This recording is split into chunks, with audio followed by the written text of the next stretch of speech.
Nox, Swan, Grunzilla, ooh!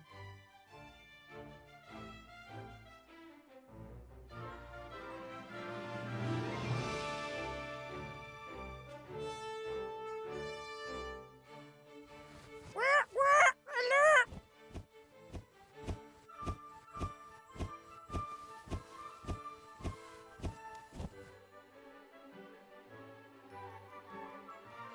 You are back! Don't look, don't look!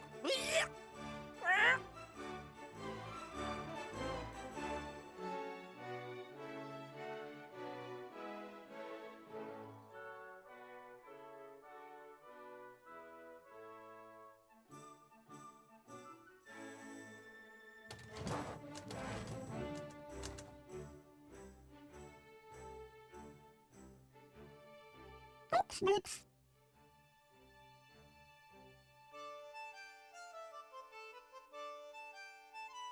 El africano d'agua! Collectus Brunson!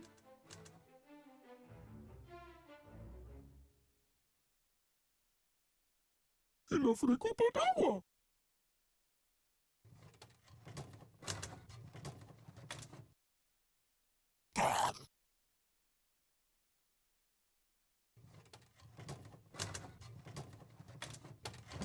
El ratos!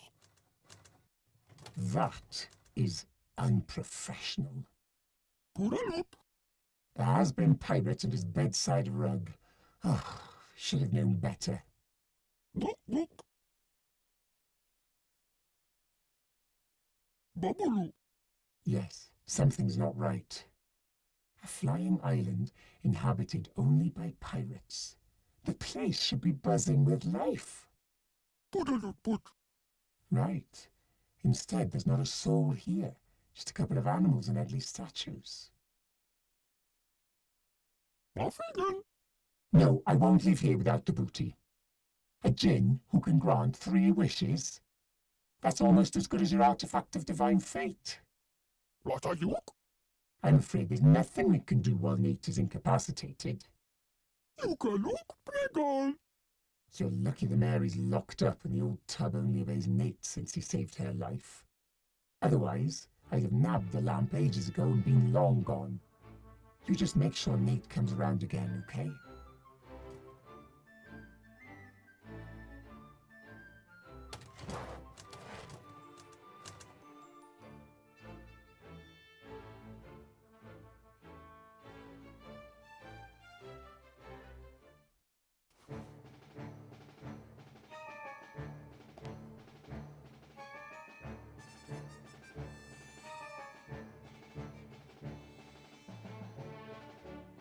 Sing!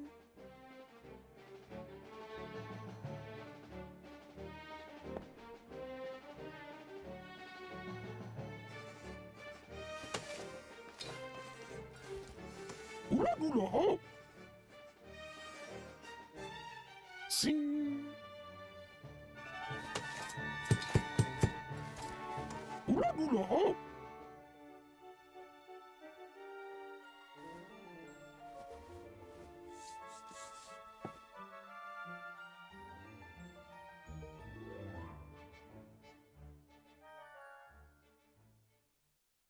All gone. Left alone. Alone.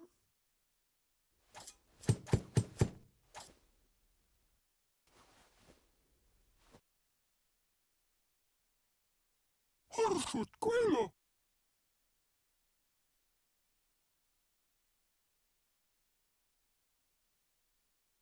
Epoca! Oracle!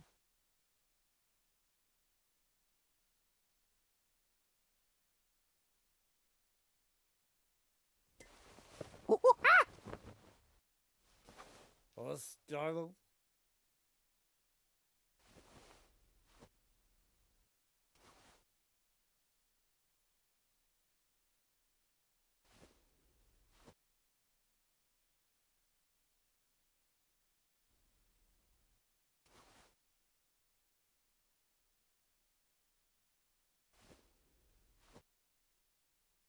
Mons! Fats! Mons, Fotz. Mons, Fotz.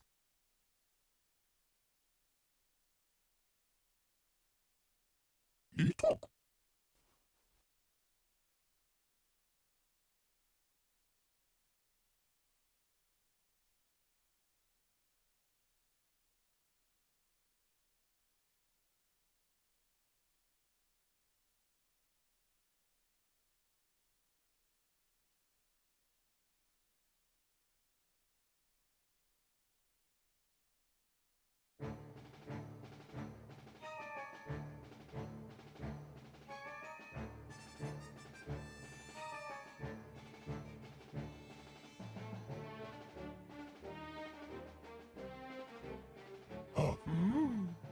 Not the X.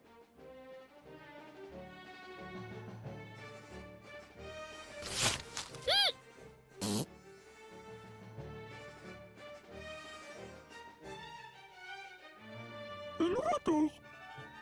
Not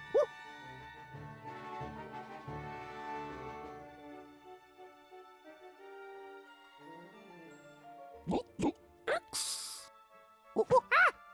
Not the X. Hola, Pip.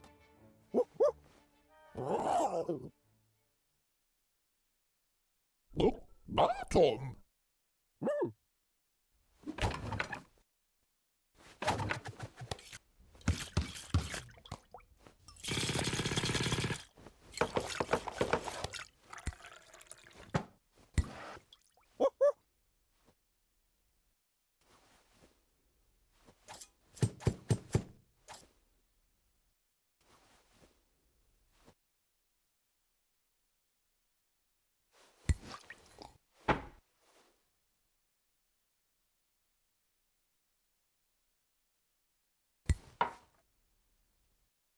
Elevators.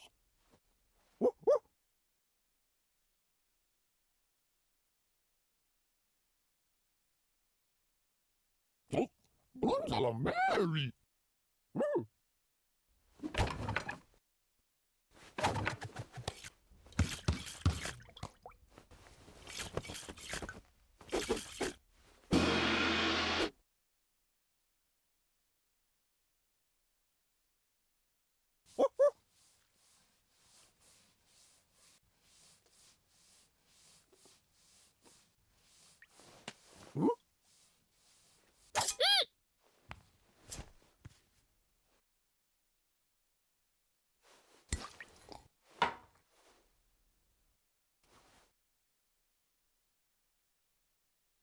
Elevators.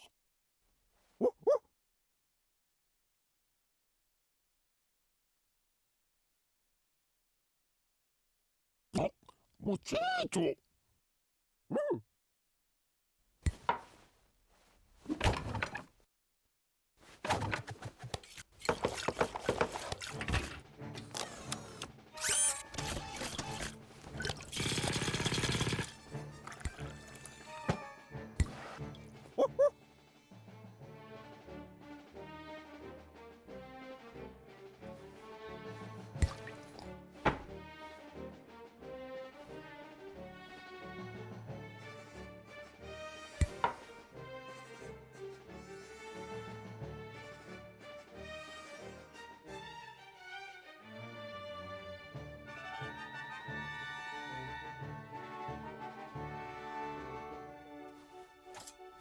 Elevators. The muchacho.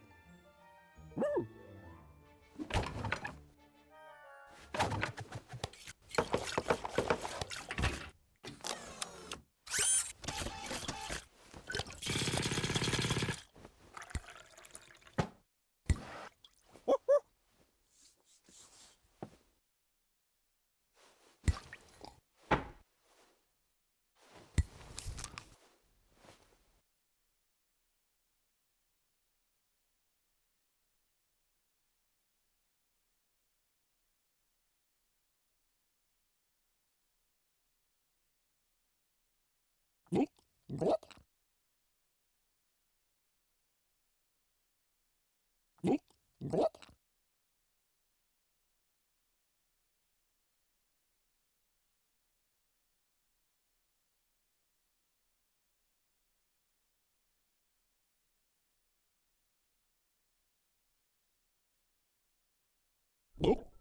Tom. No, muchacho.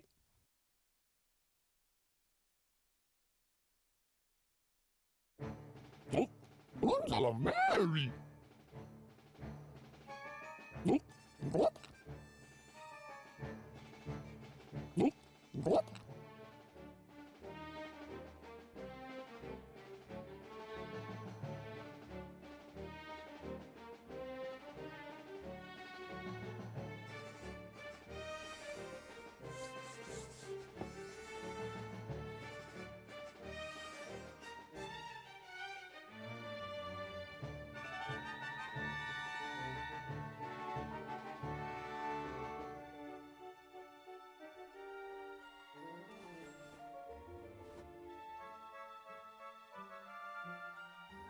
El ratos. Oh, what do you want? You're that critter. Nate's sidekick, right? ¿Qué escuchas? Culalabó. Leave me alone. I want to sleep.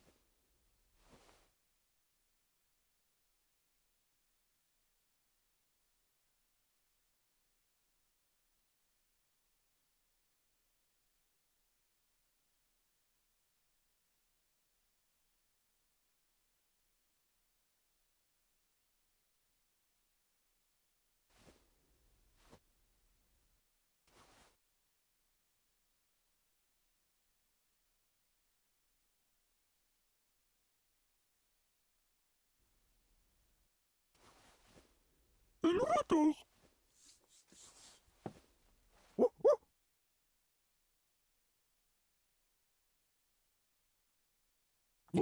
Plot.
Yup.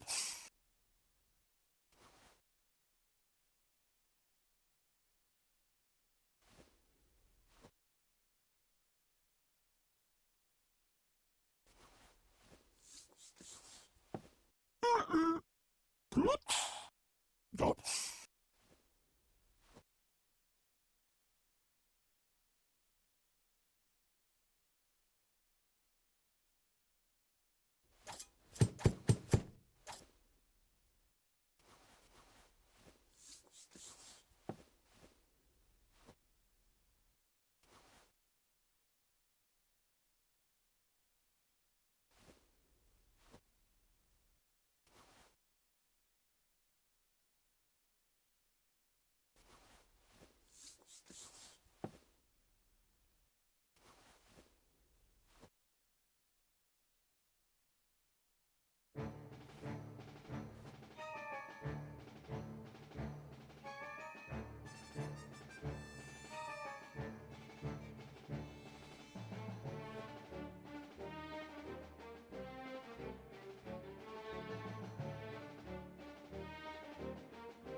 El ratos.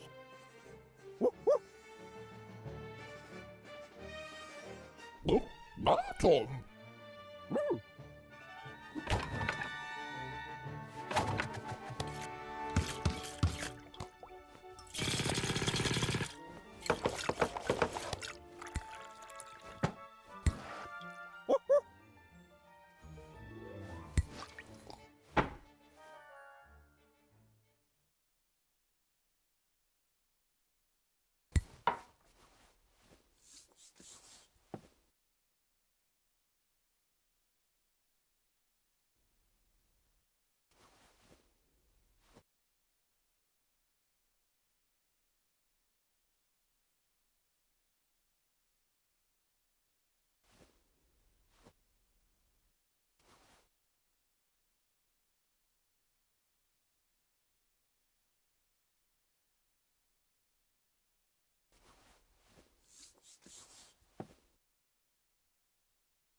Io frequento d'agua.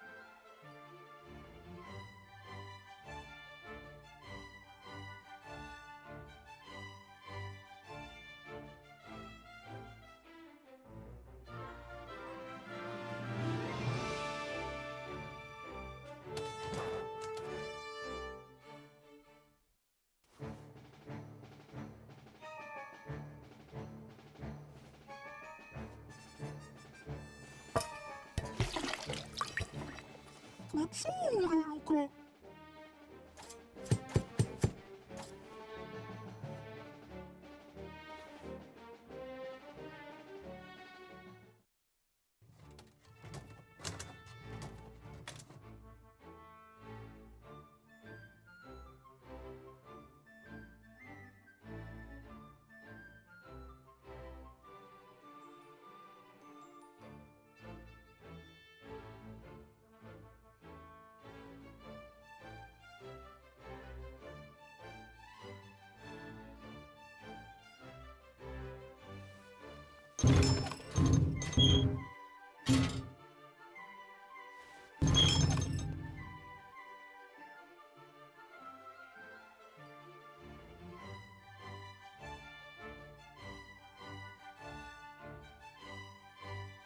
That's...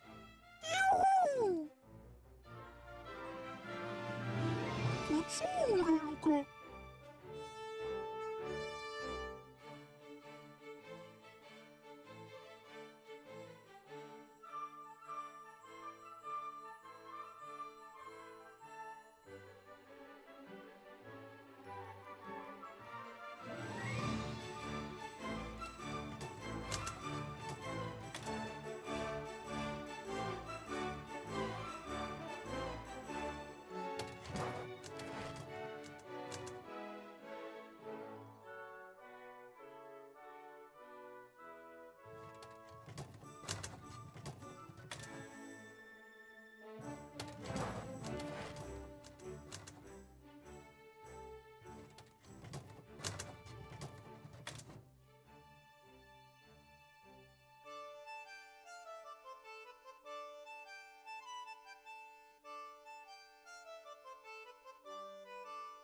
Auf Wiedersehen.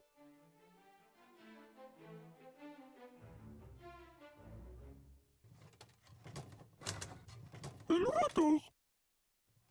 What do you want? Look, X. Huh? Hangover healer, milk, peppermint, and salt. A barkeeper's worst nightmare destroys hours of good work in seconds. Good idea. X. No problem. Yoo-hoo! Luca, look, Pregal. Let me know when Nate's sober.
Sing.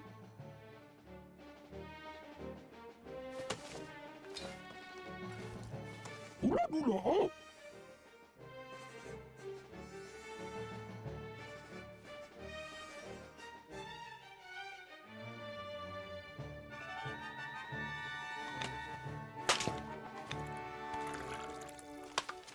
Takalak.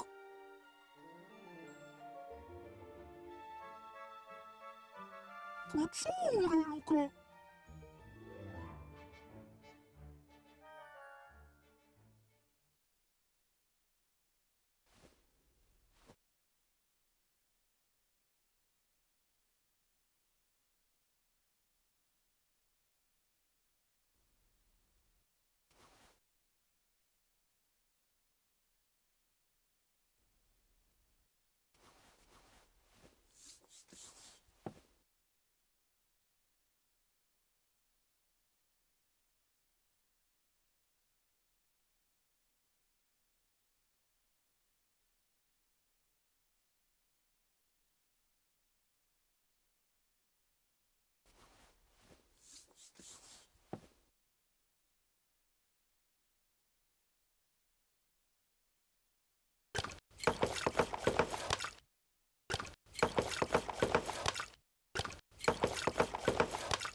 Tudo.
Mosquito.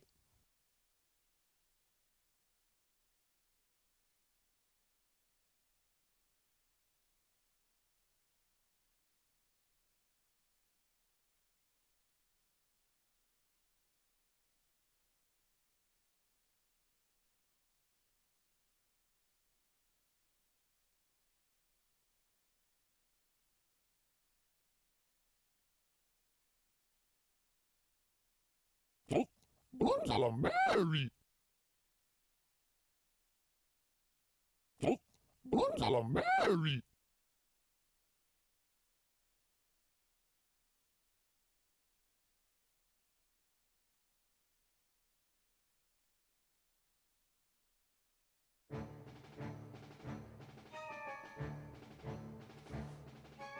Elevators.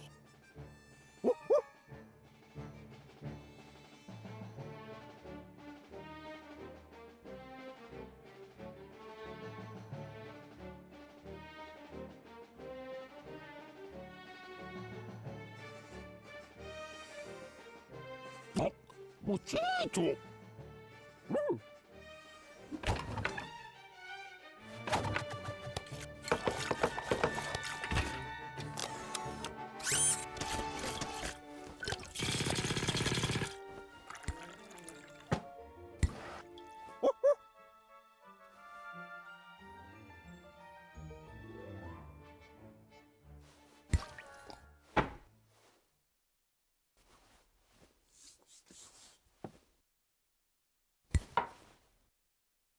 El gatos!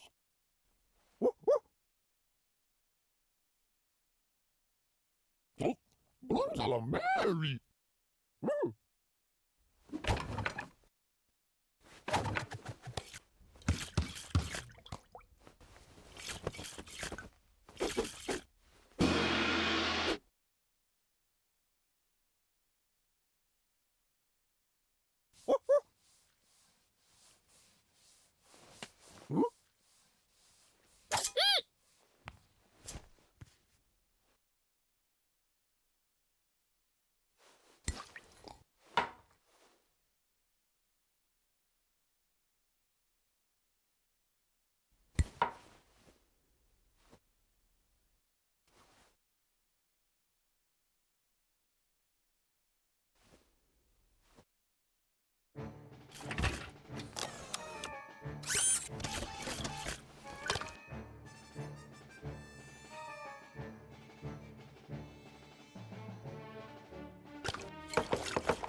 Tudo!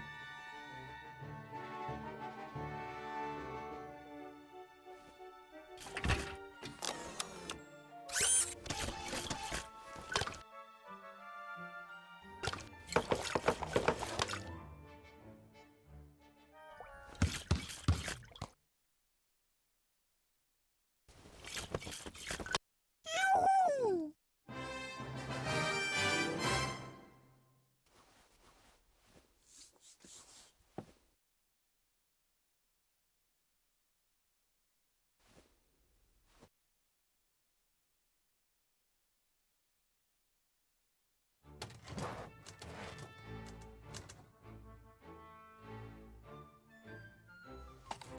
What? No. What the? It tastes like. Yoo-hoo! And it's also driven away that lovely drunkenness. Finally! Can we get the lamp now?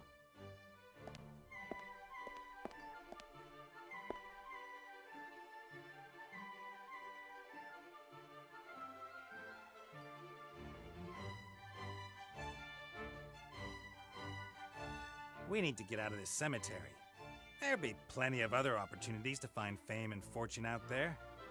We're here because of the magic lamp, and we're only going to leave this island with it. Says who? This here.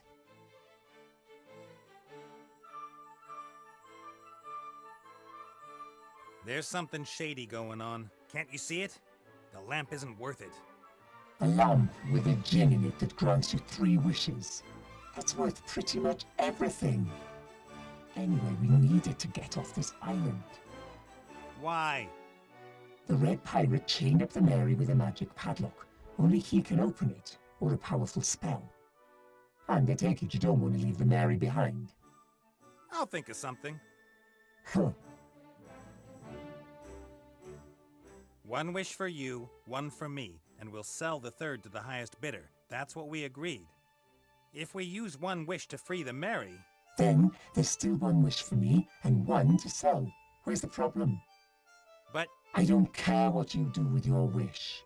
Release the Mary or leave her here. charming. Cool suit. Make it yourself? You don't know anything about engineering. I don't know anything about small talk. Let's leave it at that. All right then.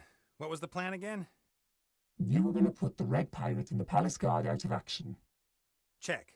Well, apart from the ape. Well, as soon as it's out of the way, I come in and get the lamp. And you're really going to come in through the crystal dome without Red noticing? Swift and silent. No problem. He has some really powerful artifacts in there. If he catches us... You just take care of the monkey. I'll take care of the rest. Stop keeping me from my work, you little chatterbox.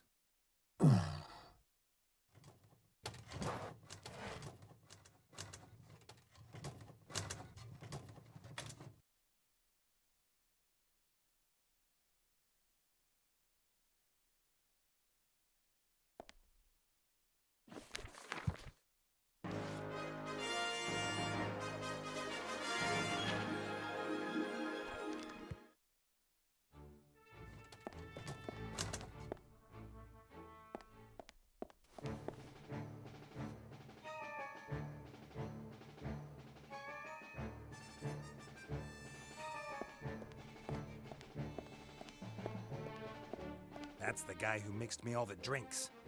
You should be ashamed of yourself giving a man what he wants like that. Huh? A few old peanuts in a dirty bowl. A dinner for champions. A few more won't do any harm. A few more won't do any harm. Fortunately, Critter's drink has ensured I got out of this without feeling sick and having a headache. But it's still going to be a while before I stick my nose in a book like that again.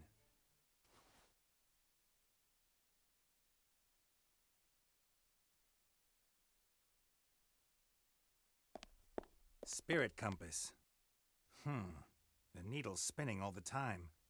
I can't imagine that's worth much. Who would want a compass that doesn't point north?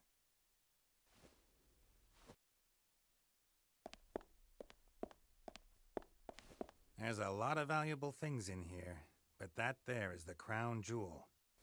A magic lamp with a djinn living inside it who grants you 3 wishes. He'll make me rich and powerful so I'm finally worthy.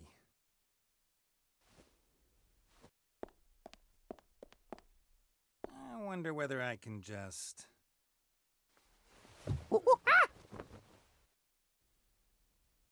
What's Darlow? Nothing, nothing, nothing at all.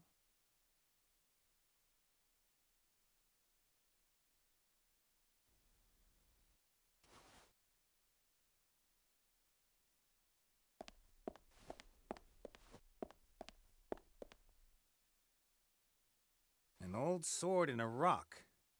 That poses several questions. What did the poor rock do wrong to make someone want to stab him? Who had enough strength to drive the sword into the rock? And above all, who profits from murder? God, I'd make a fantastic detective. What would I want with an old sword? Anyway, it's probably rather blunt. Who knows how many rocks it's stabbed already?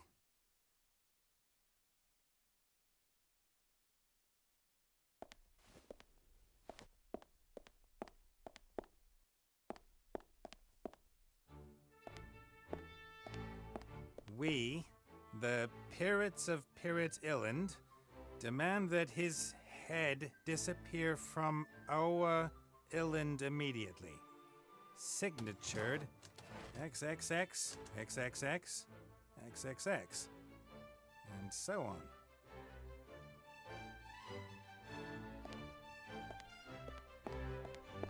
Creepy. They look so real.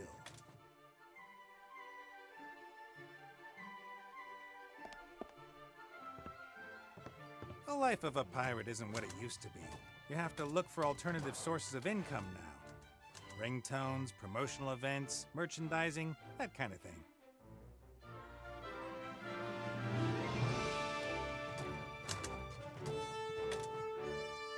This shop wasn't here when I lived here. It seems to have been abandoned at short notice, just like everything else. If the clothes I have now weren't of much higher quality than these pirate t-shirts, this would be the ideal opportunity for a bit of thieving.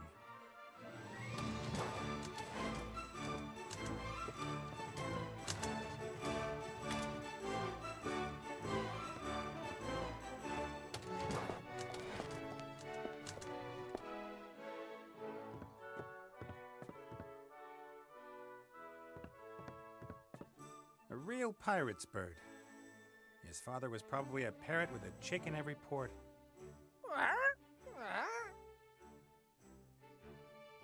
Hey, you ugly bird. Get off those peanuts, you ugly bird! He can talk.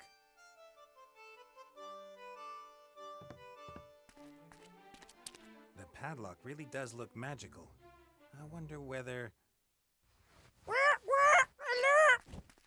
Shh, shh. All right already. Look, but don't touch. I get it.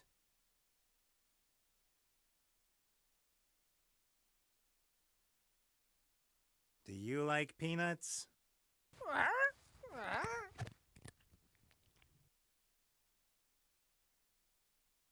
Do you think I could persuade you to turn a blind eye while we disappear with the Mary? Let's get out of here! I won't stay on this island another day! Oh, you want to come with us? Fantastic! I've got a new artifact! It's fantastic! You're just blabbering any old garbage. You're just blabbering any old garbage!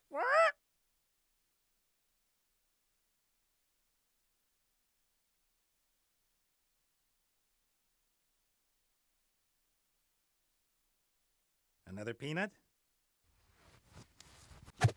Ha! Na na na na na na.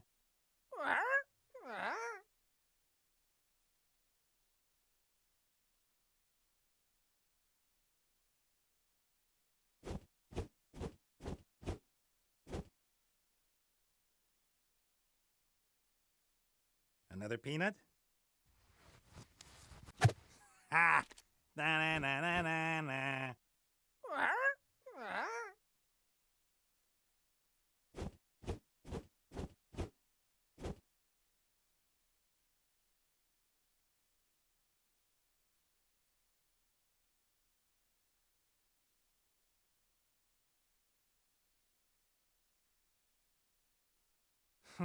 There's salt in the pan.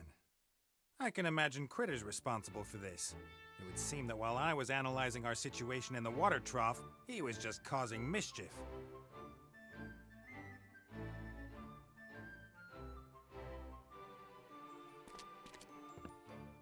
The lens was mostly used to dramatically shorten the getaway of airships whose occupants had incurred the wrath of the Red Pirate. My Mary. The Red Pirate himself chained her up when we arrived. I wasn't expecting that. Granted, it did used to be his ship, and he's attached to her. But a huge magic padlock? It's a bit over the top if you ask me.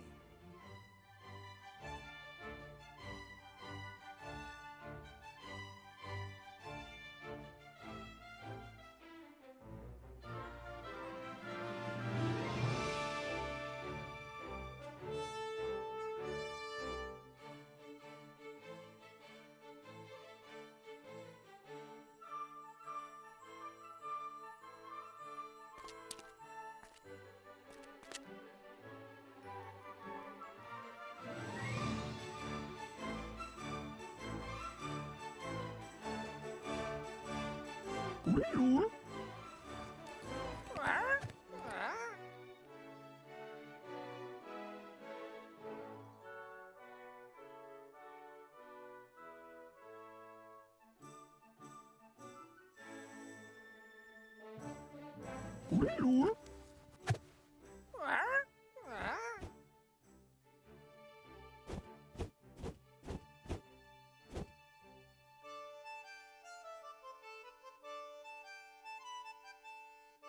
you are back. Get off those peanuts, you ugly bird!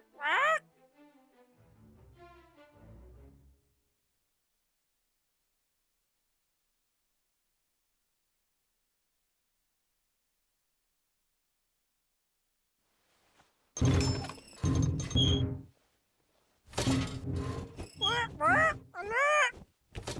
Talking.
Ulul.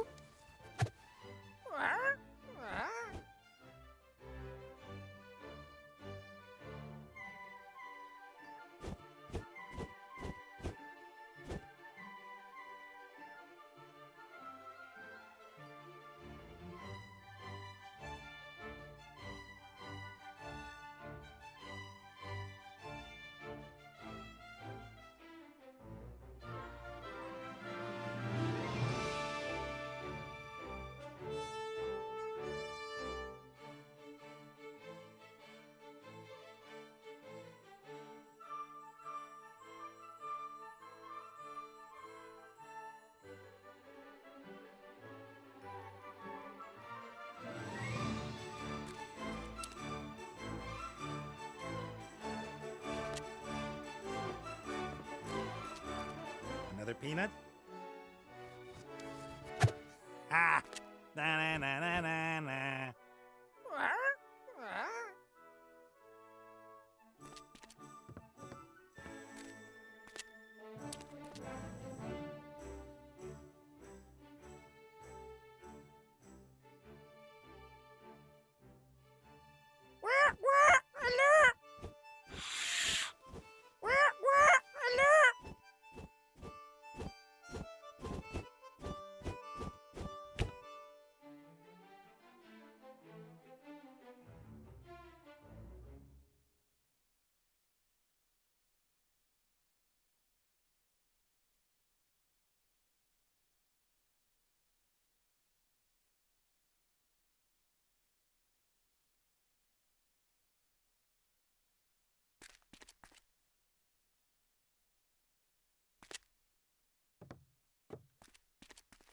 Another peanut? Ah! Na na na na na na.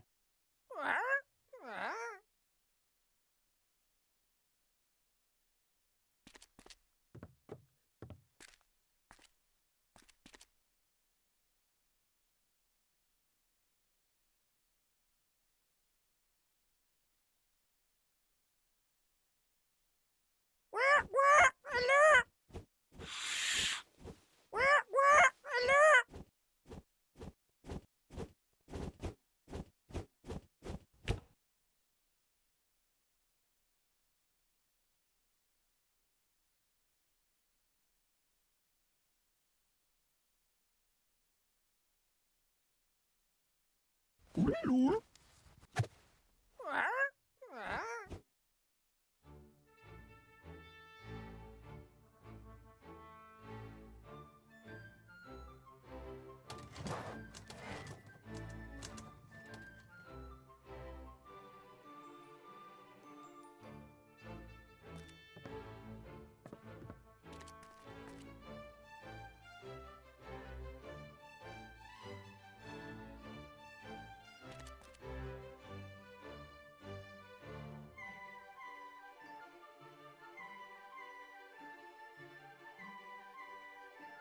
That looks promising.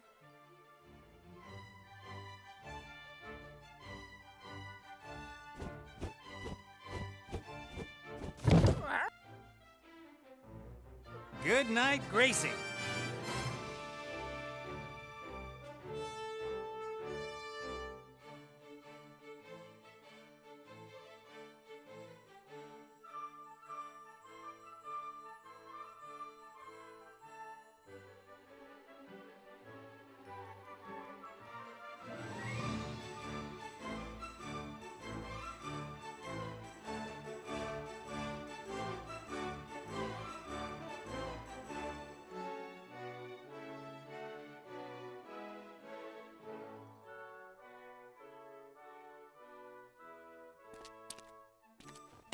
Ow! As I feared, it's one of Red's magic toys. Now we need a magician, a magic skeleton key, or we'll have to sacrifice one of the Djinn's wishes after all. Damn it!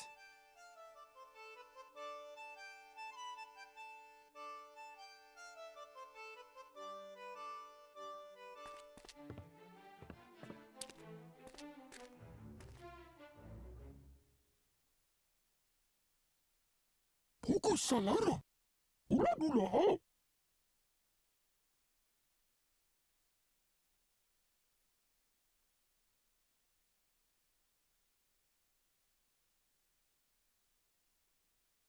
Ula nula a. Poco salada.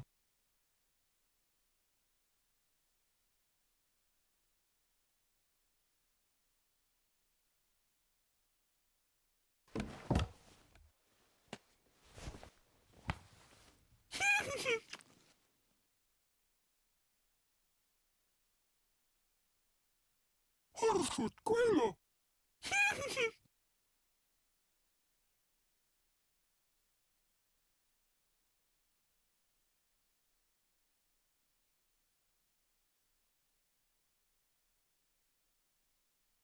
Harsut quella. Just what I always wanted.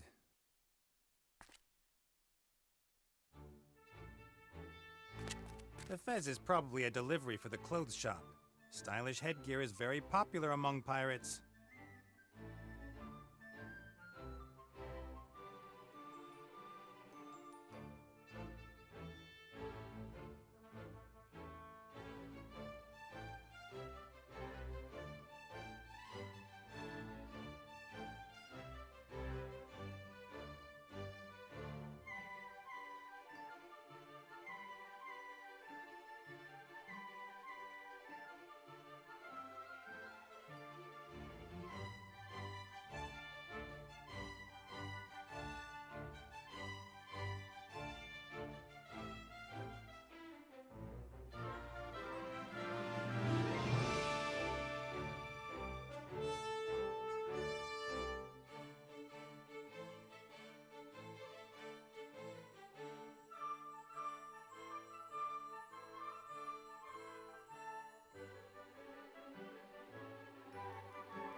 Here, perhaps you can make use of this.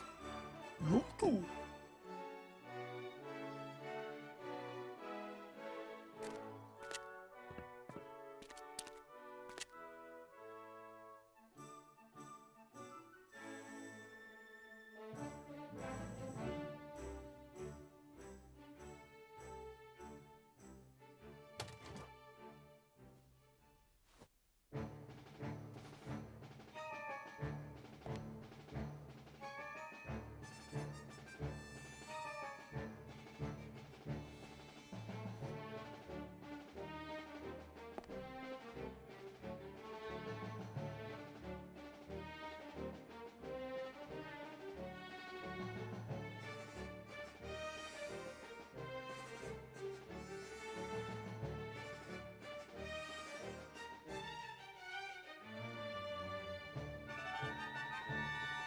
El ratos. Oh, Gonzalo Mary.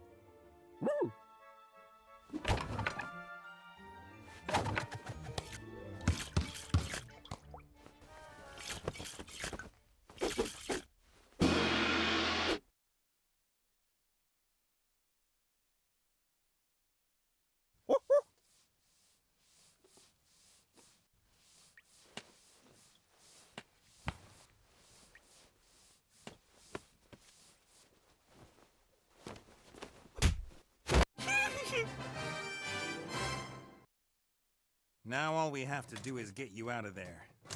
That's my job. Right. How long will it take? In the meantime, I could... What were you saying? And that's why you should always have a reliable partner. It was nothing, really. Oh, I wasn't talking to you. Now let's get out of here. Luca. Get ready for the big show, critter. Oh, hello. You're a new one. Ta-da! What? Aren't you supposed to put on a big show? Ta-da. Good grief.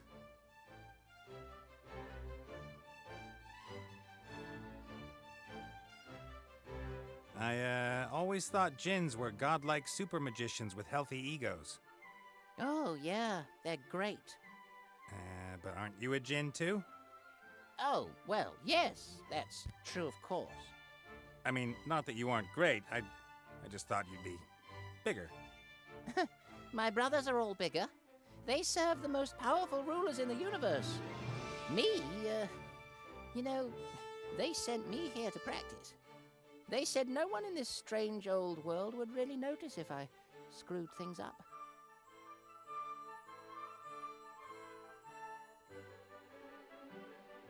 Nate's the name, but you can call me Master Nate. What's yours?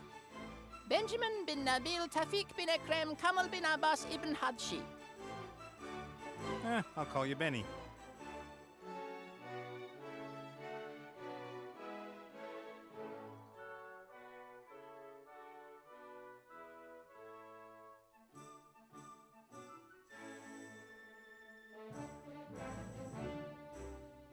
As you're a djinn, you have to grant me 3 wishes, right? Of course. Yes, sure. But But it would be nice if, well, can we agree on 3 small wishes? you mean if I want my own kingdom with immeasurable riches, then it's only allowed to be a small kingdom? Yes, well, I could perhaps come up with a coin. A coin?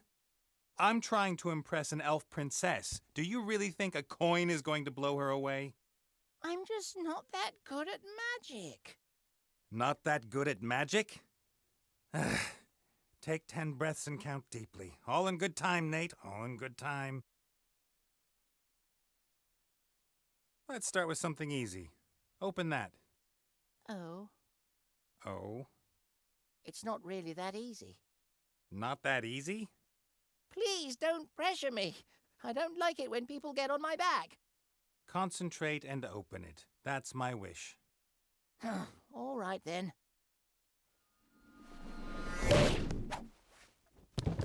I did it! Did you see that? Alert! The Thief! padlock. Thief! You're supposed to open the padlock. But that's a magic padlock. I can't do that. Benny, now. But what if I do something wrong?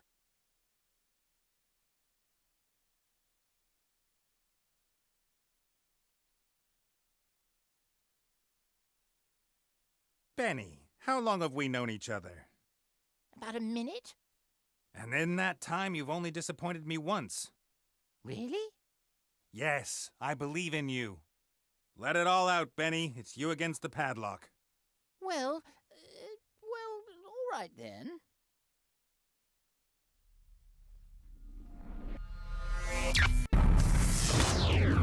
I can explain. The lamp belongs to me. Oh, I'm happy to talk about it. Uh-oh. Uh-oh?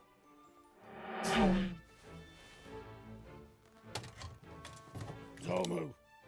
I wish I could comply to your request. Really. Ah!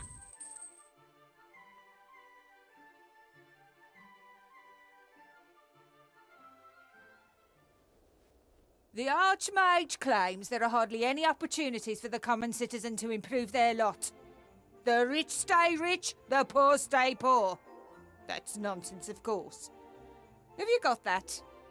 Nonsense. Yep, got it. He pleads for more education, for the poor as well. What do you say to that? Too complicated. My party and I have found a simpler way. From tomorrow, anyone can be a winner in life. I present the lottery. And the winners can move from the lower town to the upper town. The winner? Once a month, we grant one citizen from the lower town a better life in our midst. And you will report on it, Mr. Fox. The winner's new fabulous life and how I made it possible. The winner. It's singular. The first draw is tomorrow. I expect to see it all over the paper. Very well, madam.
Quill uses the crane to smuggle things down to the lower town to evade the duty at the gate.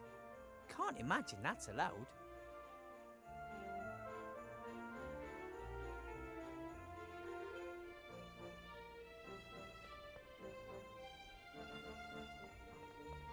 I'm not so convinced that this lottery is a good idea. Sure, it's a fine thing for the winner, but wouldn't it be a coincidence if the right person won? Presumably the names of all the inhabitants of the lower town are written on slips of paper and one of them drawn. I would imagine the council leader herself would draw the winner. She wants to show people that she can bring a better life.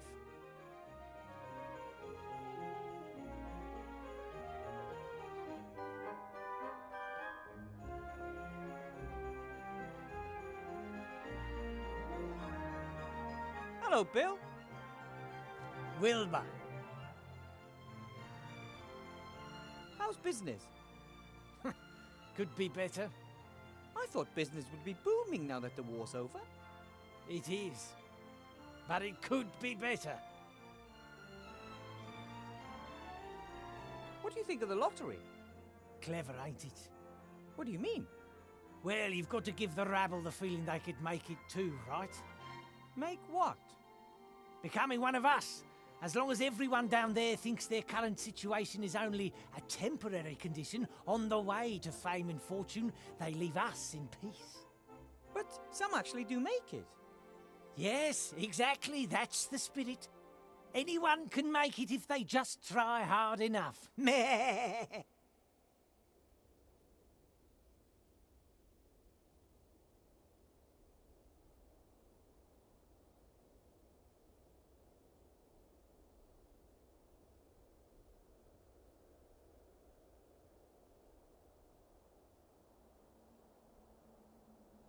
Looks like your crane's ready. Oh, yes. Finally, I can lower goods straight down to my stall. Saves on customs duty and paying bribes to the town guard down by the gate. Is that legal? Not paying bribes? Dunno. But nowadays, an honest trader's got to look out for number one.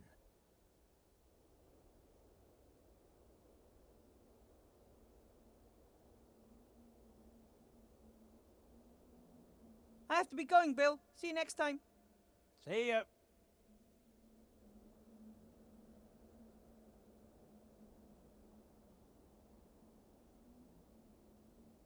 The delivery dock for goods delivered by airship. Bill is one of the town's biggest merchants, and with the war over, more goods land here every day.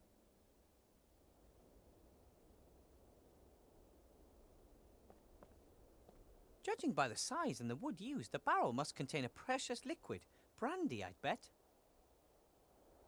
The first few weeks after the war, there wasn't much to be had, but now you can buy practically anything you want, if you have enough gold. Judging by the size and the wood used,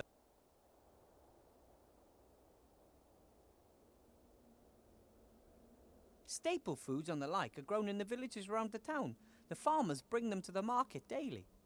But they can hardly produce enough. Many fields are overgrown, and there's a lack of experienced farmers, good seed, and animals. The goods landing here come from farther away, things that can't be produced locally.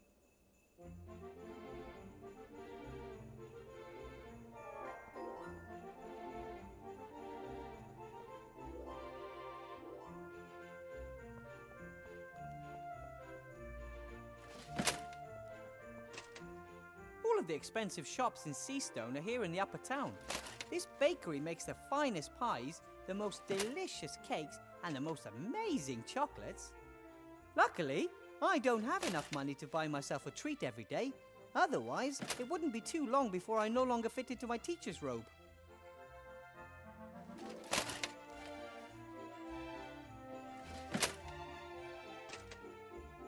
This is torture. The bakery's closed, but the shop window displays all the things you could enjoy if it were open.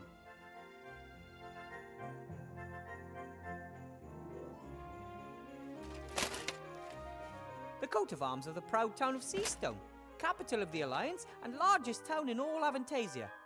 With the refugee camp on the outskirts of town, Seastone seems larger than ever before.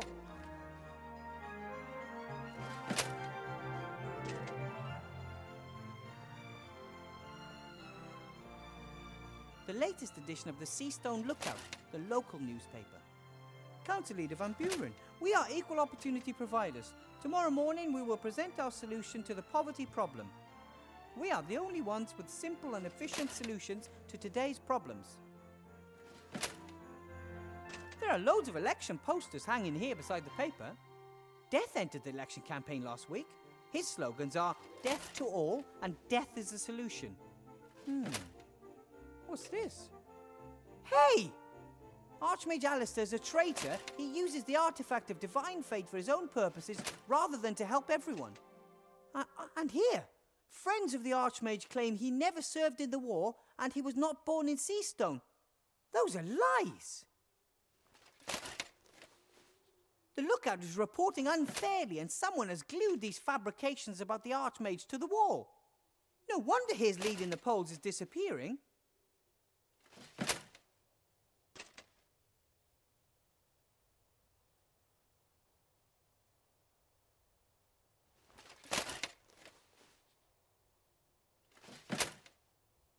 What can I do for you?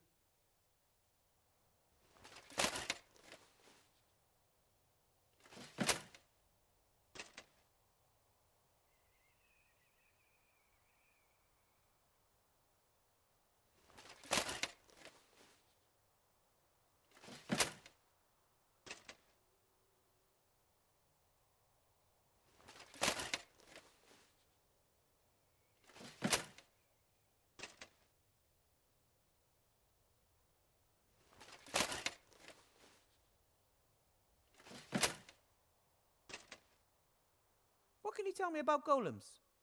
Golems are powerful magical beings. They are made of clay or stone, have unbelievable strength, and can work non-stop. Are they living beings or machines? They are tools for mages. They do heavy physical work for them.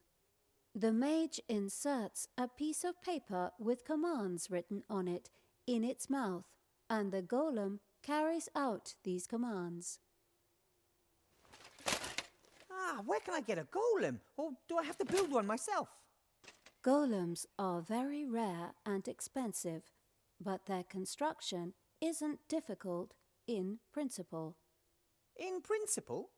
The body of a golem is a kind of statue of stone, clay, or other inorganic materials. In order to bring the lifeless statue to life, a spell written in magic ink must be placed in its mouth. And nobody knows this formula. That is not correct. I know the spell. But how? Master Alistair! He must have sensed that I'd need a golem to help me. The body should be easy enough to build, and you know the spell, so what's the problem? The spell must be written in magic ink. Some of the ingredients are very rare. Piffle, I'm good at finding rare things.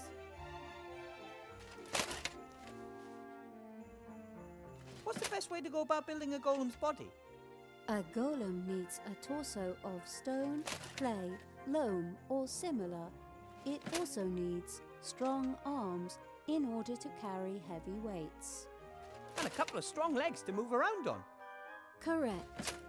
The head of a golem must be made of clay and needs a mouth in which command notes can be inserted. That means I'll have to make the head myself. Unless I just happen to find a finished golem head lying around somewhere. What ingredients are needed for this magic ink? Does it have to be brewed like a magic potion? Like, stir 3 times to the left and then 4 quick turns to the right? I hope not.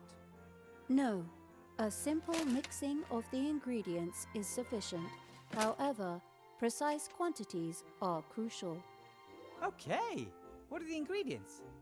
Exactly 2 centiliters of crocodile tears, exactly 12 drops of dragon sweat, and exactly 1 seastone small ounces of soot. What in the world is 12 teen? And dragon sweat? It's kind of hard to make a dragon sweat. Correct. Dragon sweat is very rare. I'll think of something. Can you list the ingredients for me? No problem. You can see the list by looking at me in the inventory. What do you mean, looking at you in the inventory? You'll manage. I might have some more questions for you later. And I might answer.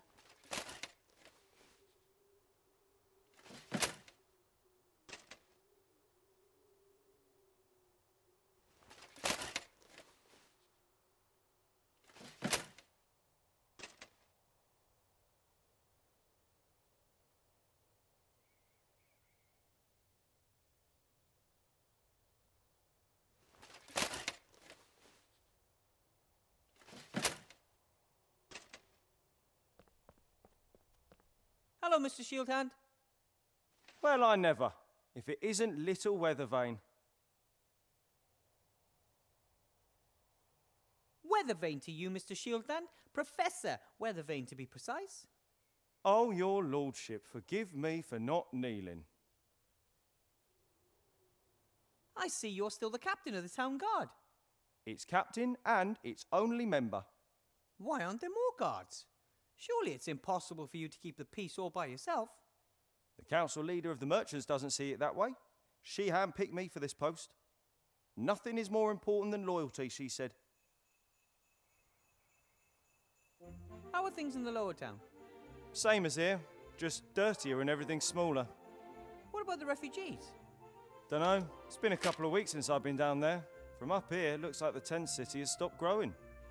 Either there are no new refugees arriving or the place is just full.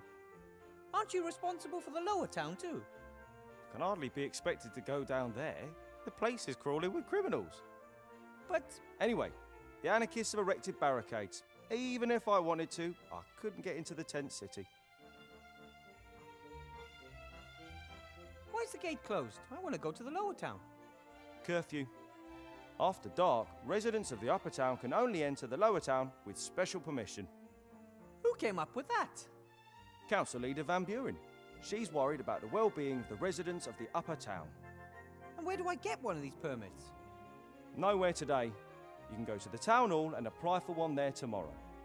But I'm supposed to meet Remy in the inn tonight. Tough.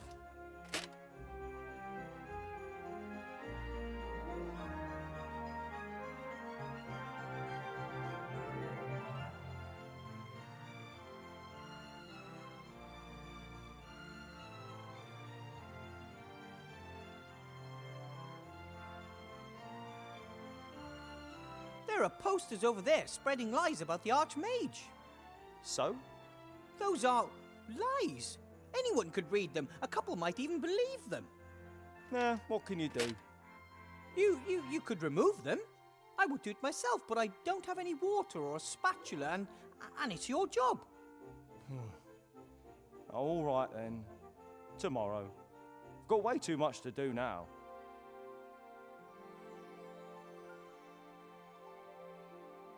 So, what are you doing? I'm guarding the town. I'm the town guard. Ah.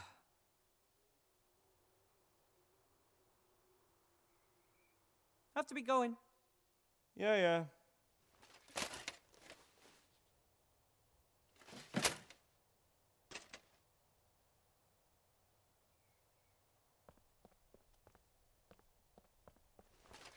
The knight doesn't seem to have legs anymore, but he does have two strong arms of stone that any golem would be happy to have. The knight doesn't seem to have legs anymore.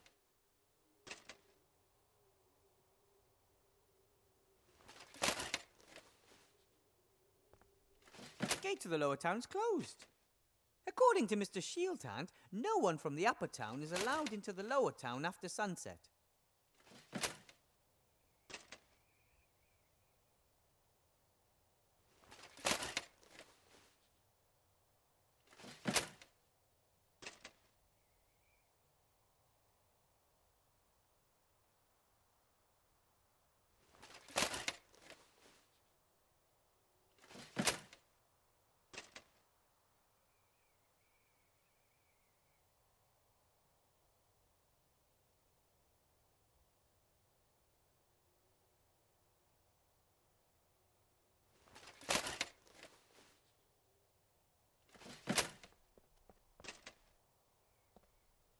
Mr. Shieldhand? Mr. Professor. Have to be going. Yeah.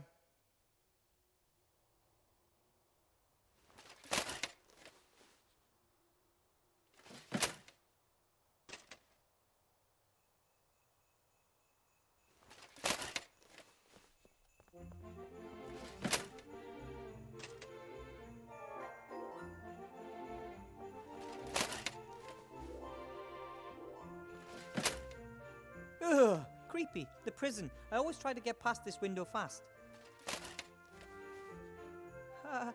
Hello? Is anyone there? You bet there is.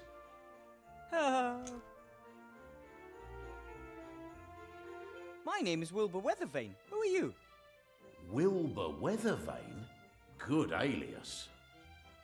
Call me Mr. X. My friends call me X. X? Strange name. Still, better than Goalpost Head, I guess. Why are you locked up? They want me out of the way. I know too much.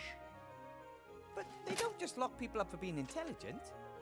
They do if you know the wrong things. We are being watched. By whom? They are watching us. Who are they? The wizards? Them, the ones watching us. They're out there. How long have you been in prison? A few days, but I suspect they'll never let me out. I'm a political prisoner. They want to silence me. Tell everyone. The truth is out there. Here, in Seastone? Yes, probably.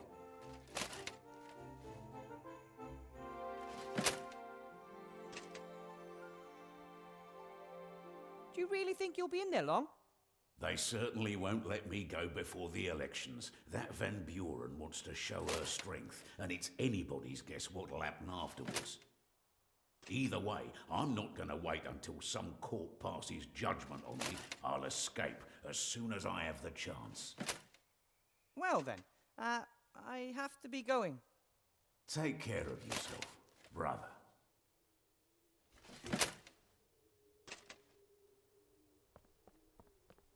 The drain should lead directly to Seastone sewers. I would like to say that the sewers in this town are a true marvel of engineering skill. But in truth, the stink here in midsummer is absolutely, breathtaking. Almost every house in the upper town has a drain leading to the sewer. In the lower town, things look different. Many residents just tip their effluence into the street and trust that it will somehow make its way below. The drain's blocked by a grating, and even if I did remove it, I'd still be too big to climb down. Almost every house in the upper town has a drain leading to the... In the lower town...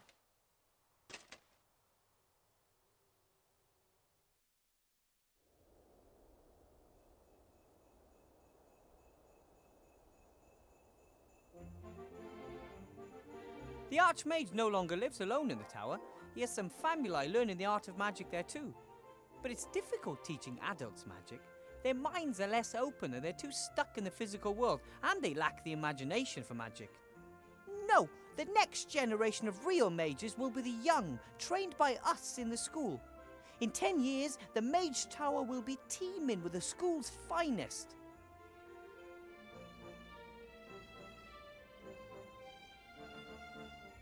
It was quite a surprise when one morning suddenly the second tower appeared.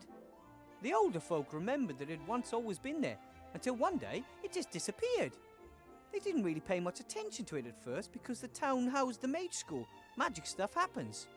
But when it didn't return, they just forgot about it.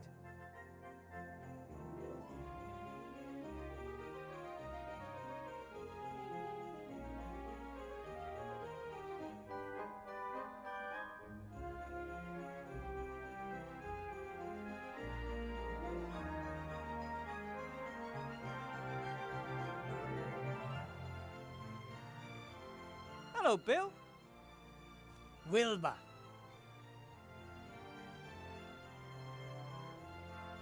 pretty good at numbers and measurements. I'd say. Can you tell me how much 12-teen is? 12-teen is a forgotten number between 12 and 13.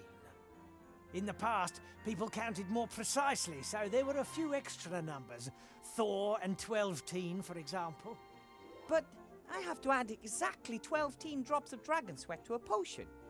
Oh, exactly 12-teen. Well, that's something else completely. That's what mages always write if they don't really know themselves exactly how much of something they need. They don't want to admit it, and it sounds cleverer if they say exactly 12-teen rather than it doesn't really matter. But you should know that as a mage. Now I do.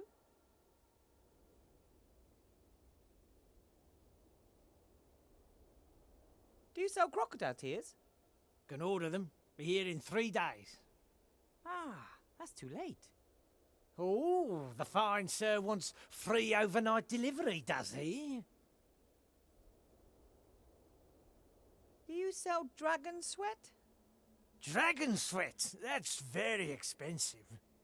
I was afraid of that, but I need it badly. I mean expensive like, I'll give you half of my kingdom and my prettiest daughter. Even you can't afford that. Too bad.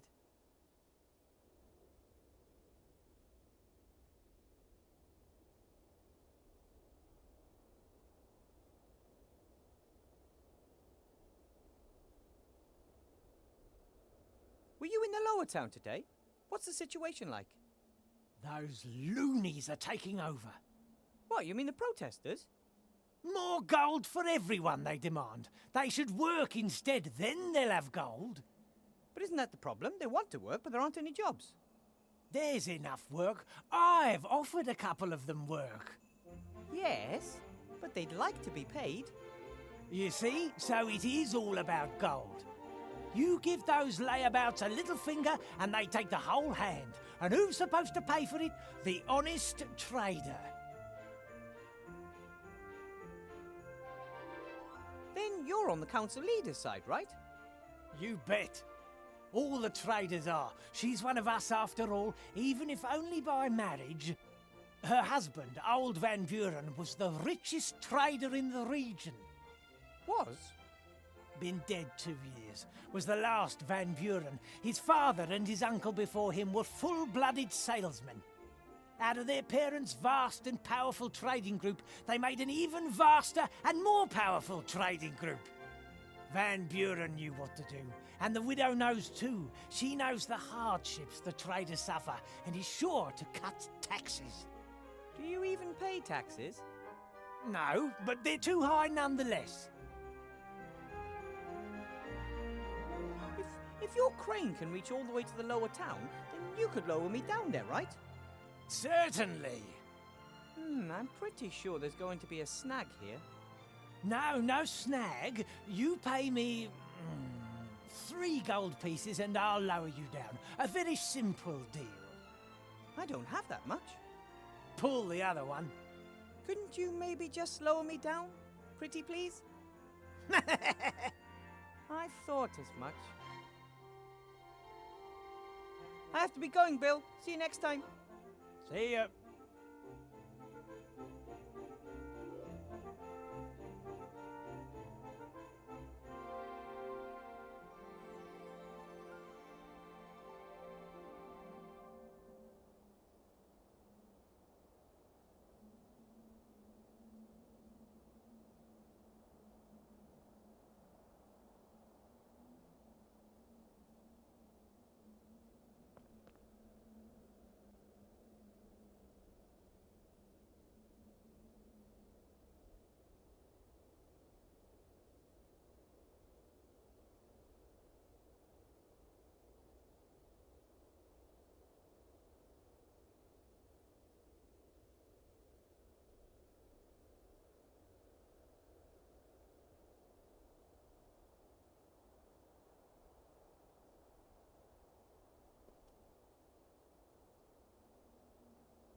troll just downed tools and called it a day. I should bring that up at the next staff meeting.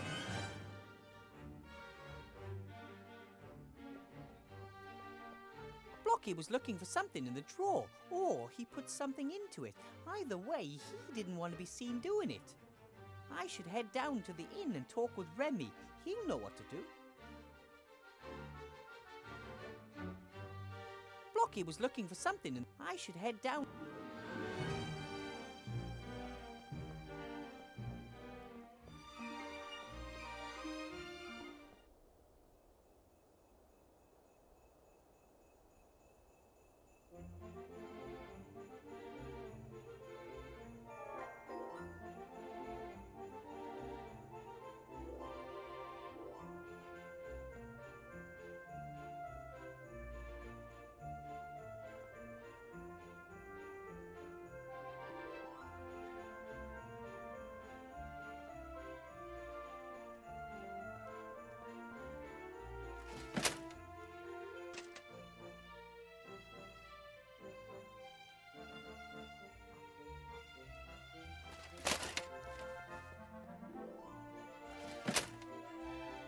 Mr. Shieldhand? Mr. Professor. Looks like Bill the Merchant's crane is finally finished. It's been 2 days. He's been transporting things up and down all day. And you inspected the goods? Why should I? Isn't there a toll on transporting goods like alcohol and pipeweed and other stuff from the upper town to the lower town? There are real crimes going on in this town. I don't even have the resources to take care of them.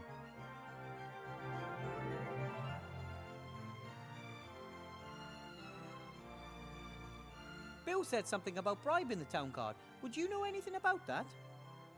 That's an outrageous allegation. The town guard is not bribable. That's good. Otherwise, you'd probably have too much gold. I mean, if no more goods go through the gate here, then no one needs to be bribed, eh? That's right. So you're saying Bill is cheating the state of its well-earned taxes because he's smuggling goods into the lower town? Do you want to ban him from running the crane?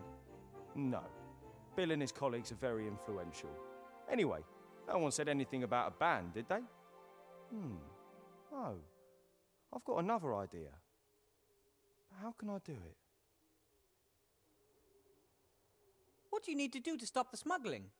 Someone would have to mark one of Bill's barrels of alcohol and then order it from the lower town. If the said marked barrel turns up there tonight without the tax having been paid, then we have our evidence. You can be really clever, Mr. Shieldhand. The only problem is, I can't leave this place. I have to guard the town, you see. But you can fulfill your civic duty and help the town guard. Civic duty? You want me to do your job? Not for nothing, of course. What do you want in return?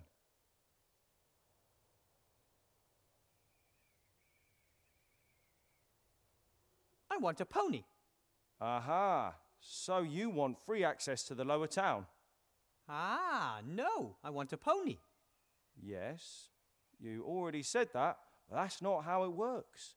You want to go to the lower town, I won't let you. But, coincidentally, there is something you can do for me. So we'll come to an agreement and you get... a pony. Ugh. Fine then. I want into the lower town. Excellent. Now you help me convict Bill and I give you the key to the gate. Okay. Here's a piece of chalk.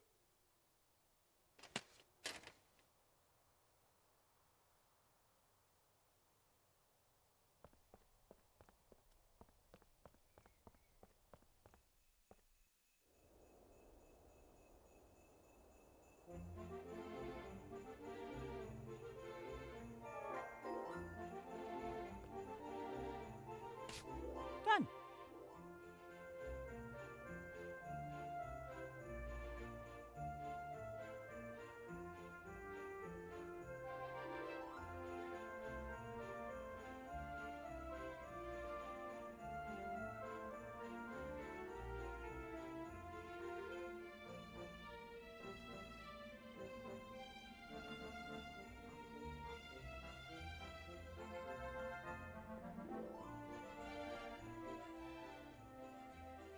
Wilbur.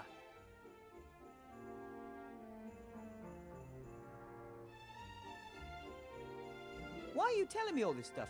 Bit about the customs, Mr. Shieldhand, the council leader. You're one of us. You live in the upper town. You're a professor at the magic school.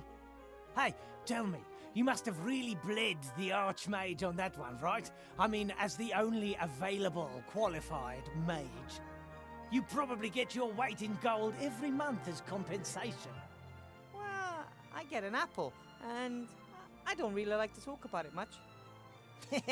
I understand. In the end, the others want their piece of the cake too.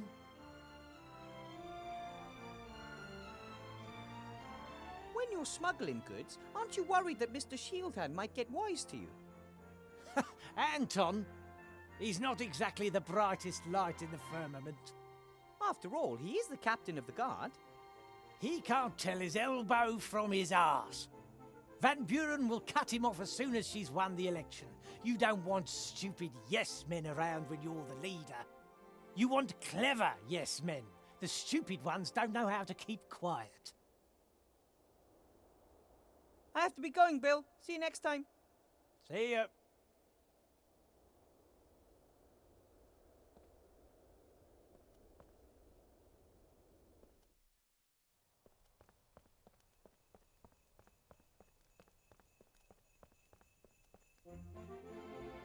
Mr. Shieldhand?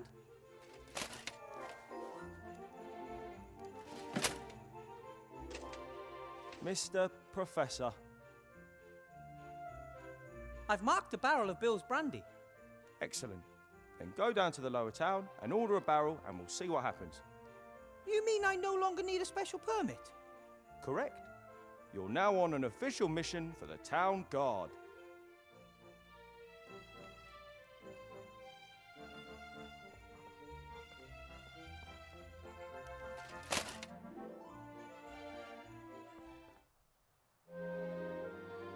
Bill's stall. During the day, he sells stuff from the upper town that you can't normally get down here.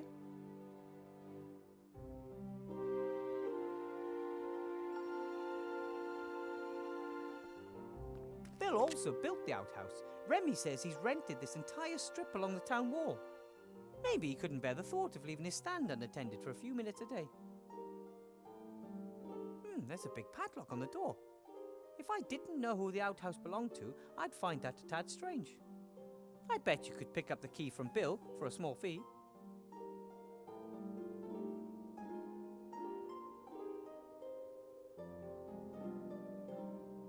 Most traders and all the nearby farmers sell their goods at the lower town's big market. But Bill claimed this spot here as it's the only place he can sneak in the upper town contraband using his crane.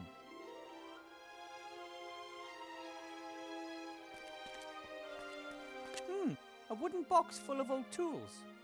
Some sort of metal clamps, a hammer, some wire. Probably Bill uses this stuff to maintain his stand. I'll take the hammer.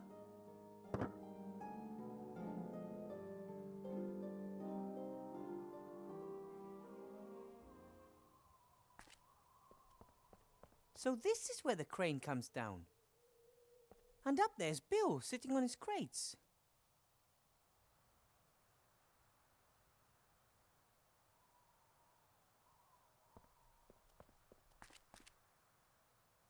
Psst! Bill! Who's there? And what do you want? My name is Guybrush, and I want to be a pirate. Hello? I said... Yes, I heard you. I just can't believe you tried that old gag.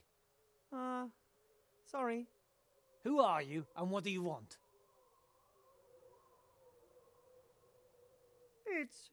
It's me, Mr. Shieldhand. I want to talk to you about my bribe. Or lack of, to be precise. Why do you call yourself Mr. Shieldhand? Because Anton. Anton Shieldhand is my name. And I want a bribe. Petey, is that you? It's bloody dark down there. Yes, it's me, Petey. Why are you putting on a funny voice all of a sudden? You really are a crazy dog.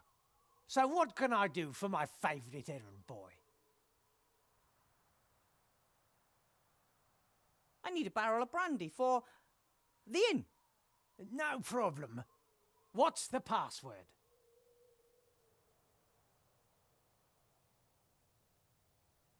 Is it fluffy bunnies? What? No. Construct additional pylons? Are you just guessing?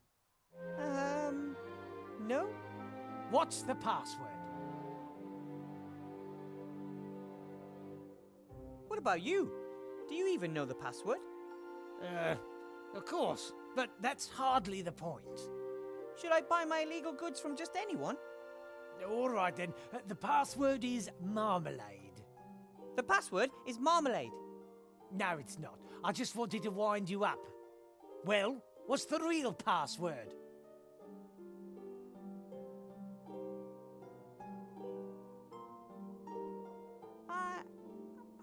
I don't know the password. Why not? Aren't you Petey? Step into the light. Yes, I am, but I forgot the password. Ha! That's just like you. Ask in the inn. The owner knows it. Fine.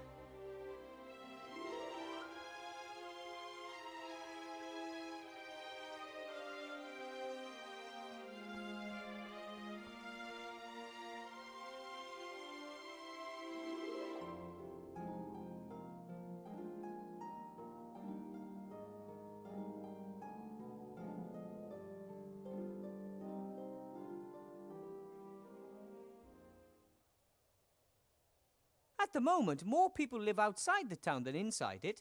Most of them are refugees. There were days when the wagons were lined up nose bag to bumper and the road was full of them as far as the eye could see.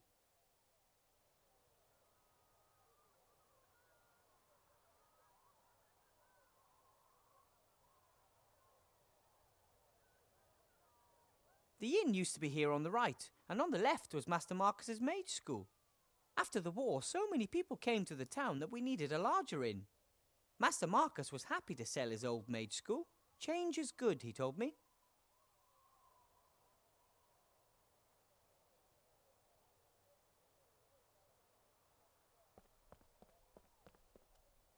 Seastone has grown quite organically over the centuries. There are doors behind which there are only walls, staircases that lead to nowhere.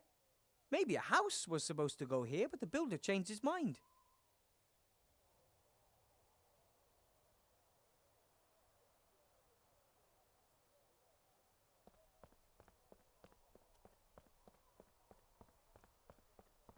The first and most impressive barricade I've ever seen.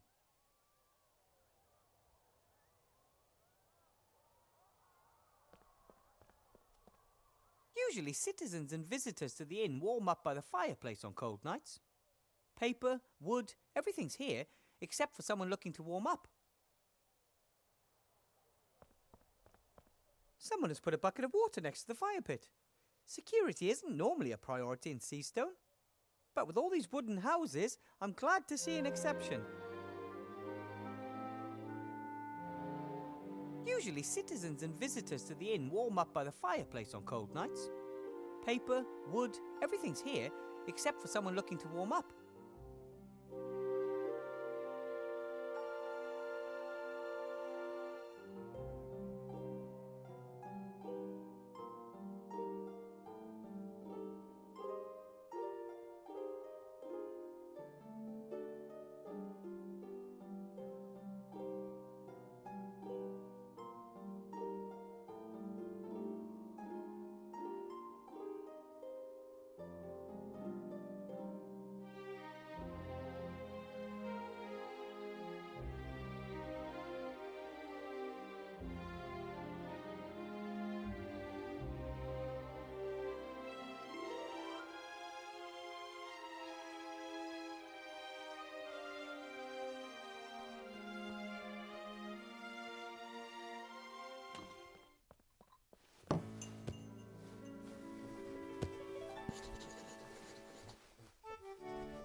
Master Marcus and Bill eventually had enough of this strange role-playing apparatus.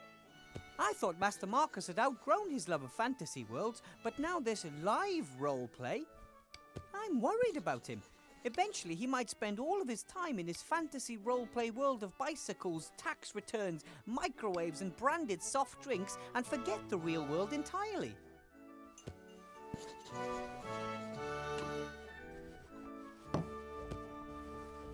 Remy looks tired. I think the election campaign and the current situation in the town are really taking their toll on him.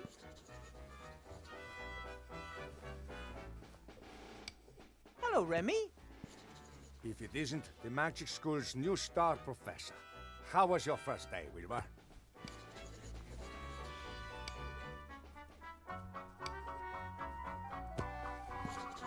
Please don't ask. But I am asking. You are my friend and you look far from happy. What's wrong? Headmaster Block is very mean to me. He gives me loads of difficult tasks. All of which you've solved, knowing you. Yes, but then he gives me new tasks that are even more difficult. And even if I worked through the night, I still couldn't finish them all. No one could. Interesting and curious. If he wanted to represent you as the Archmage's bad choice, then he wouldn't have given you exercises that are clearly impossible. People would realize what kind of game was being played, and the trick would backfire. Did you notice anything else? Yes. I surprised Headmaster Block in the staff room as he was rummaging through a desk drawer. But he was startled when I spoke to him, like I caught him doing something. He didn't want you to see him fiddling around in his own desk drawer. Interesting, isn't it? At first there was the unsolvable exercises, and now the desk drawer. Something's not right. That's what I think too. The council leader was standing up by the new lottery drum, dictating tomorrow's edition of the Lookout to a reporter. Yes, she has the Lookout under her thumb. She's a horrible piece of work. Ambitious, stubborn, and unscrupulous. A dangerous combination. Comes from a humble background but got her feet under old Van Buren's table. Tried to persuade him to do all sorts of new business deals and start a career in politics. Many say he died so young because he finally wanted to be left in peace. How did she end up as the Archmage's most promising challenger? The Archmage doesn't want the most important posts in government to go automatically to the richest citizens anymore, but rather to the most competent people, chosen by the people. And of course the nobility and the merchants don't like that one bit. They were seething when they found out about it, but there was nothing they could do to start with. The Archmage was too popular, untouchable. But then along came Sybil Van Buren, and she had a plan. The election was to be approved and set for 1 year's time. 1 year in which she put up obstacles in the Archmage's way and sabotaged his politics in any way she could. Her only aim was to make him look bad. By the gods, how I'd load it if she succeeded.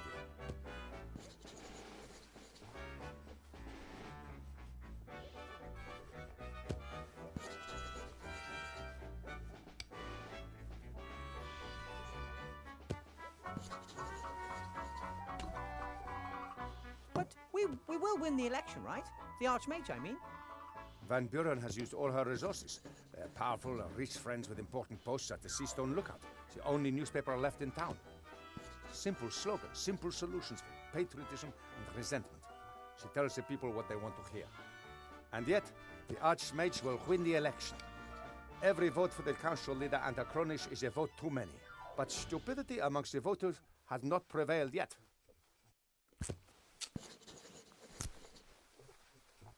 Why doesn't the Archmage defend himself more aggressively against the council leader? Why doesn't he just tell everyone about her scheming? He wants as many people as possible to take part in solving our problems. He doesn't want there to be two sides at each other's throats. But I don't know if it will work. People are starting to accept the conditions. They blame everyone and everything, and they don't even try to change anything anymore. I asked the Archmage about it. You know what he said? He's comfortable having things stay as they are. That's why many favor it. Progress requires effort. What kind of world would it be if there was glaring injustice and everyone put up with it just because change takes too much effort? But hey, I'm just a rat. What do I know?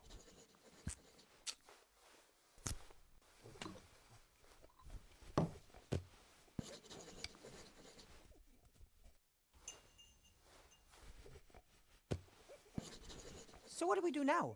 Keep an eye on Headmaster Block and see what happens? So near the elections. A supporter of the council leader behaving suspiciously in the vicinity of the Archmage. No, too risky. We can't wait. So you're gonna have a look for yourself? Phew, I'd like to, but perhaps that's precisely their plan. An officially unofficial employee of the Archmage sniffing about in the office of one of his political opponents. Wouldn't be good if word got out. A first-rate scandal. But what about a teacher looking for a form in the staff room? A teacher who is in the school because the headmaster has given him tasks to be done. Normally I would try to discourage you, but the Archmage is visiting the school tomorrow. If his opponents are planning something, we have to expose them tonight. I'll do it. I'll have a look around and get back to you if I discover anything. All right, but be careful, Wilbur. Archmage Alistair gave me a magic slate. That's just like him. He likes magical playthings. That's not all. The slate advised me to build a golem to help me with my work. A golem? They're very strong, so it could help me with a lot of my work.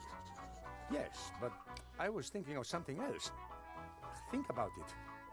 We agree the Archmage is the most powerful living wizard. Of course. No one could touch a hair on his head with a magical attack. But brute force, a stone to the head, a knife in the ribs. That could be a possibility. But now imagine that he had a bodyguard, a big chap, hard as stone.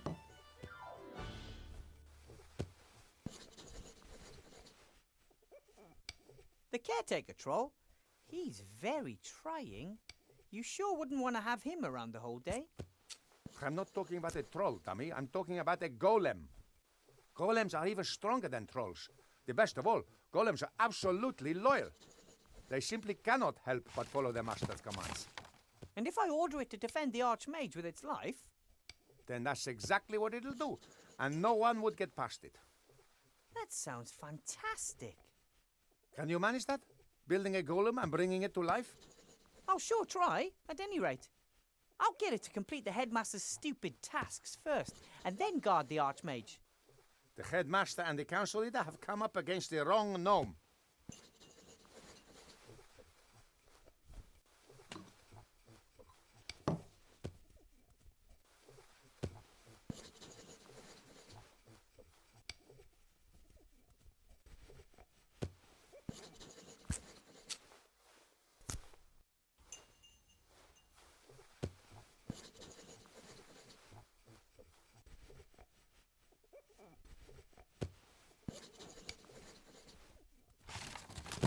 You don't look all that happy yourself.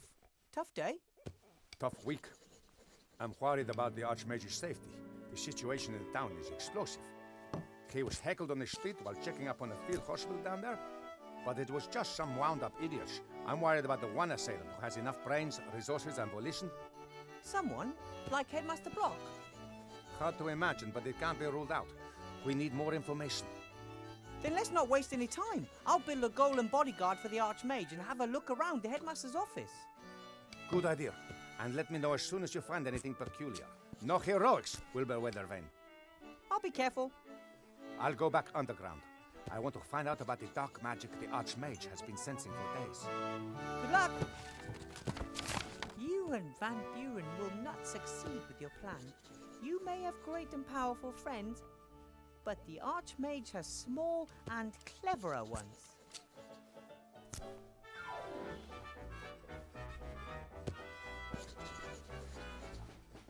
Wow! A two-headed ogre. I've heard of those. I never thought I'd actually ever see one of those in real life. Or smell it.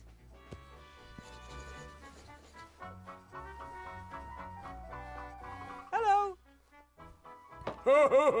Little mini-man. But Lout, that's a guest. Welcome, noble sir. How can we help you? You're a two-headed ogre, right? Well, I am an ogre. Me too. So, you two are ogres. My name is Zloth, mage, philosopher, scholar. And bag of wind. That is Blout, my brother. he is... Me, Basher. Me, best things up.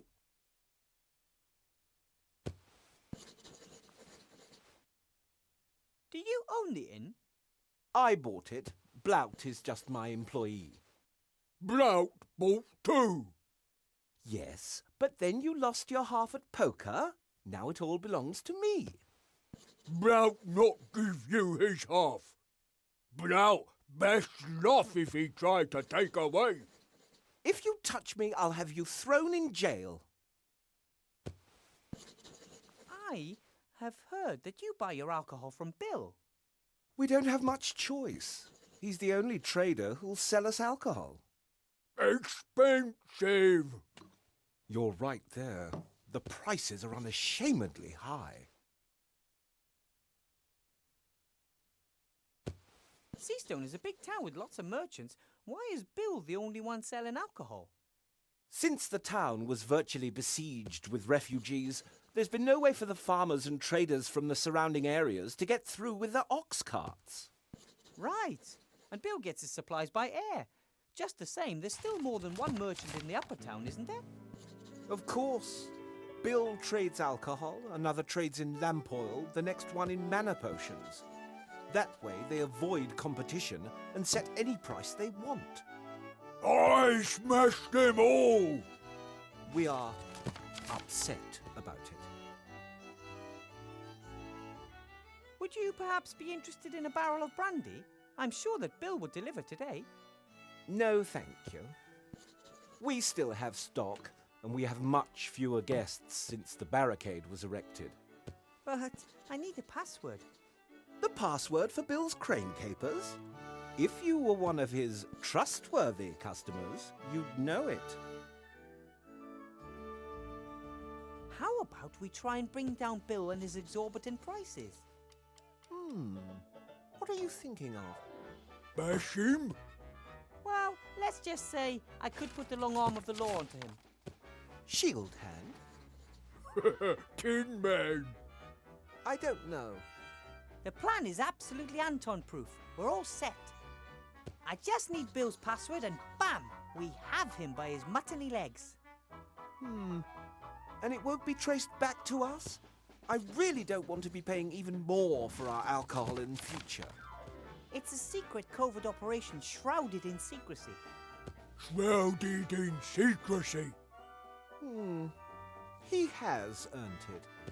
Oh, all right then. The password is, gold won't make you happy. Really? Here, a bag of silver for the brandy. It will be worth it if it scuppers business for Bill and his band of ne'er-do-wells. Thanks.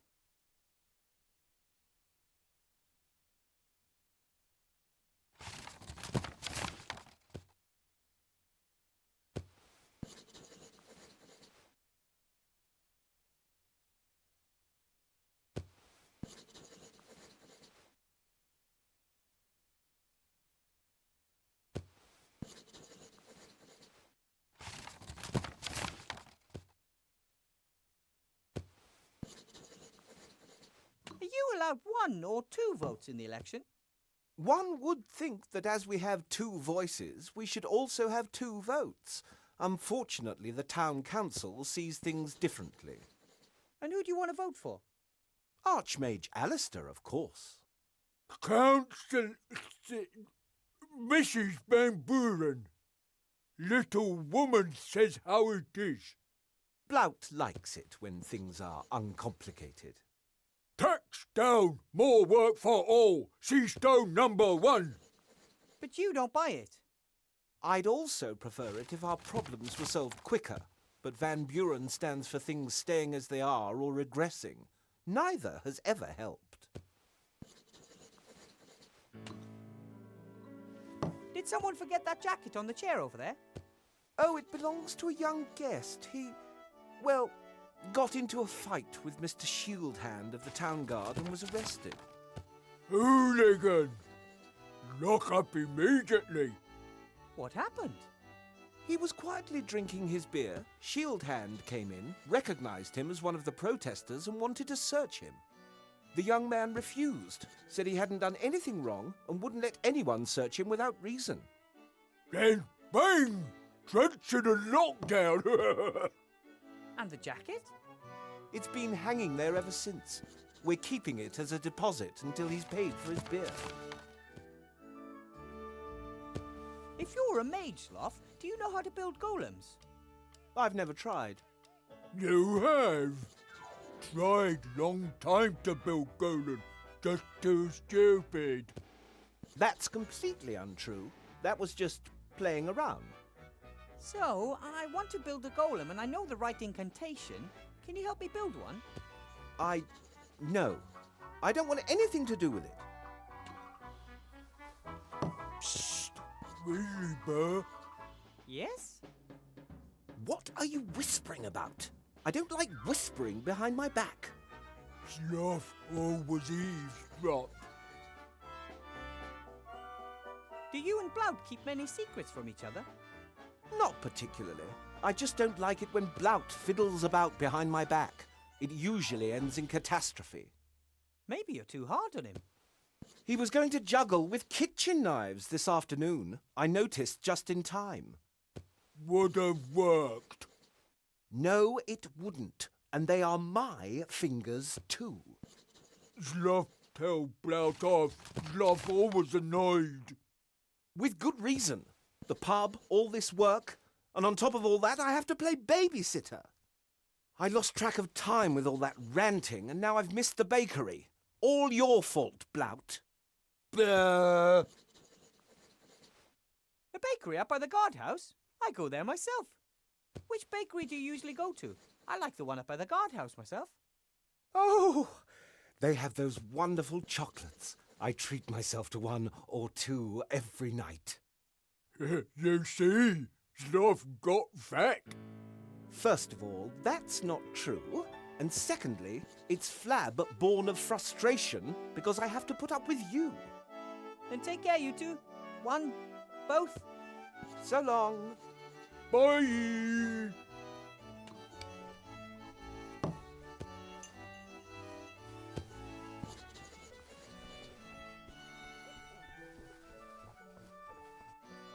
Remy left his class. There's a mark. It says 2CL beside it. For most people, that's just a little sip. But for a rat, that's a fair amount of booze, I guess.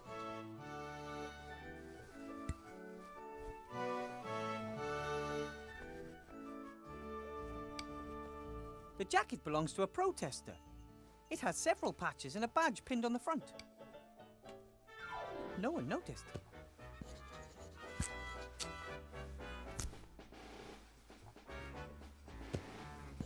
I've had so much to do in school, I haven't been here since the reopening.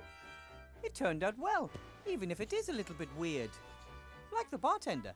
Zzz.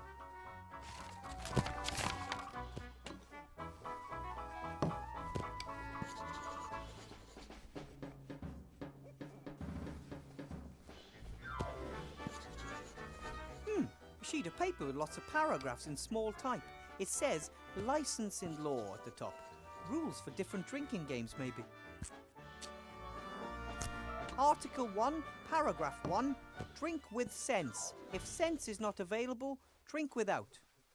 And here, Article 6, Paragraph 5, the feeding of mugwais after midnight is expressly forbidden. That makes sense. Article 14, Paragraph 2, the host is not required to serve vampires. This seems to be a long list of rules that apply to inns and their guests. How practical. This way you can check at any time to ensure that any freewheeling parties still conform to local ordinances. That's one less worry.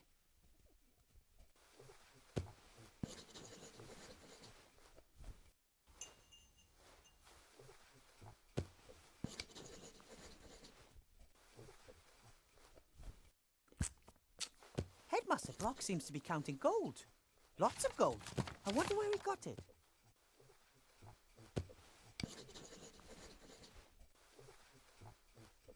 Hello, Headmaster Block.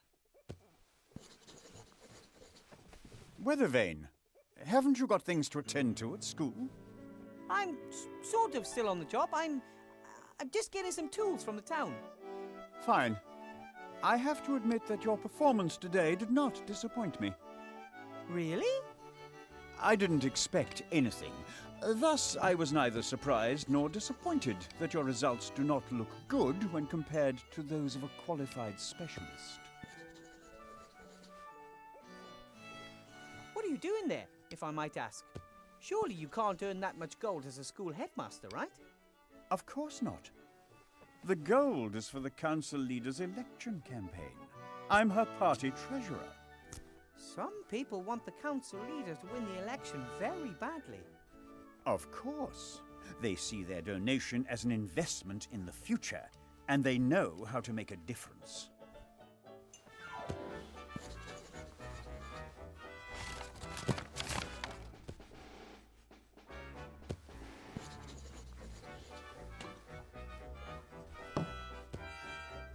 I think that you're unfairly giving me difficult tasks just so I can fail at them, and then you have an excuse to get rid of me.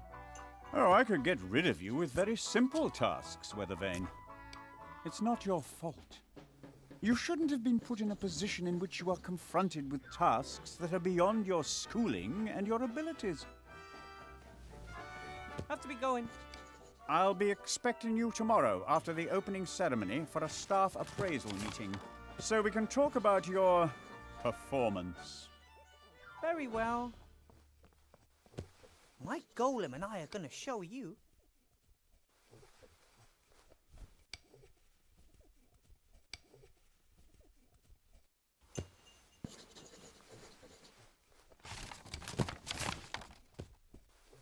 Hopefully I can sleep in my own bed tonight.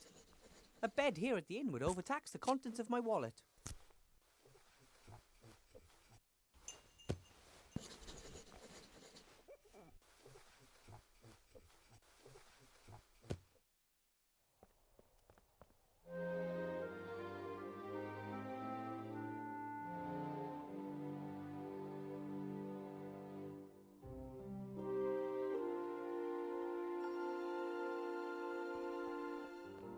A small fire spell can't hurt. Ignifaxius ignisfero.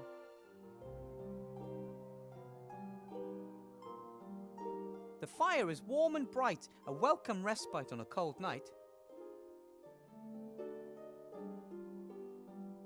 The pin that was attached to X's jacket shows a black fist on a red background.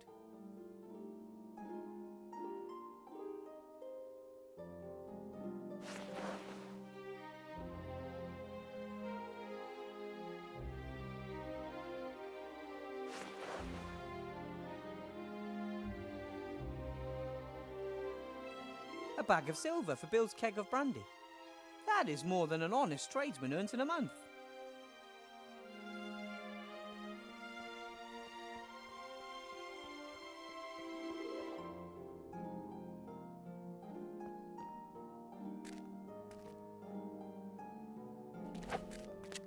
That's that terrible boy from class.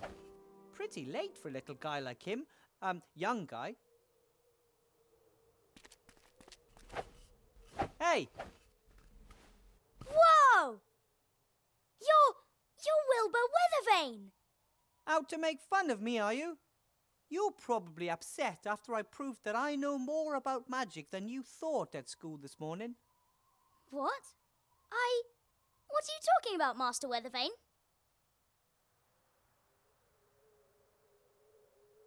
You were pretty cheeky at school this morning. Which school? There you go again, trying to make fun of me. But Master Weathervane, I'd never! This morning in the mage school, you were trying to make me feel uncomfortable and look stupid in front of the other students. The mage school? In the upper town? I'm not even allowed there. I wasn't born in Seastone, and I'm certainly not important enough to enter the upper town without a good reason. You mean to tell me you weren't in my class this morning? In your class? To become a wizard? That would be so cool! I still believe you're trying to make fun of me. Or do you have a twin? Not that I know of, Master Weathervane. Hey, perhaps someone was controlling my thoughts without me realizing. Now I'm sure you're trying to make fun of me. No, it is possible. Not all of the sorcerers, necromancers, and lawyers in the Shadow Army were captured, right? You look like you're training for an important battle. No, I'm reenacting your battle. How you and Captain Bonnet and Princess Ivo defeated the Arch-Witch, Mortroga, in the Black Tower. Oh, really? It must have been the greatest battle of all time. The solitary heroes, surrounded by monsters, standing up to the leader of the Shadow Army and her son, Munkus. Boom, bash, ja! Well, maybe it wasn't quite that dramatic. 10 years of war, the artifact of divine fate, and suddenly, peace. What's not dramatic about that?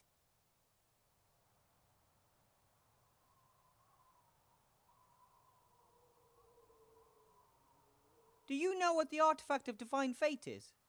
It can fulfill your every wish. I bet you wished for evil to be defeated. Right, Master Weathervane? We never used it. The Archmage warned us that the artifact was just too powerful. But if you can wish for anything, why not just wish for good things? Archmage Alistair doesn't believe the world works that way, and I trust him. If that's what you think, then I think that too. It's getting late. Isn't it about time you went home? I'll wait until all the guests have left the tavern. Sometimes Zloff and Blout give me a room, if no one is renting it. You don't have a real home? I've got lots of homes. Sometimes I sleep down in the tent city, and sometimes Widow Twanky lets me sleep on the bench in front of her fire. But if I can sleep in a real bed in the pub, then of course I'd prefer that.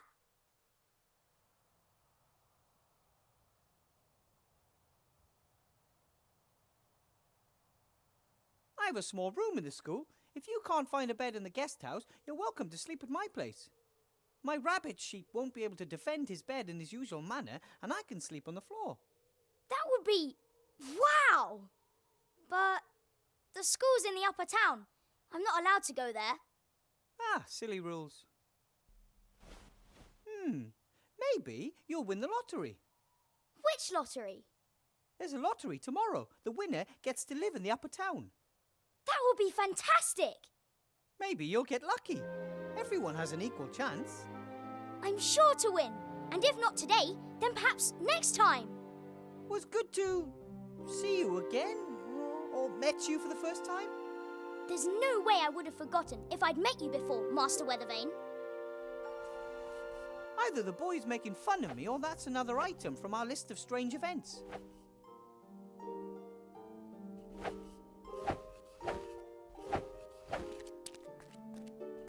Psst! Bill! So, Petey, what's the password? Gold can't buy happiness.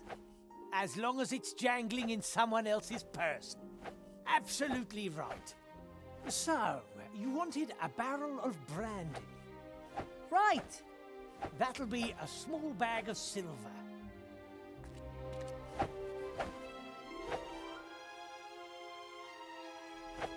One barrel of brandy coming up.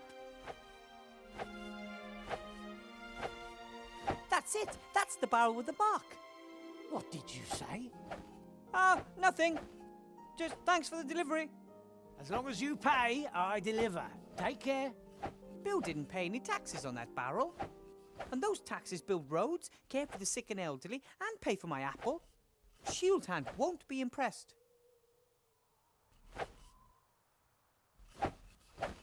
Sloth paid for that barrel fair and square, so it belongs to him. He should collect it before it disappears.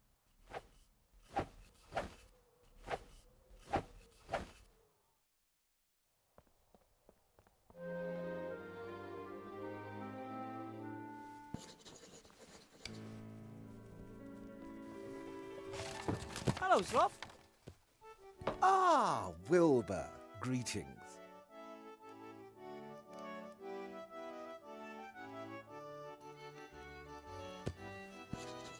Bill delivered the barrel without paying tax on it. And that's supposed to cause him problems? Mr. Shieldhand is arresting him right now. Oh, talking to him. Oh, something. Those two don't particularly like each other, but they are dependent on the same people. They wouldn't, Blout. Bash each other? No. Bite the hand that feeds. Right. Ah, if only I was there. Then I could make sure they played by the rules. See you, love. So long.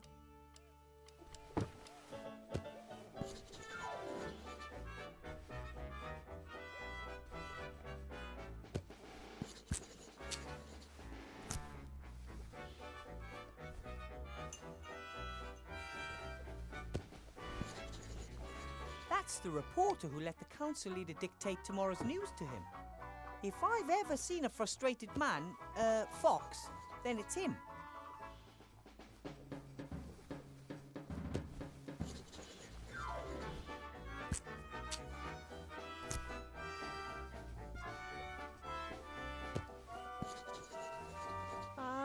Excuse me?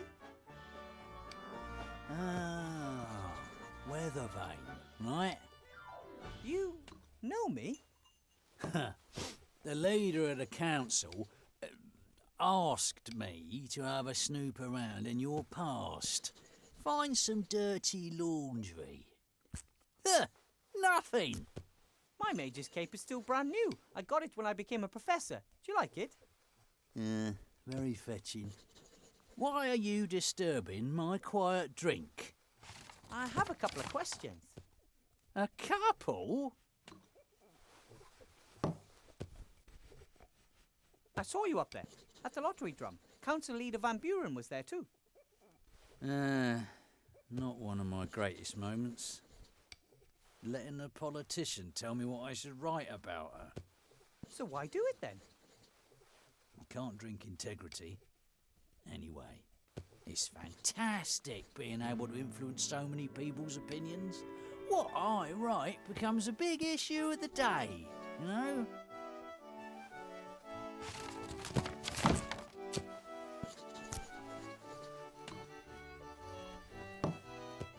You're the editor of the Seastone Lookout, right? Mr. Fox. Archibald Fox. Your name is really Fox. You got a problem with that? Oh, isn't that a little unimaginative? You are a fox, and your name is Fox.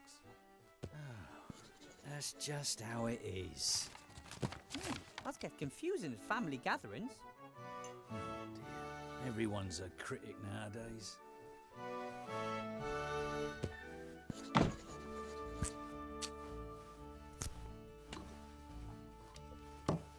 I noticed that you're always drinking from that same glass. So? Shouldn't the glass eventually be empty? It's a magic glass. Sloth came up with it. He didn't want to keep bringing me new glasses, and I didn't want to keep waiting for the next drink. So he magically connected the glass with one of the barrels behind the bar. A win-win situation.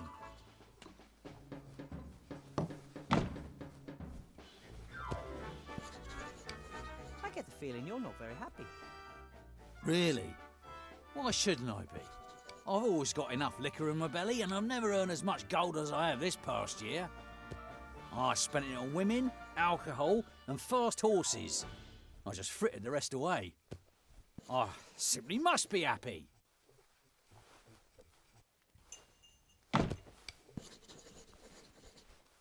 What are you writing at the moment? An article for tomorrow's edition. Pet dragon attacks on the rise. Child mauled. How does that sound? That's terrible. Is the child okay? Don't worry. The kid is as made up as the problem with pet dragons. But then why write about it?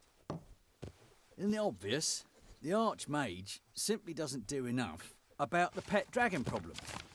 But I thought that there wasn't one. The leader of the council has now picked up the issue and has finally enacted a law strictly regulating the keeping of pet dragons. Everyone wins. My newspaper, because it reported on this urgent problem first. The leader of the council, because she acted quickly and decisively. And the citizens, because they don't have to worry about pet dragons anymore. Are you worried about pet dragons? No. You see, all thanks to Mrs. Van Buren.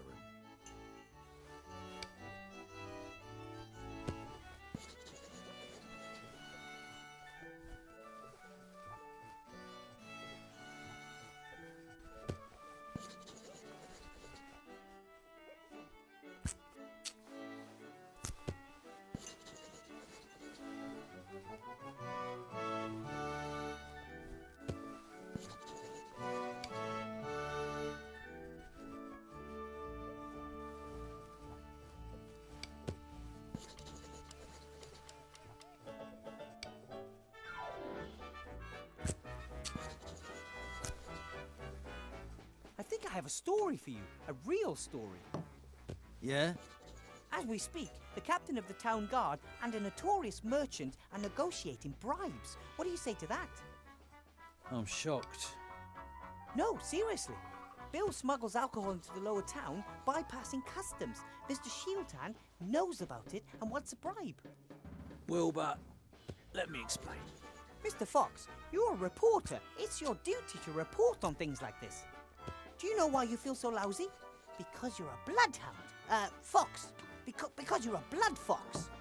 You don't want to just make up stories and have propaganda dictated to you. You want to investigate. You want to uncover. You want to expose.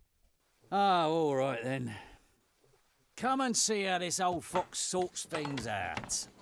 Fabulous! There's just one problem. Those two are in the upper town and the gate is closed. I'm a reporter. I can go anywhere.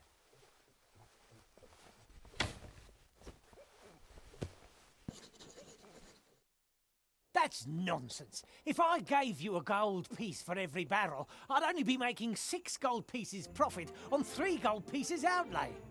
I may as well pay tax. I want my share. Nothing happens around here without my share. Good evening, gentlemen. And now him too. What's that I hear? Exorbitant prices being charged for alcohol, and this alcohol is being smuggled past customs into the lower town? I was just in the process of clearing up the affair. What do you want, Fox? Push off. We've got business to do. That's why I'm here. I want to show my young friend over there how business is done in this town. Exactly. That's why we have laws, you know. Right.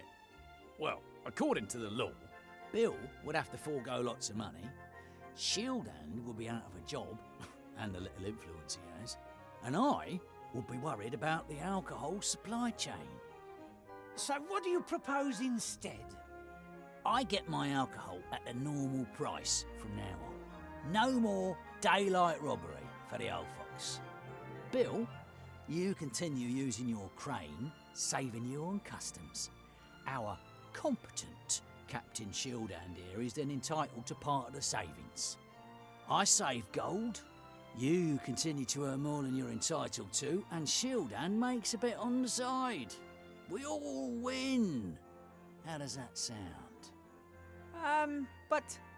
Sounds fair to me. All right then. Then we've got a deal. Come on, Shieldhand. This is cause for celebration.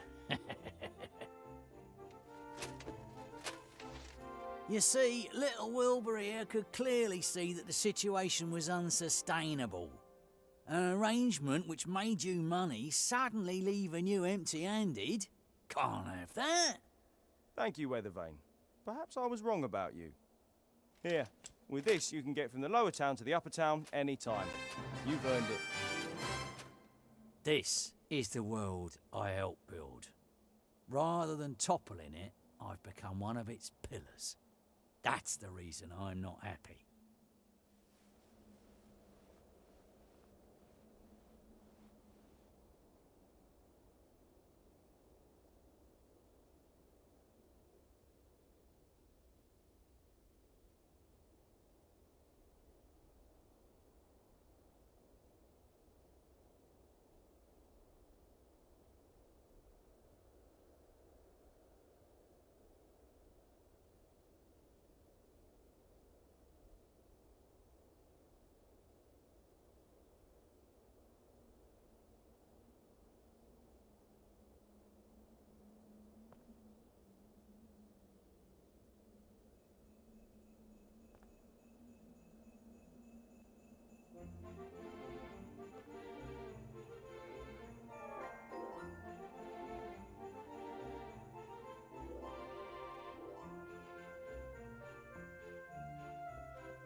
looks like Bill's delivery's finally arrived. I wonder if this box is supposed to move. I've heard of trunks with hundreds of legs, but this looks like a normal packing crate.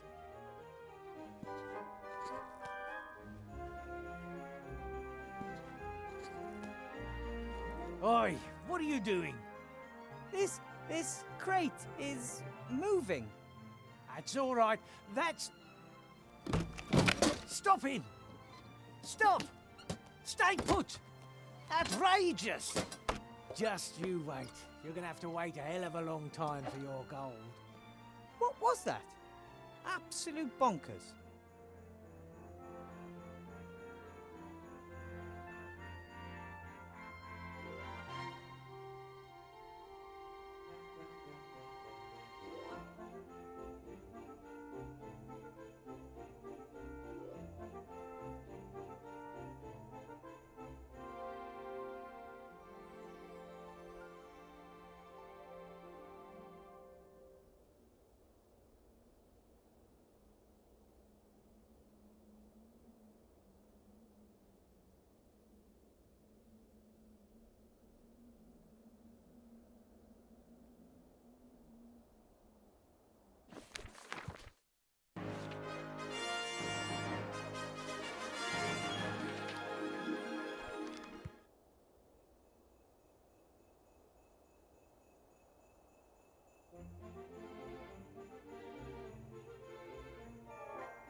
Empty boxes and packaging material. I can't see anything that in... Hey, what do we have here? Pretty good runner.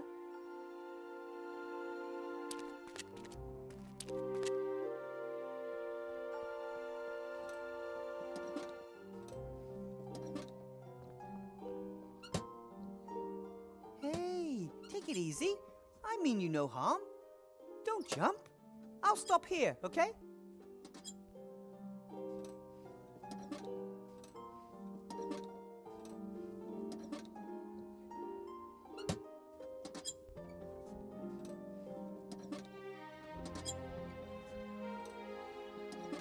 Why are you running away from me? I just want to talk to you. I could use some strong legs. Not for me, of course. I'm satisfied with my extremities. But for others. No, I'll back up a step.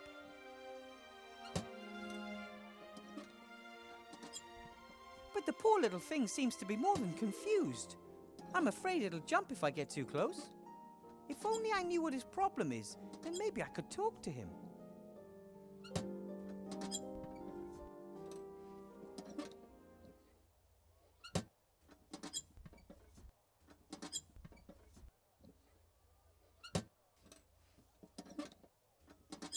I bet it would be strong enough to carry the golem. But the poor little thing seems to be more than confused. I'm afraid it'll jump if I get too close. If only I knew what his problem is, then maybe I could talk to him.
What can I do for you?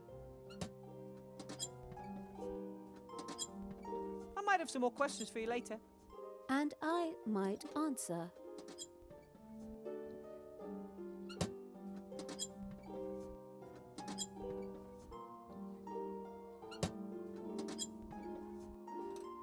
Hey, take it easy. I mean you no harm. Don't jump. I'll stop here, okay?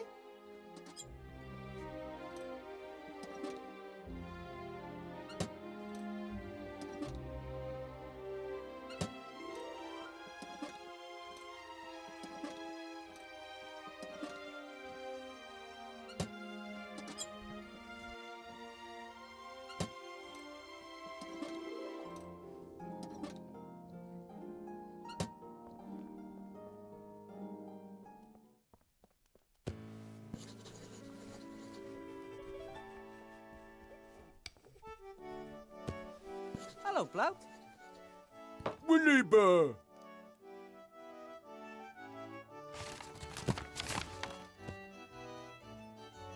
Are you really sure you want to vote for Van Buren?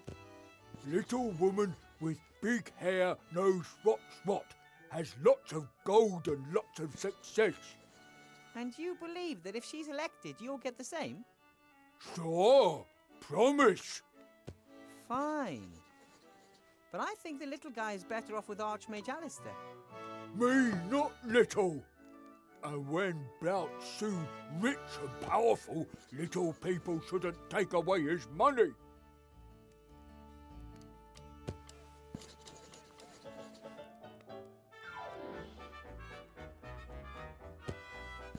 Before I became a mage, I worked in a dwarven inn in the White Ridge Mountains. You have stupid boss too? I am not stupid.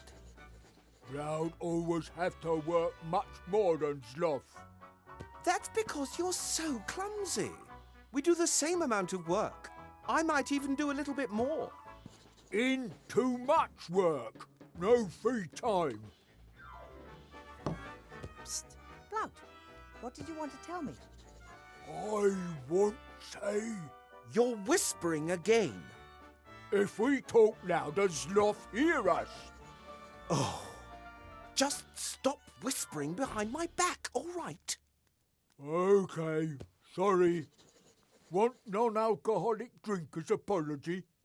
Oh, no. You might have tricked me with alcohol once, but never again. So Blout got you plastered? Sloth get exhausted from itsy-bitsy thimble of alcohol. Sloth like little girl with pigtails. I have alcohol intolerance, or perhaps an allergy. What did you want to tell me, Blout? No, Sloth eavesdropping. I say nothing while Sloth listening. Huh. I'm not going anywhere. Bye, Blout. Bye. Hello, Sloth. Ah, Wilbur. Greetings. About the whole bringing down Bill thing, Yes? I'm afraid it didn't quite work. Sorry. I wasn't exactly full of hope. And even if Bill did get his knuckles wrapped, someone else would have come and taken his place. It's the system that doesn't work. Broken! The merchants are all in cahoots and fix the prices among themselves. See you, Sloth. So long.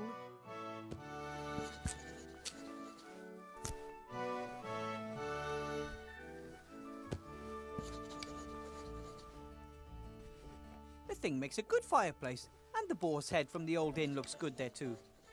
I must say that overall I really like this pub. I hope that in a few days I can celebrate the election victory here with Remy and the Archmage.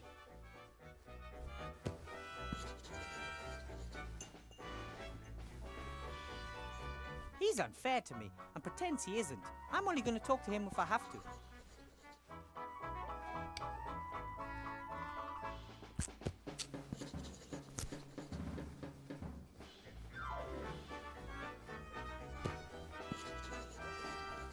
Swinging Seastone, the town that never sleeps. This postcard was clearly sent before the war. Even the Mage School Tower is in its proper place.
There are the chocolate Sloth was talking about in the shop window.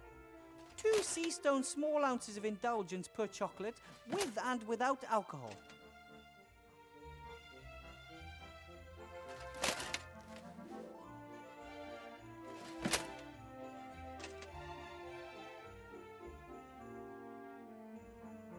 The drain's blocked by a grating, and even if I did remove it, I'd still be too big to climb down.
The lookout is reporting unfairly, and someone has glued these fabrications about the Archmage to the wall.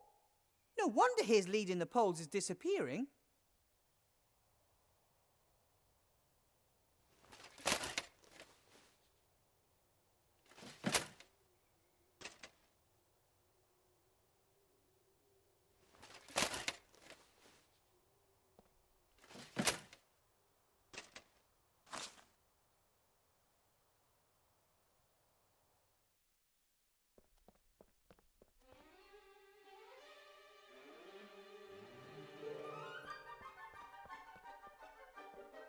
Ew, the bucket is filled with some kind of mucus. Half water, half troll spit, I bet.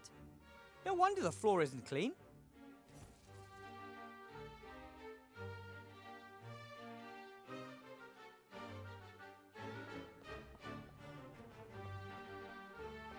I don't think books could help me at the moment. Quite the opposite, in fact. I'm easily distracted. I should actually do something productive, or sleep maybe. But instead I just read a book or play a game.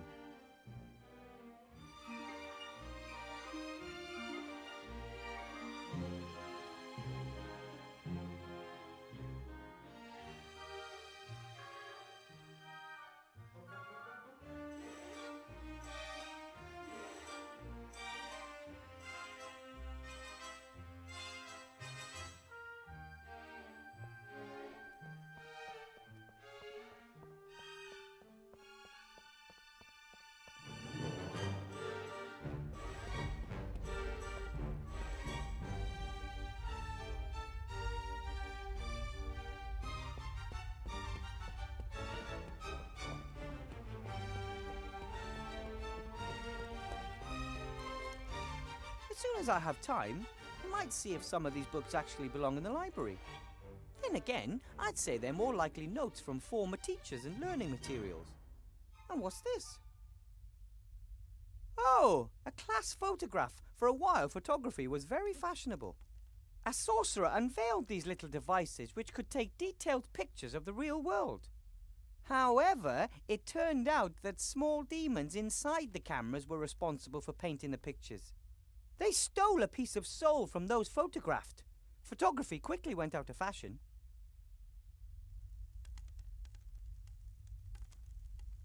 One of the first clues that demons were in the cameras was that those photographed made strange grimaces they would never make in reality. A number of the students in this photo look more than odd. The graduating class of 1462 is written in ornate script above the image. One of the first clues that demons were a number the graduate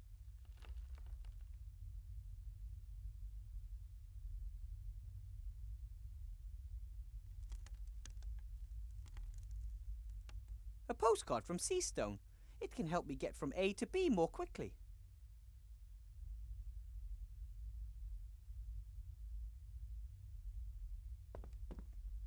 I've got a class tomorrow morning. I should prepare for it. Blocky has forbidden me from using magic in class, but how can I inspire my students without magic?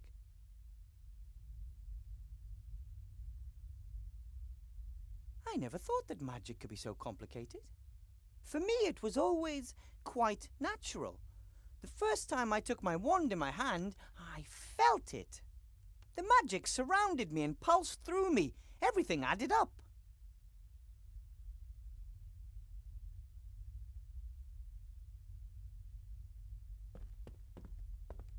If I have to mix some magic ink, this is certainly the best place to do it.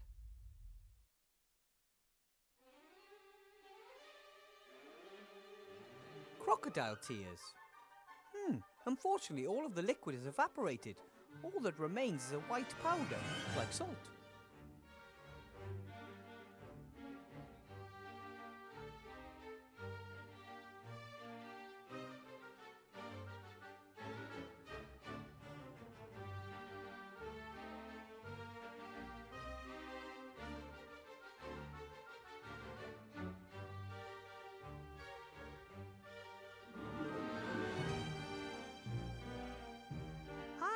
Excellent! I can mix the ink in this pot.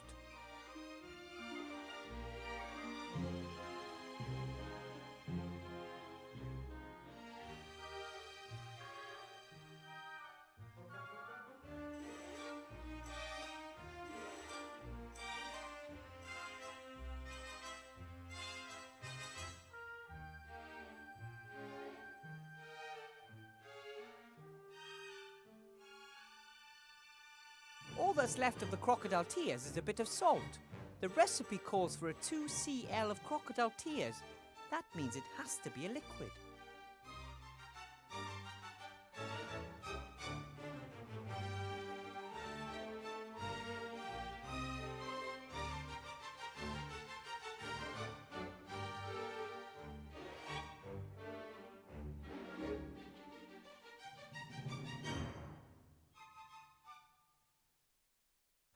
A scale for weighing ingredients. This could be useful. Unfortunately, most of the counterweights are missing. It seems only the 3 Seastone small ounce weight is there.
Maybe I can train the plant not to eat the students. If not, I'll train the students to eat the plant.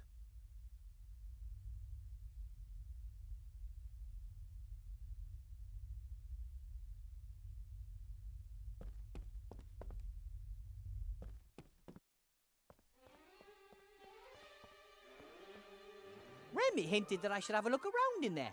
Something about the headmaster isn't quite right, that's for sure. The door's bound to be locked. Wonder if I can crack it. The door handles look like stupid ears. That was either a coincidence or a silly designer. Oi, I heard that. You can talk. And hear. And who are you calling stupid?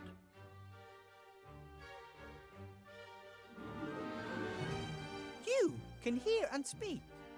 Certainly. Why? I mean, why must everything be alive? How could I hear the access code if I didn't have any ears? And how could I tell you the code is wrong if I didn't have a mouth? You have a point. I teach at this school and I'd like to get into the staff room.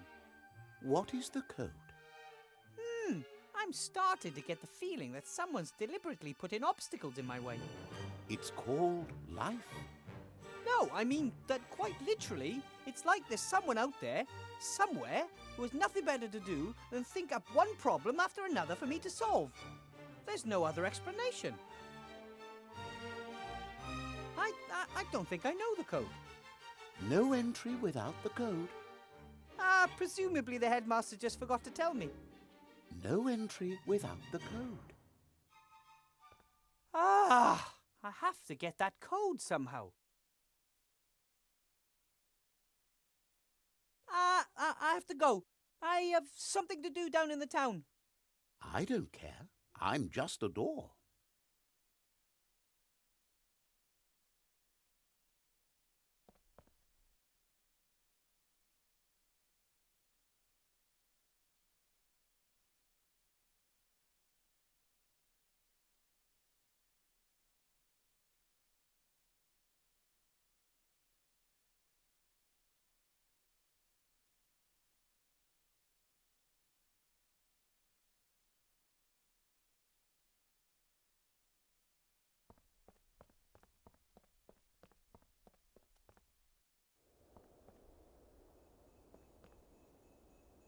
Hello, Bill. Wilbur. So now you can just keep on smuggling your alcohol without worry? Thanks to you. It was a mistake depriving Shield Hand of his cut. One hand washes the other, and in the end, everyone's got more gold in their pockets. The system works. That thing running about over there, what is it? A darn scam, that's what it is. They won't get a penny out of me, sending me such a wild thing. Yes, but what exactly is it? A piss pot! Sounded like a good idea. We equip piss pots with legs. You don't do the walking when it's time to empty your bladder. But why the devil give a pot legs that means he scurries about like a boar on fire? Do you sell crocodile tears? Can order them. Be here in 3 days. That's too late. Oh, the fine sir want... Do you sell dragon sweat? Dragon sweat? That's very expensive. I was afraid of that. But I need it badly. I mean expensive like, I'll give you half of my kingdom and my prettiest daughter. Even you can't afford that. Too bad. I have to be going, Bill. See you next time. See ya.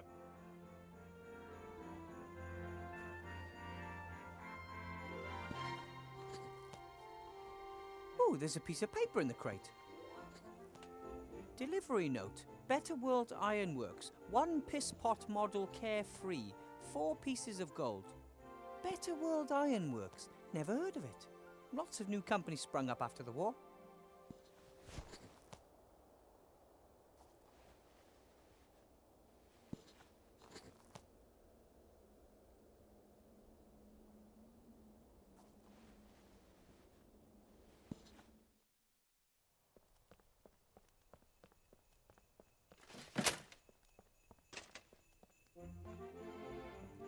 Shieldhand.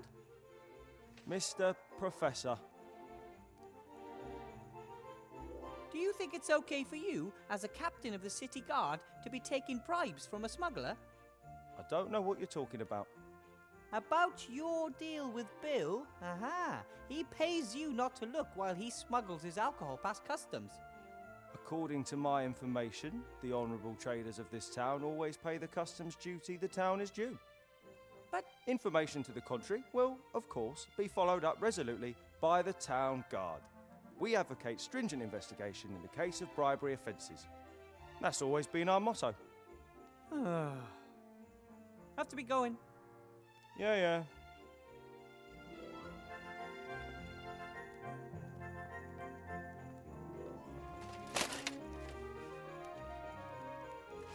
Hello? X? Shh. What do you want?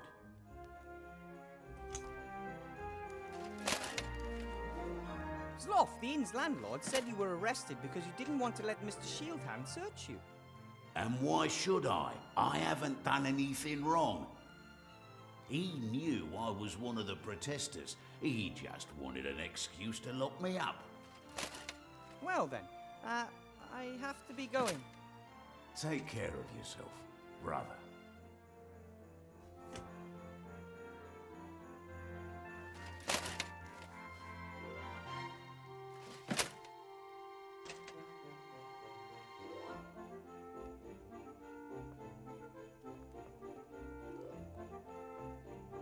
I don't think the general public would be interested in an old Mage's class photo.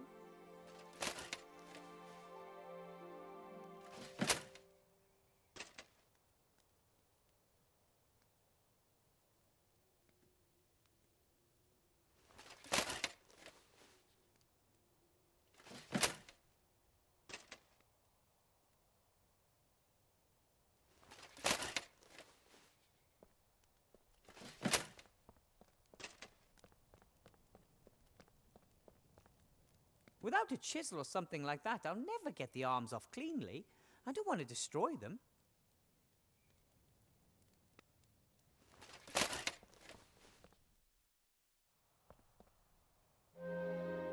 Normally, the town wakes at the crack of dawn.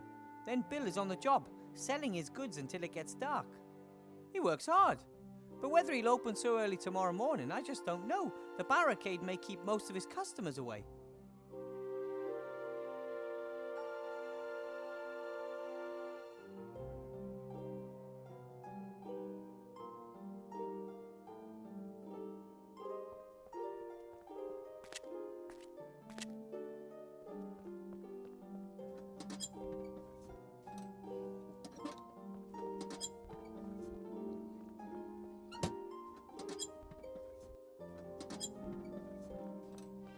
I bet it would be strong enough to carry the golem. But the poor little things, if only...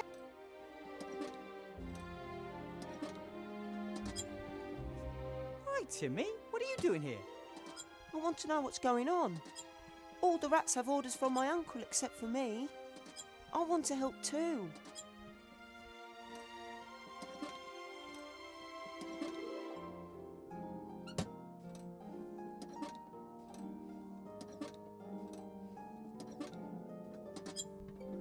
I understand that you want to help and have a real soft spot for little heroes. But you're not the strongest and your health isn't best. The Archmage staying in power is much more important for the small and the weak than anyone else. We would be the first to suffer under the council leader if she won.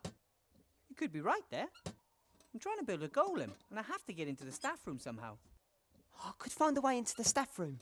There are lots of secret tunnels and passages under the town. One of them is sure to lead there.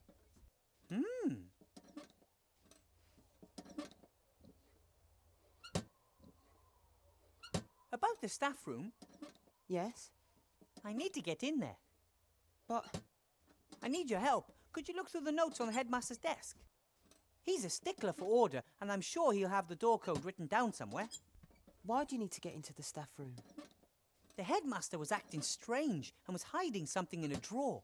I want to know what he's up to. Perhaps it's a bomb. Maybe. We need to find out what exactly. But you're too small to open the drawer. That's why I need the code. Got it.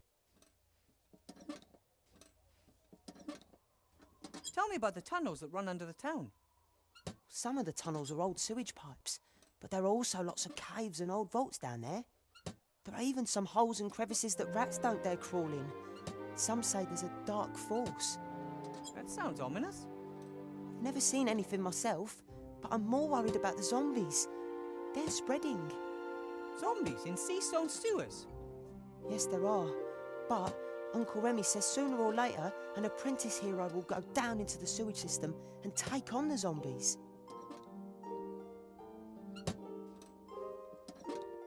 When I first heard of you, they said you were very sick.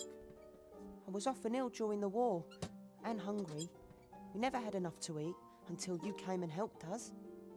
Of course. It seemed like the thing to do. Not for everyone. Some people treat us like vermin. Some people don't like it that Uncle Remy works for the Archmage and gets paid for it. But he doesn't even keep the gold for himself. He shares it between the whole family. And it's a big family. I spoke to your uncle today. He looks tired. He works too much. Ethel says that too. He doesn't eat enough and hardly sleeps anymore. He says, I can sleep when we've rebuilt the country.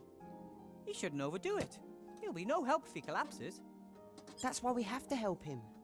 He wouldn't have to do everything on his own if you and me pitched in. Okay, you try and get into the staff room, then we'll meet back here, okay? Be careful. I always am.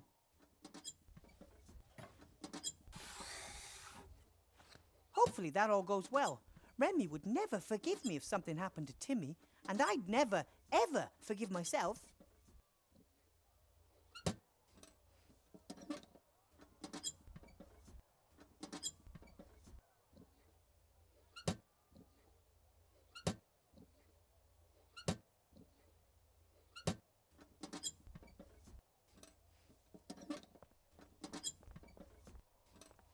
The houses in Seastone are pretty cramped together.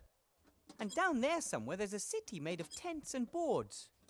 The Archmage is working hard to give people hope after the devastation of the war. Every day you can hear the people down there making music and singing until late at night. They dance, practice dwarf tossing and hold spelling bees. They know how to entertain themselves. But one day the mood will turn. There might not be enough beer, or too much. Either would be a problem.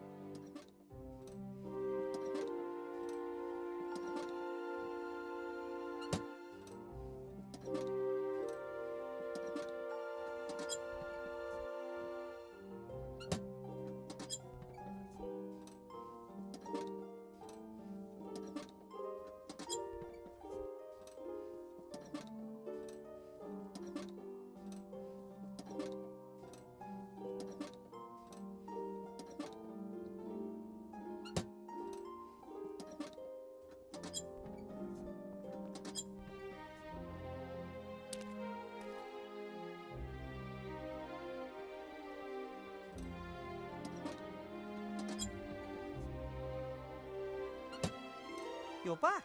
What did you find out? Lots of documents full of lists and numbers. Nothing suspicious. But I did find an entry titled door with 4 numbers underneath. 4, 60, 9, 41. I wrote them down for you. You did great.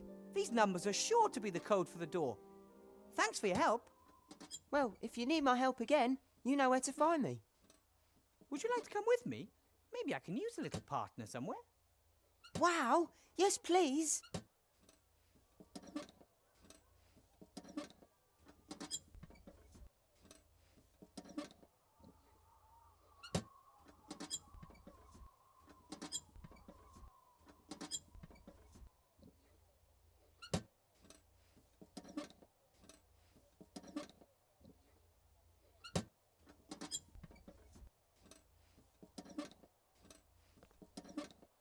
I bet it would be strong enough to carry the goat, but if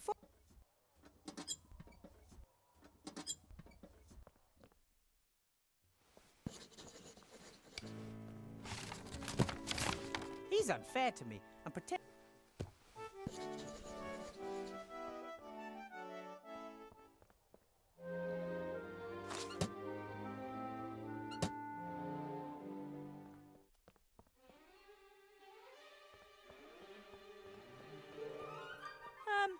Hello?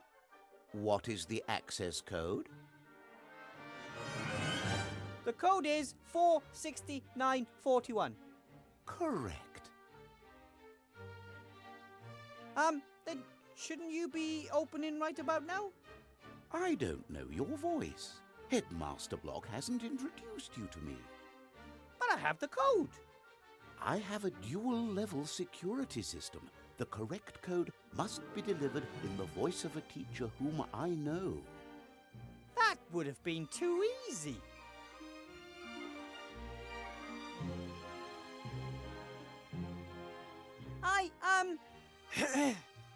It's me, Headmaster Block.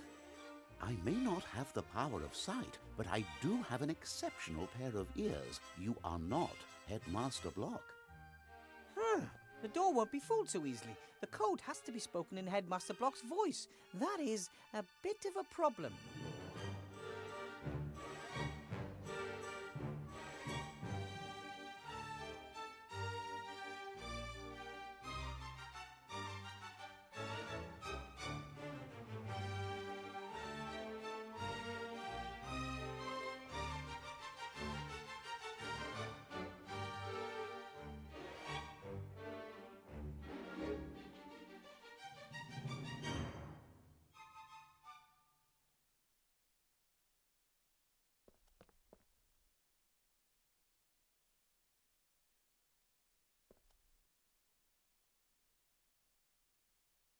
What can I do for you? Can you imitate voices? I can imitate the call of more than 17 birds. I'm more interested in human voices. I am sorry. I only have one voice at my disposal. A very pretty voice. Oh, of course. I can, however, record speech. Record speech? What do you mean? Record speech? What do you mean? Fantastic! Fantastic! Okay, you can stop now. How does this recording thing work? I can record all of your conversations. If desired, I can play back only certain parts of the recording. You mean that if I can somehow get the headmaster to say 4, 60, 9 and 41 in conversation, you could repeat those numbers in his voice? Correct. Excellent. I might have some more questions for you later. And I might answer.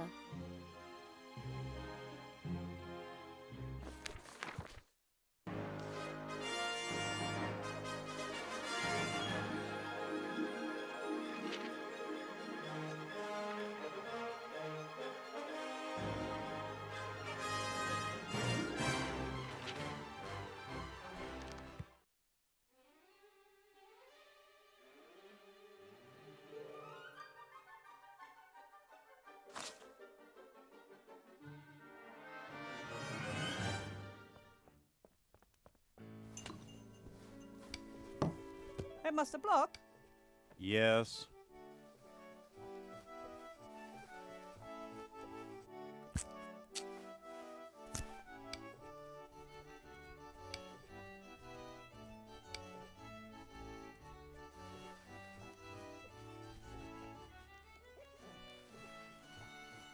Would you please say the word 9, Headmaster Block? No. Why should I? Just because?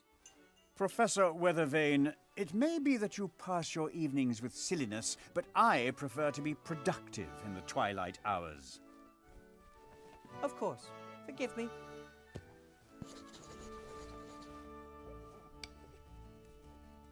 How many rings of power did the humans get again? What are you talking about? In that saying. 3 rings for the elven kings under the sky. 7 for the dwarf lords in their halls of stone. You know. Never heard of it. I wonder whether we should hang up some balloons tomorrow morning for the school's inauguration. Red ones would be best. What do you think? What would be a typical number of red balloons? We don't have scope in the budget for balloons. I also find them rather unsuitable. 98, maybe? 99? I said no balloons. Whew, I could really go for a nice dwarven ale about now. How about you? It would kill you on the spot. You do know that.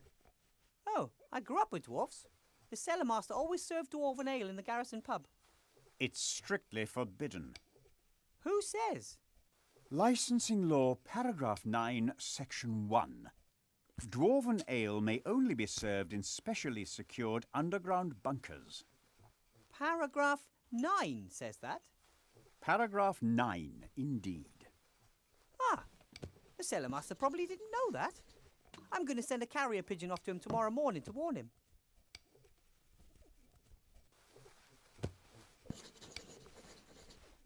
This photograph of a school class was in the wrong cupboard. I'd like to file it away correctly, but I don't know where. Show me that. The year is written boldly and clearly. 1462. 62? Yes, 62. Ah, thanks for your help.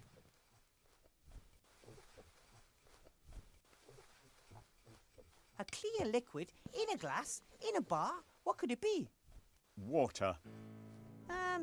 Sure, why not? A nice glass of cold water. It's warm water. I drink 2 glasses of warm water every evening. It helps the digestive process. Why don't you drink 3 glasses of water?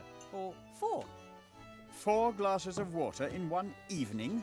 That really would be decadent. Besides, you'd probably have to keep getting out of bed to go to the toilet. Yes, 4 glasses of water would simply be too many. But it's good that we were able to talk about that.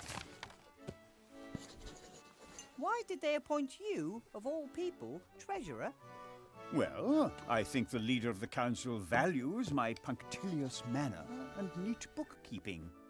In addition, I was, if I may be so bold as to simply come out and say it, mathematics champion for several years in succession in my youth. So you were a mathematics champion in your youth? For several years in succession, in fact. Then tell me, what is...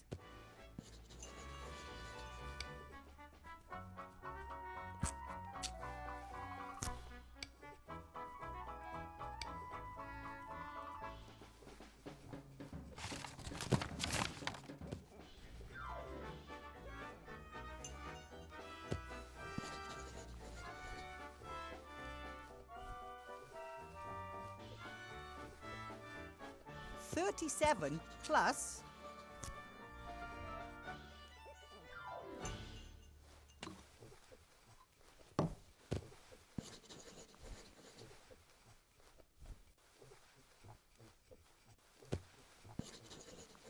$50 minus...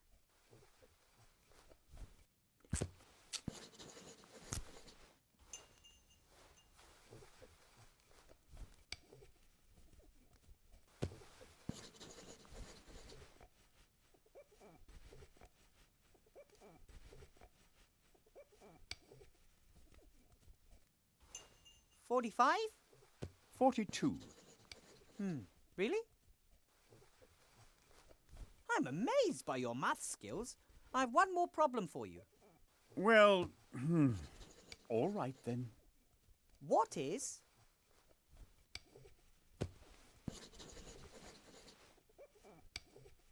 $37 plus...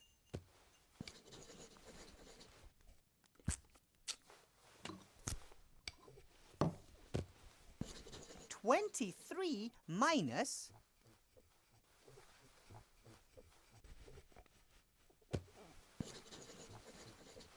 $33? 27. Carry the 3. Yes, right. I'm amazed by your math skills. I have one more problem for you. Well, all right then. What is...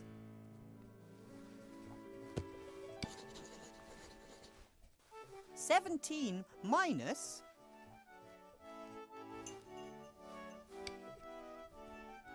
27 plus...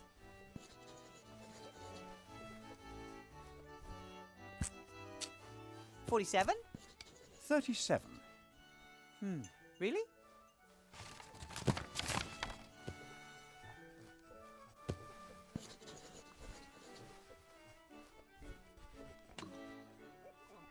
I'm amazed by your math skills.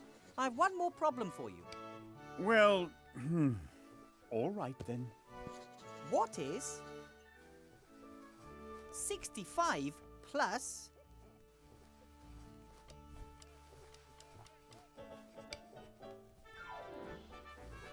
23 minus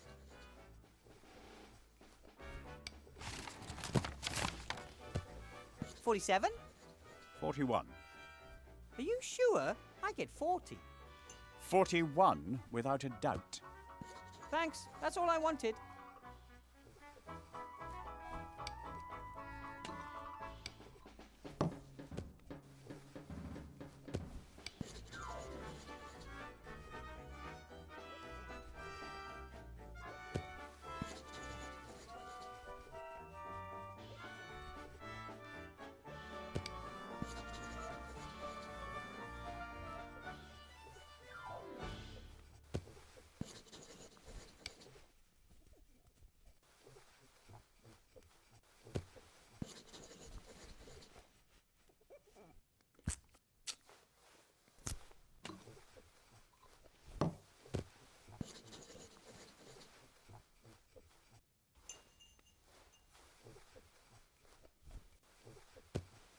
Have to be going. Goodbye.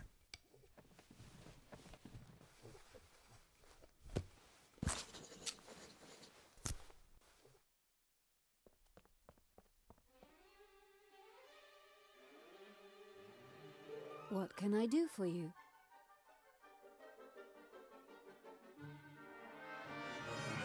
Ahem! Would you please let me and Headmaster Block in? I only heard the footsteps of one person. 469. 41. Oh, pardon me, Headmaster Block. That's better.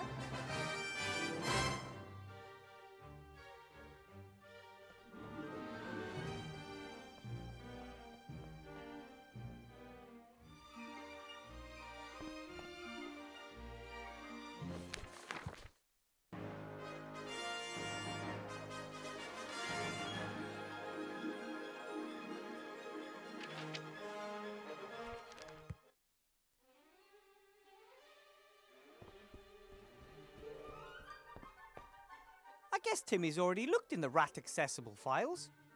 He found the door code in one of them.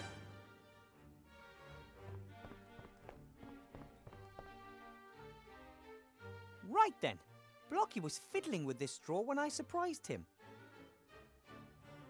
A small bottle. What's this? A letter. Dear Council Leader Van Buren, rest assured of my fullest support during the election campaign. Nevertheless, as headmaster, it is my duty to point Article 47, Paragraph 6 of the school rules out to you. Advertising of any form is prohibited in the school, and I must insist that the entire campus be left out of the electoral campaign. And now, the final inventory list for the ground floor of the school. Then there's a list of all sorts of objects, although it appears Headmaster Block isn't quite finished yet. I'm impressed. The headmaster forbids advertising in school, even if it is for Van Buren's campaign. Law and order seem more important to him than personal benefit.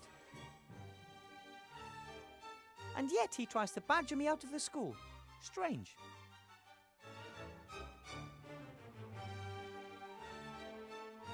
The only thing in this drawer was this bottle. Spidery old-fashioned writing, hard to decipher. Dragon sweat. Dragon sweat! What is the probability of the headmaster having the one ingredient for magic ink in his drawer that I couldn't find anywhere else? Talk about luck.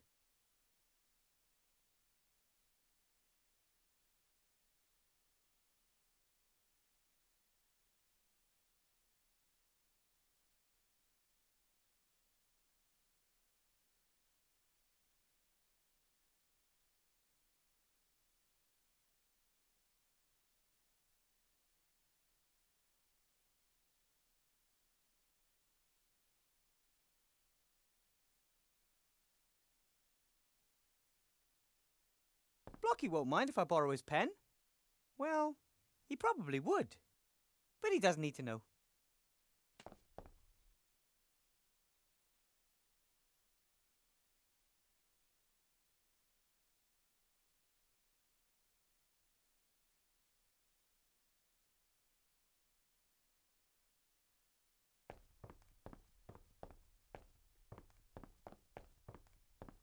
The fire's just embers. Wish I had some potatoes.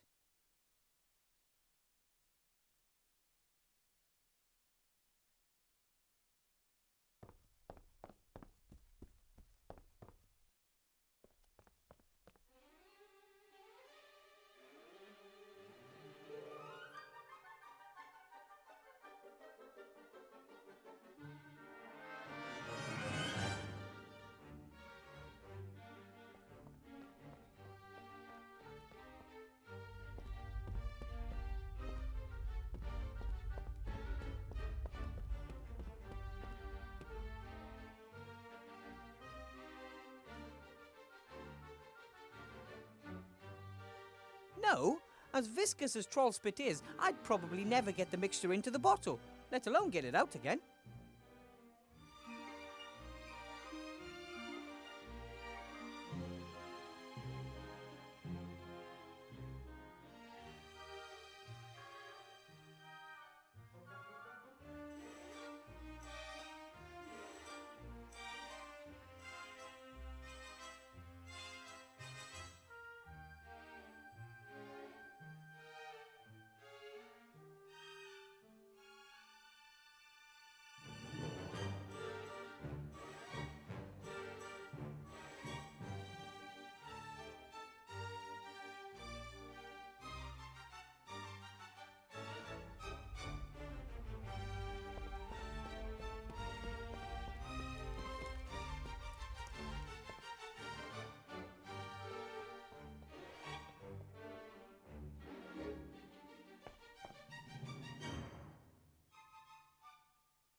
feel really worn down today.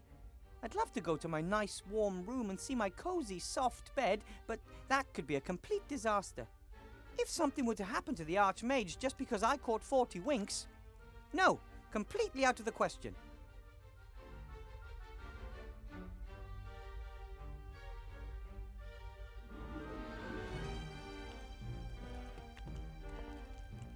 Should be easy to find enough soot for the ink here.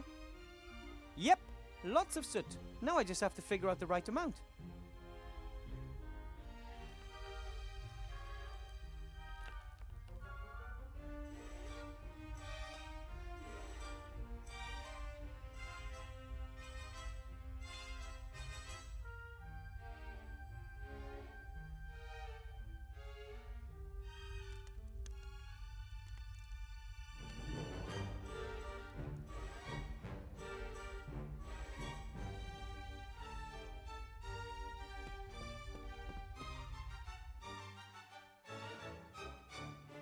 A scale for weighing ingredients. This could be useful. Unfortunately, most of the counterweights are missing. It seems only the 3 sea stone small ounce weight is there.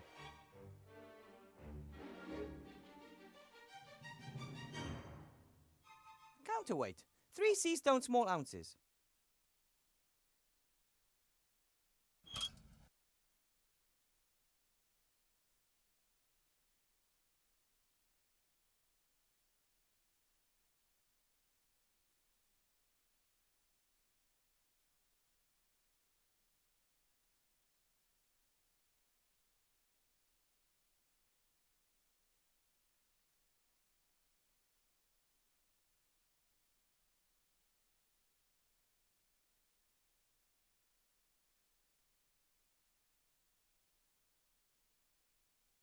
According to the recipe, I have to add exactly 1 sea stone small ounce of soot to the ink. And I'm not sure that this is 1 sea stone small ounce. The counterweight weighs 3 sea stone small ounces, but I have to weigh out exactly 1 sea stone small ounce of soot.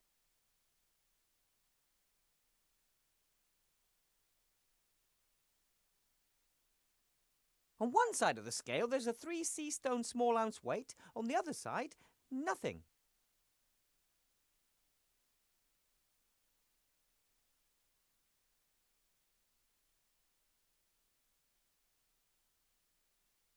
The weight doesn't matter here. I have to add exactly 12 drops to the pot.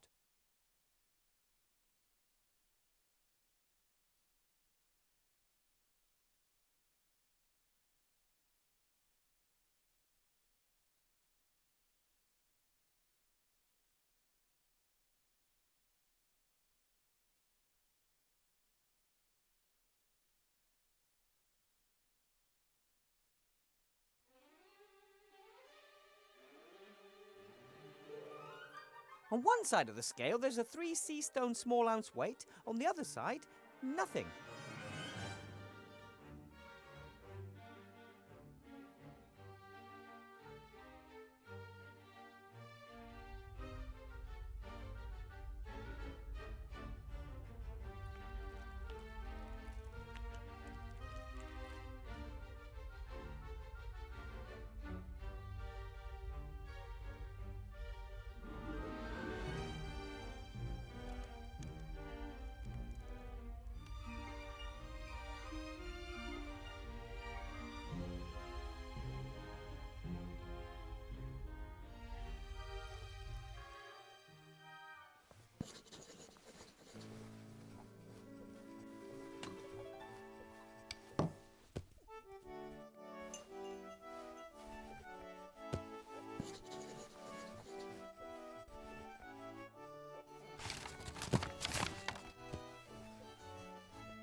I don't need to talk to Zloth at the moment.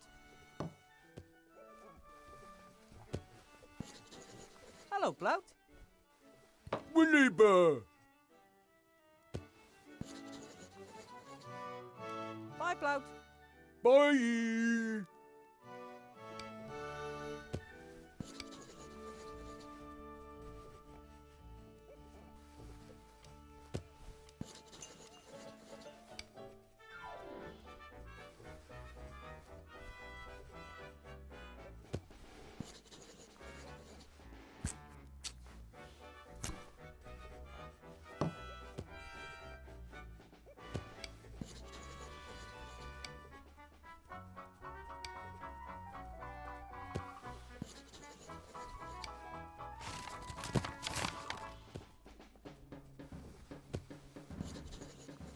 He's unfair to me and pretends he isn't. I'm only going to talk to him if I have to.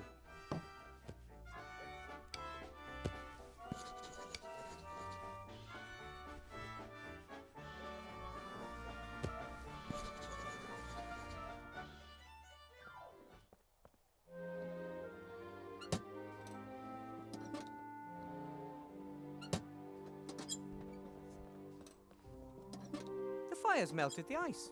Now it's water.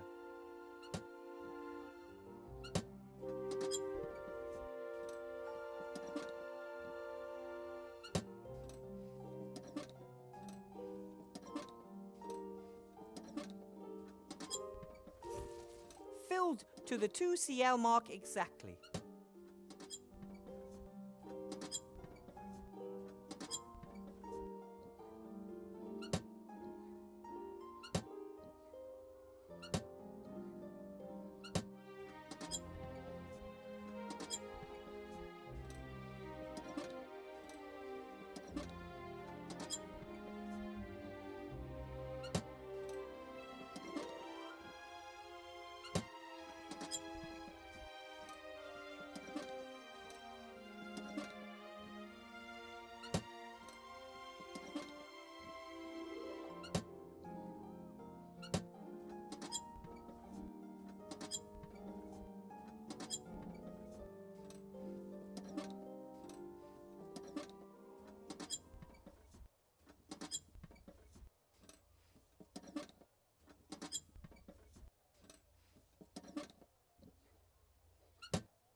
All right, now 2cl of water to the salt, and I have the right amount of crocodile tears.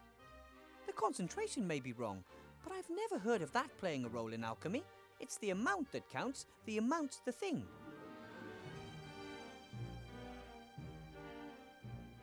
Two CL of crocodile tears. Looks good. Well, I'll add exactly 12 drops of dragon sweat to the pot. And done. Crocodile tears and dragon sweat are in the pot. All I need is the soot.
The counterweight weighs 3 sea stone small ounces, but I have to weigh out exactly 1 sea stone small ounce of soot.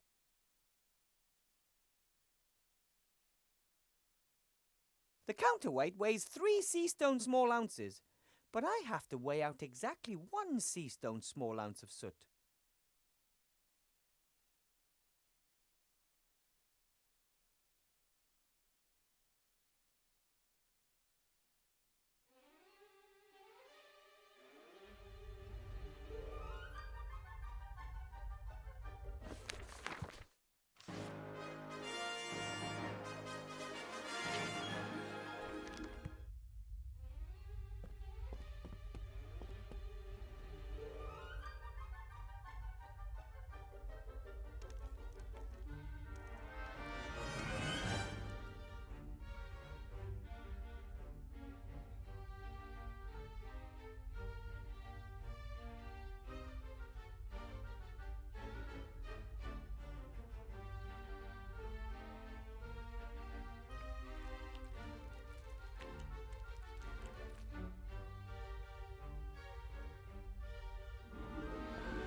I'm not sure who that is, or what.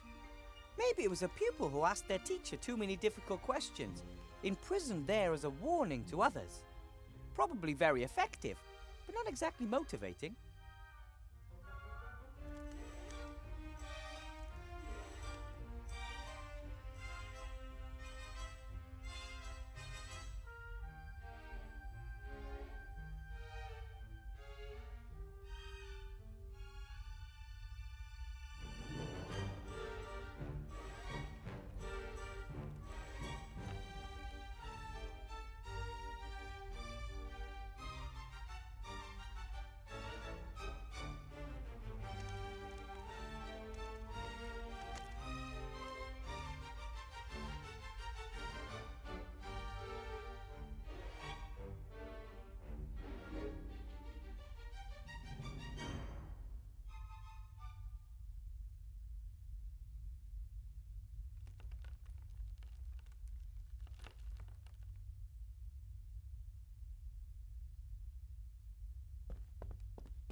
Hello, Bill.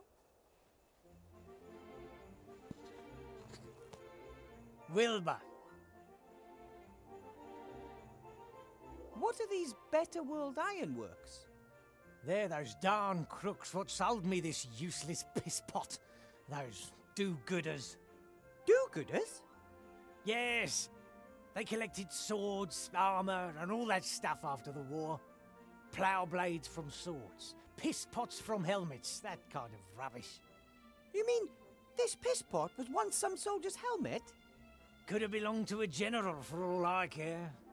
Now it's a pisspot on the run. Ah, a soldier's helmet converted into a pisspot with legs. No wonder he doesn't like it.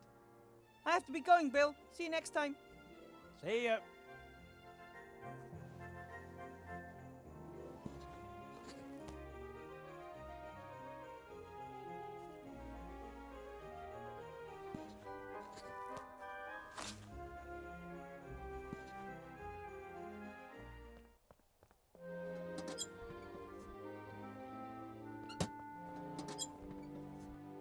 Don't jump! You were once a soldier's helmet, right? And the way you look, not just any soldier either. And now they've turned you into a magic pisspot. That's a shitty job. I so understand why you ran away. You fought for good, went through so much, and now... How would you like to do great things once again? For your Commander-in-Chief? I'm building a golem to protect the Archmage. You know Archmage Alistair, don't you? He's in danger. Maybe the Shades are behind it. But definitely a dark power. You could be the golem's legs. It would be an honourable task. So you're in? Deal, little helmet. Don't cock it up.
protesters took everything they could find and piled it up to make a huge wall.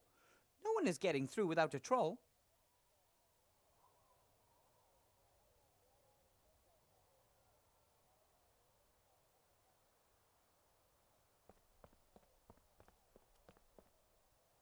This looks like a hatch.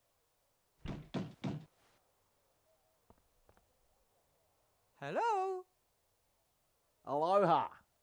Are you talking to the enemy? Who are you? My name is... Shh! If you tell an agent of the government our real names, you'll endanger the entire organisation. What do you want to call us?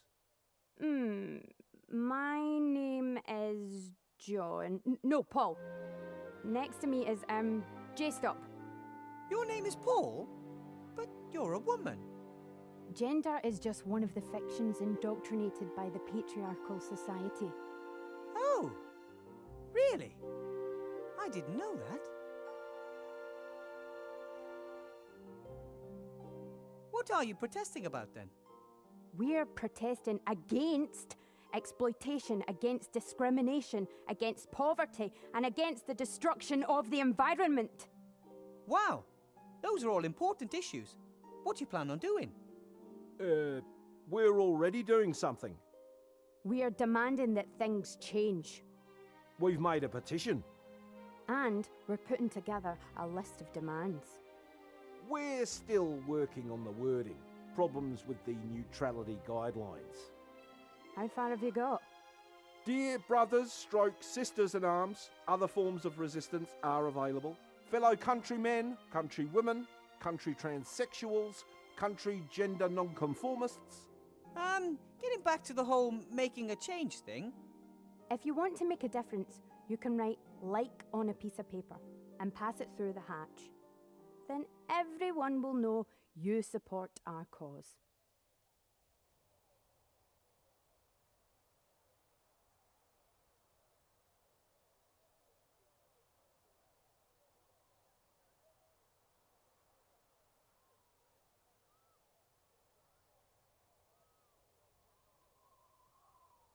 I talked to a prisoner in the upper town. He's one of yours, isn't he?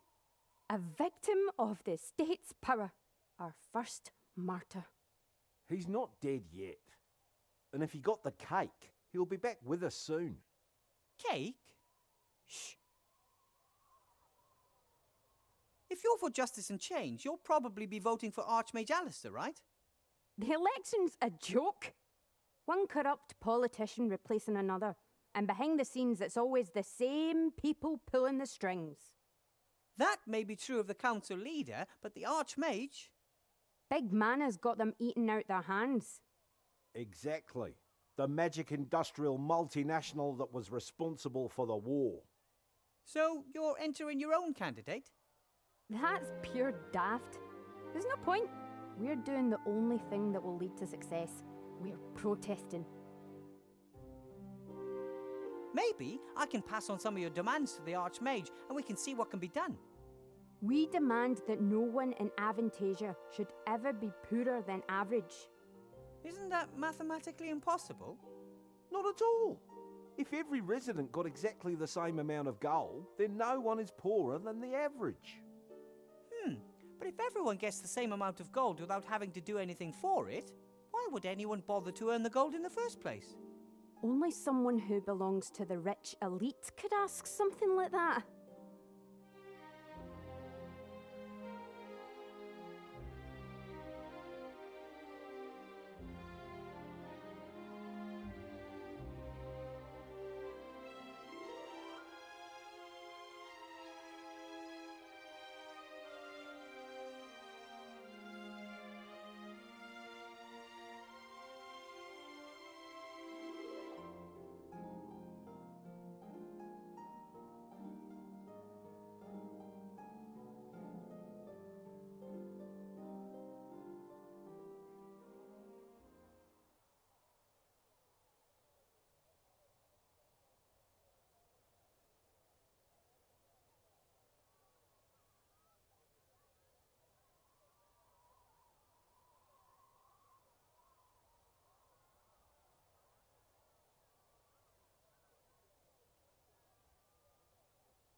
Did you build the barricade?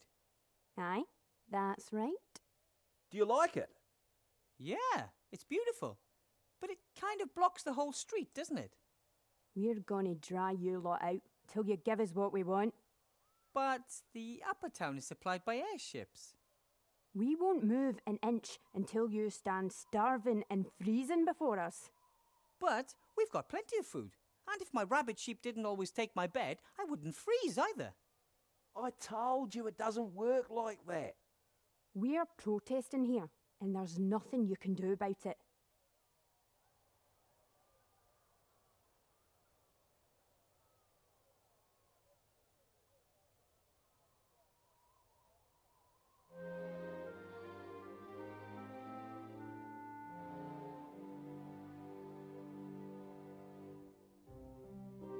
I need clay to mould something.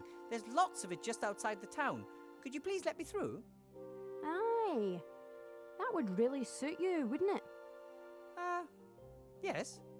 But we're not going to let you through. Could you maybe pass me a lump of clay through the barricade then? What do we get in return? Are you doing deals with the enemy? We don't make deals with dirty capitalists. That's more like it.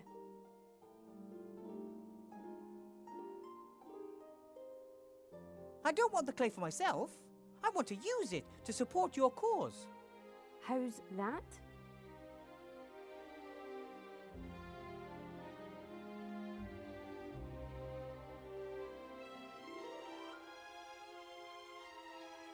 Well, I'm an artist, and I could build a sculpture in the upper town depicting your heroic protest. Finally, someone who thinks for themselves. A grand statue that captures for eternity the protests of the simple people in a monumental way. That's exactly what we need. Show us the construction plans and some references. If we're satisfied, then you can produce a model. If we achieve a unanimous decision on the model at the general meeting, we'll supply you with the clay. Great. But first I need a little bit of clay for something else.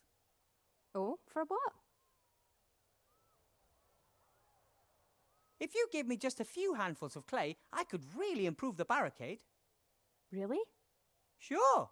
I can smear the clay between the boards from here and the sunlight would bake it hard as rock. I think that sounds pretty good. The barricade is stable enough already. The spirit of friendship built it, and the chains of suppression are holding it together. But there are holes everywhere here, which need to be sealed. Magic could seep through the little gaps, or gas, or something like that. Perhaps you're right. But I still don't trust you. I am one of you. This pin here should be proof enough. In principle, but perhaps you took it from one of our people under duress. No, I, earned it. Fair and square. I'm almost convinced. Show me our secret hand sign and we'll give you the clay. Oh! Psst! I think I saw the town guard. Better not right now. Aye. Come back when the coast is clear.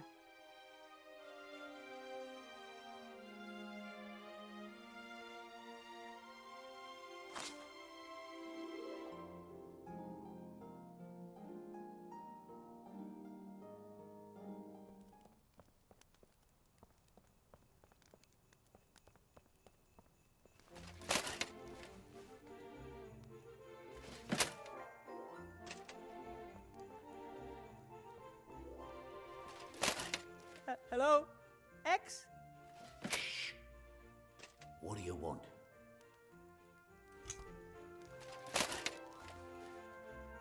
If you're one of the protesters, then you'd have to know the secret hand signal, right? Yeah. Can you show it to me? Ha! So you can tell them what it is. No! I need it, and I'm one of you. Then you must know the signal yourself. Of course I do. Yeah? Then do it for me. Do the secret signal.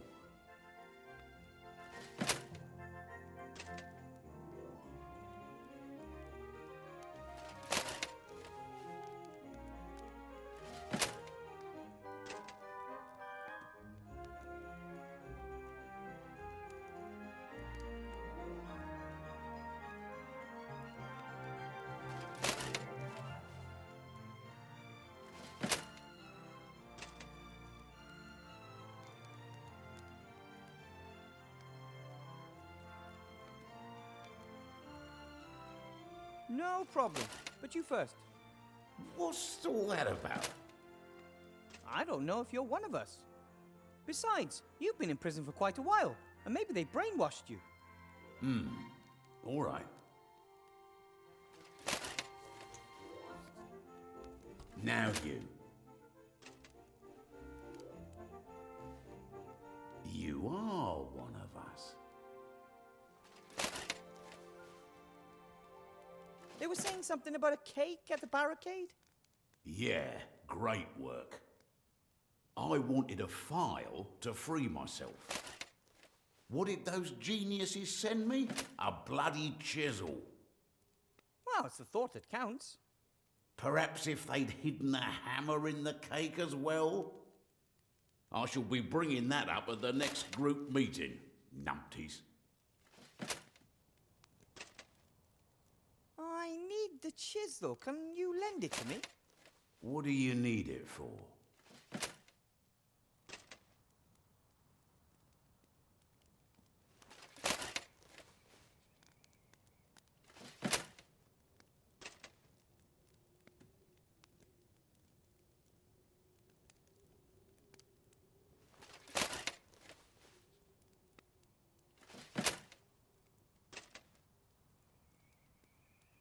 Maybe I could use it to help you escape.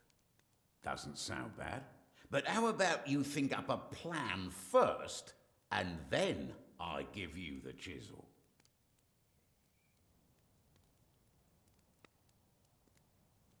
About your chisel, Yes? I might have the right hammer for it. Really? That'd be good. Yes, but...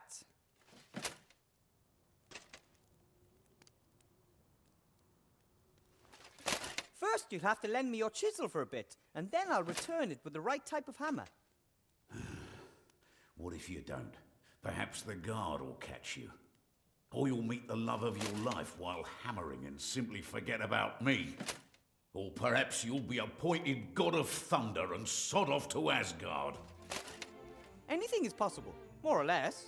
But I'll definitely bring you a perfectly matched hammer and chisel first. Nah, too risky.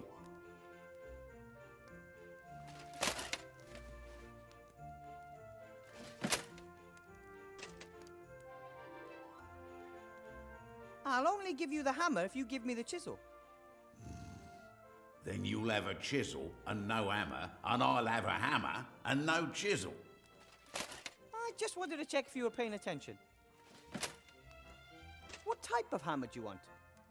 Eh? What type of hammer? Just a hammer. Oh, but there's a whole range of them. I lived with the dwarfs for a long time and learned quite a bit about hammer technology. You could have a dwarven steelhead hammer, a common roundhead hammer, a war hammer, an MC hammer. A dwarven steelhead hammer? Yeah, left or right-handed. I just want to knock a few stones out of the wall. Out of this wall? What kind of chisel have you got? When was it made? Oh, what type of alloy did they use? I don't know. Hammer and chisel have to be perfectly matched, you see. If they're not, well, things can get pretty ugly. Really?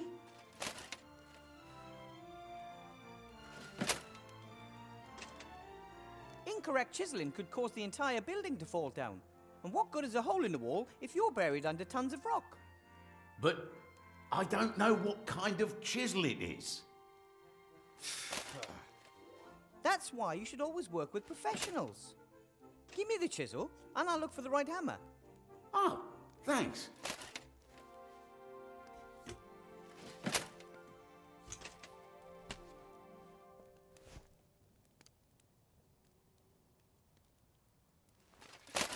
Well then, I have to be going. Take care of yourself, brother.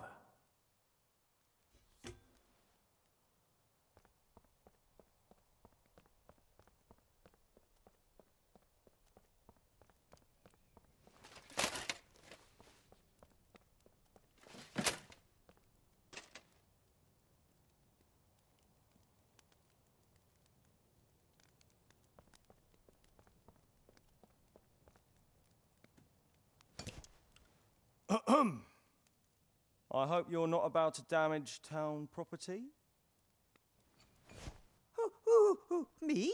Perish the thought. That's good. Otherwise, I'd have to get up, go all the way over to where you are, and arrest you. Let's spare ourselves both the trouble, shall we?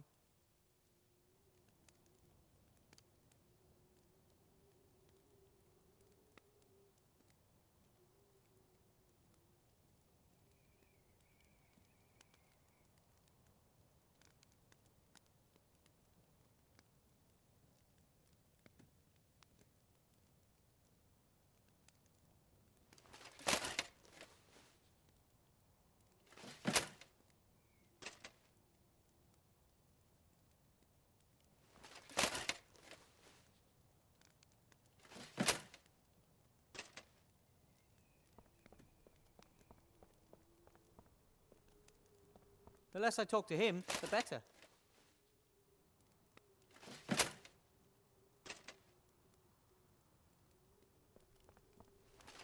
Okay, troll spit isn't as sticky as troll snot, but maybe it'll do as a substitute for paste.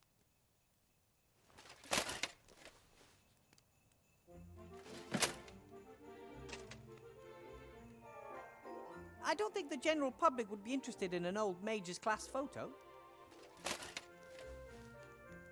The posters are slathered with troll spit. Whatever I stick up there is definitely going to stay.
The posters are slathered with troll spit.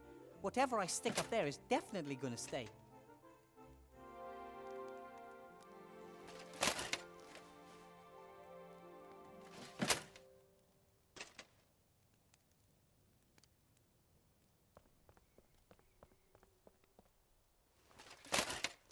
Almost every house in the upper town has a drain leading to the sewer.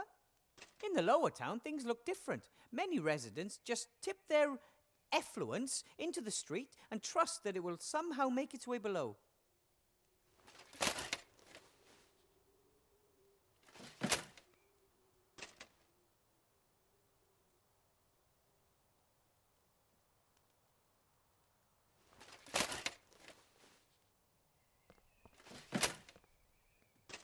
Hey, Timmy, do you think you could find a way into the bakery through the sewers? Of course I can. And maybe you could borrow a chocolate? No, but I could steal one. I don't know. I don't want to incite you into doing something illegal. It's not against the law for rats to steal food. It's expected of us. Really? Have you ever heard of a rat being thrown into jail for food theft? Ah, true. Off you go then. Hopefully it'll work.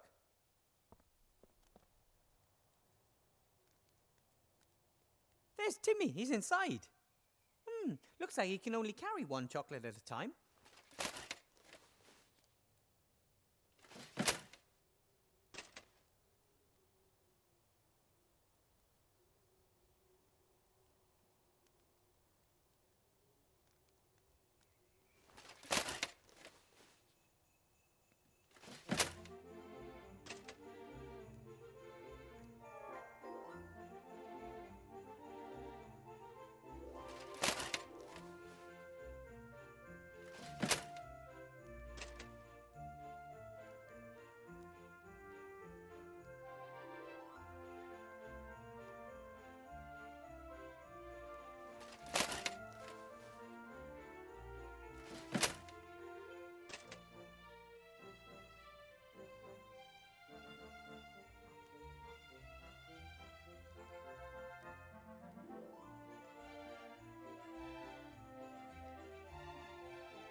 red one. He understood me. He has the red wrapped chocolate and is heading up. What's he up to now?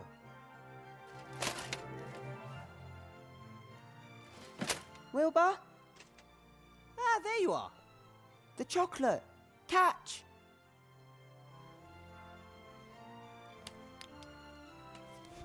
Now it's your turn. No need.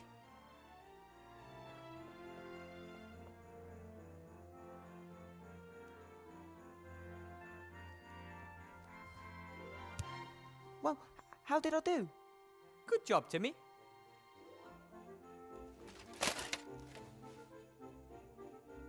A red wrapped chocolate from the bakery. I'd like to eat it myself, but I don't think that would help things.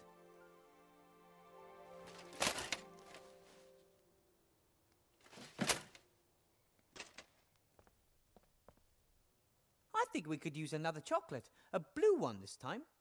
Okay.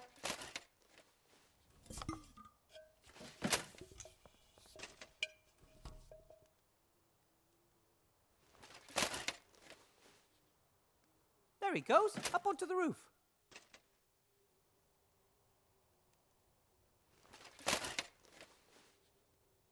Catch.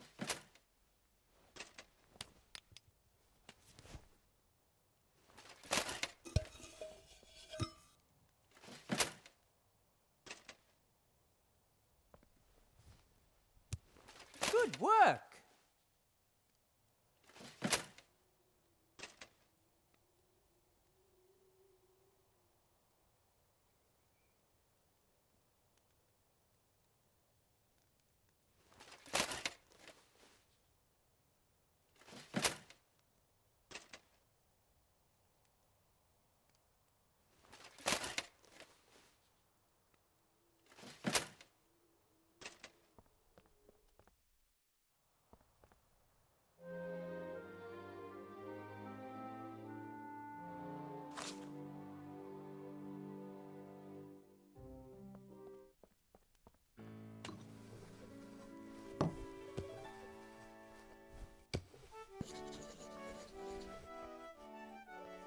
Look, I got you a chocolate. Ah, well, the thought was there, but those are the wrong ones. The red ones contain alcohol. Alcohol makes love tired. I'm afraid that's true. I only eat the blue ones without alcohol. Oh, well, I meant well.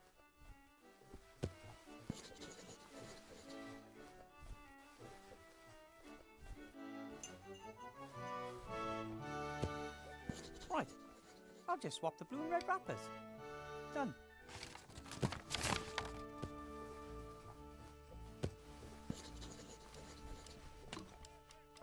Do you want another one of your favorite alcohol-free chocolates? Oh, of course.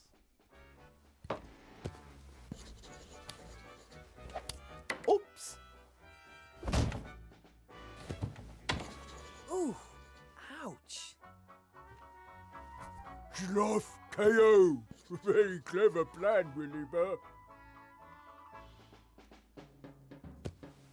What did you want to tell me, Blout? I hope it was worth it. Blout has Golem. Or part of Golem. Your brother's golem? No, other Golem. Blout bought it. Where is the golem? Or the parts? Here.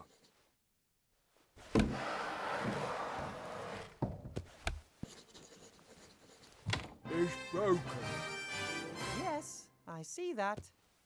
Blout buy more parts, then shout at until Golem come alive. I don't think that will work. Yes, Sloth hear and complain. Blout should not play with magic thingies. Williber must build Golem, then Blout stop making fun of Williber's size. You've never made fun of my size. Williber so small, mice call him dwarf. Blout not say again if Williber help. Okay, fine. How about this? I'll help you out and build the golem, but it's mine until the election, and I can do what I want with it. I'll bring it back after the election, and the golem can help you and Zloff here in the inn. Okay. Ooh, oh. What happened? Zloff, sleepyhead. See you later, Blout.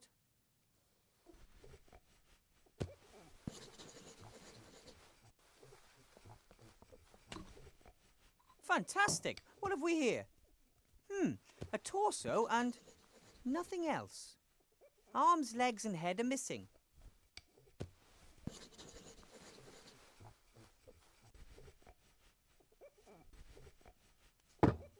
They might not be your usual golem feat, but they seem highly motivated.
I've never really been interested in magic duels, and even if I had, it wouldn't be right to attack the town guard.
I could make the mop clean this place with magic, and I could even order it to stop again. But it would just spread sticky troll snot around the place. We don't want that. The mop is saturated with a mixture of water and troll spit. Very sticky.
On the one side is the 3 sea stone small ounce weight, and the pan on the other side holds the chocolate, which weighs 2 sea stone small ounces.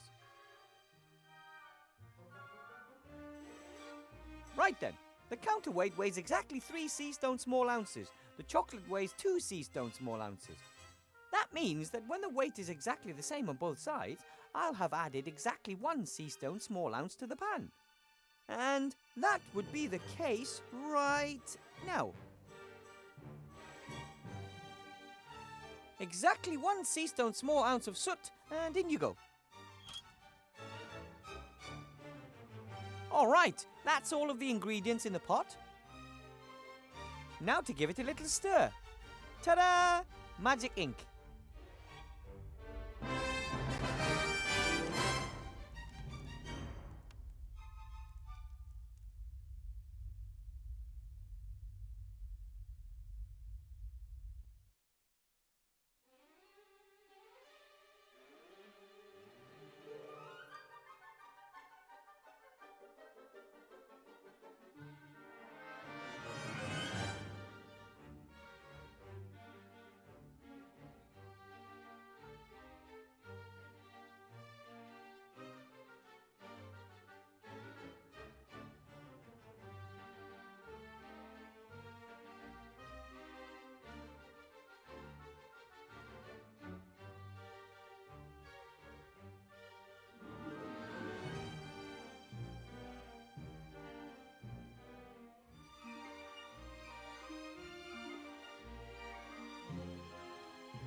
Yes? Me again. Do the secret sign. Fine then.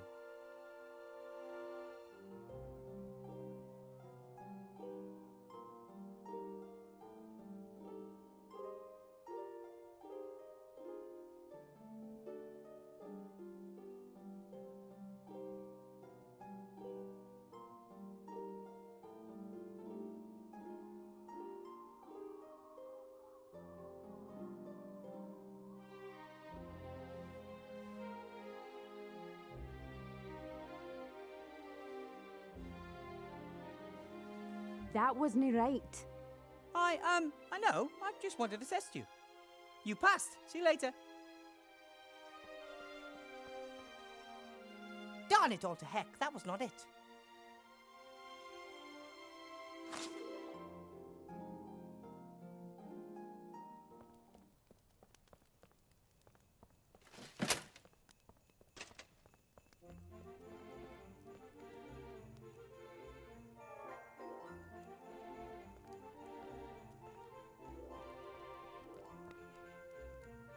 Hello? X? Shh. What do you want?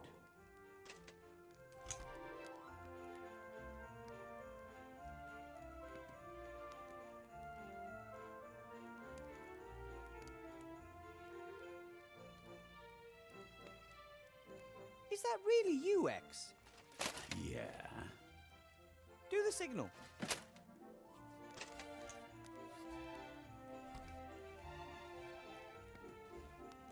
Okay then.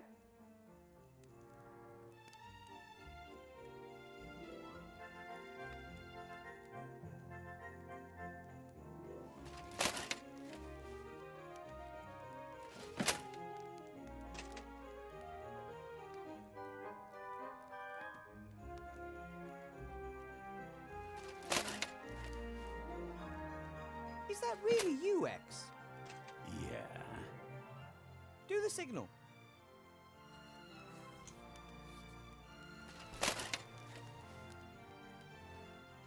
Okay then. Is that really you, X? Yeah. Do the signal.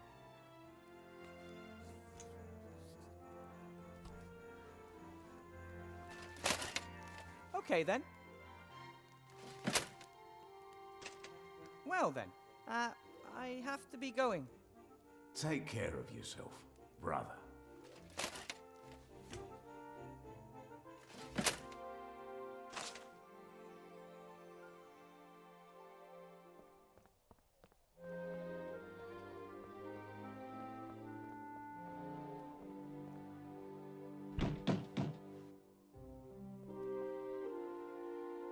Yes? Me again. Do the secret sign. Fine then.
Aye, spot on. I guess you really are one of us. That's what I told you. Here, take these. You can hang them up in the upper town. Posters? I'm really more interested in the clay. Yeah. Here's some clay as well. May this clod of pure earth serve the good cause. Oh, it will. So then this hole... that should keep out any poison gas. The rest of the clay is for the golem head.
Right then. How should my golem look?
Oh yeah, that's the way I like it. Do it. The eyes, yeah. Oh, the nose. Oh, that's tricky. And of course, not to forget the mouth opening. That's it. Perfect. Should blocking Van Buren manage to fire me, I think I'll turn sculptor or golem head designer. My golem's head. It looks exactly the way I imagined it would. But I have to be careful. It needs bacon.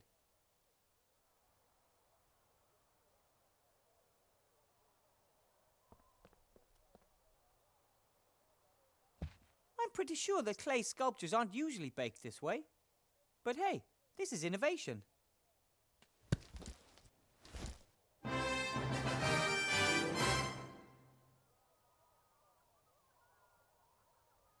My golem's head, hard as rock and beautiful.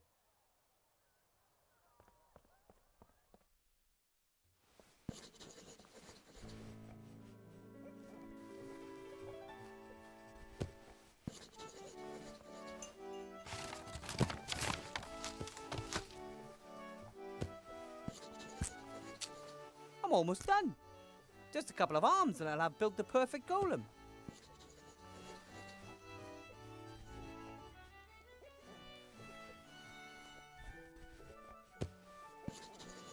Different posters from the protesters. Some denounce the council leader's policies, saying she only represents the interests of the rich and powerful. I guess if you protest against everything and everyone, every once in a while you'll end up hitting the bullseye.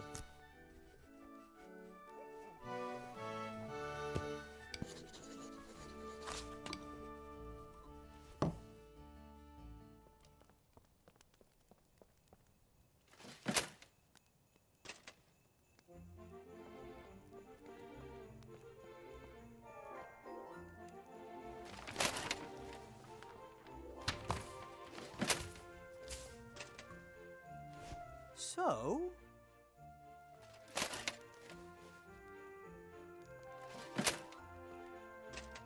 Mr. Shieldhand? Mr. Professor.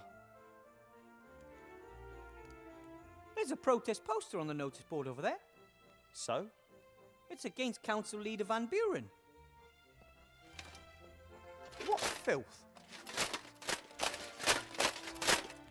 That's vandalism of the worst kind.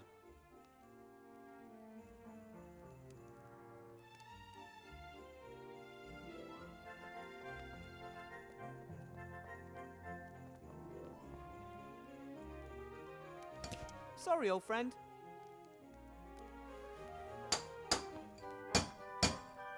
Oh, he still looks ready to fight.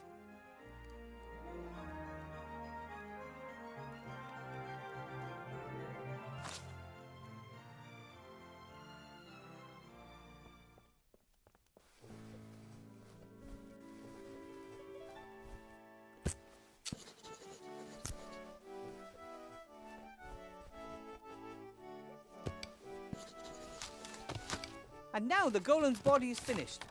All that is missing is the spell written with magic ink for its mouth.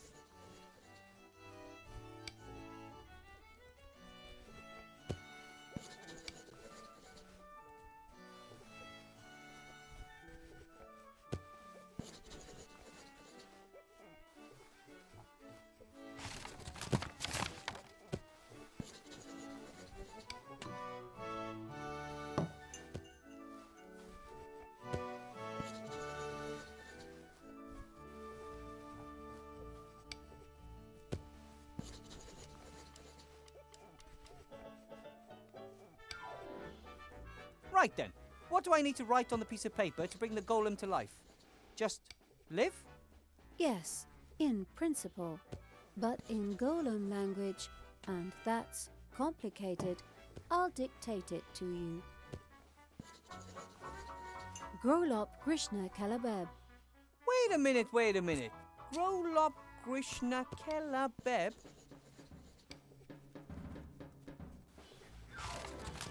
Those were a lot of words for a simple live. Bringing dead material to life requires precise instructions. Sounds logical, so what now? Put the piece of paper in the golem's mouth. The rest happens automatically, but not before. Bringing half-finished golems to life is strongly discouraged.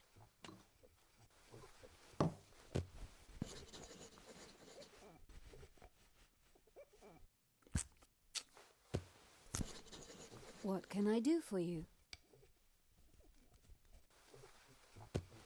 I might have some more questions for you later. And I might answer.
Here we go.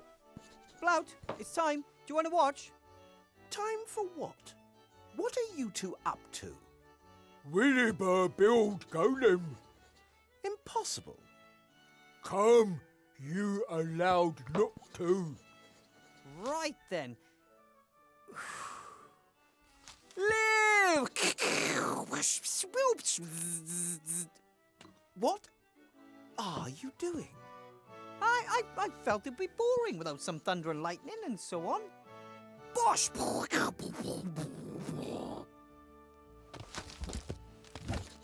It's alive! Fantastic! Williber done it. A real golem! Help in inn. We have holidays. But first, remember, he's going to be the Archmage's bodyguard until the election. It's just too bad he can't speak. Unless, ooh, wait a minute. Can you write?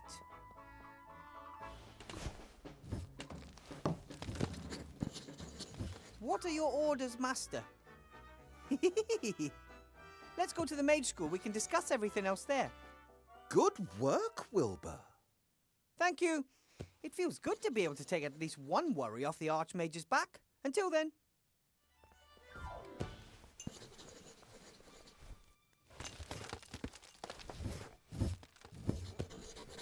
Mwah ha ha. Mwah ha ha ha ha.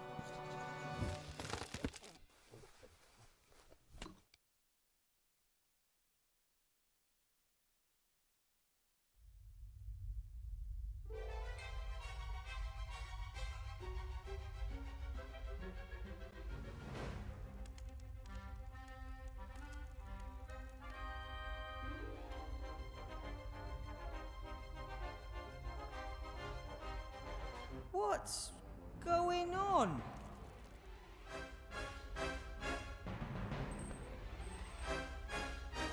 You looking for this? What the?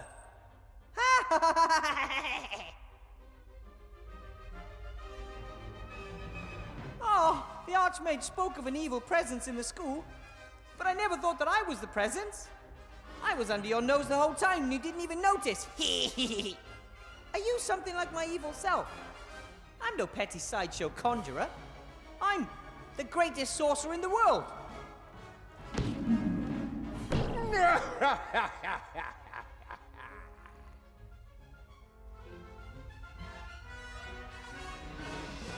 Monkus? The one and only son of Archwitch Mortroga, shapeshifter and evil genius. Whose big fat hairy green butt we kicked last time? But not this time. The alliance will break, and the kingdom of shadows will rise again with me as its leader.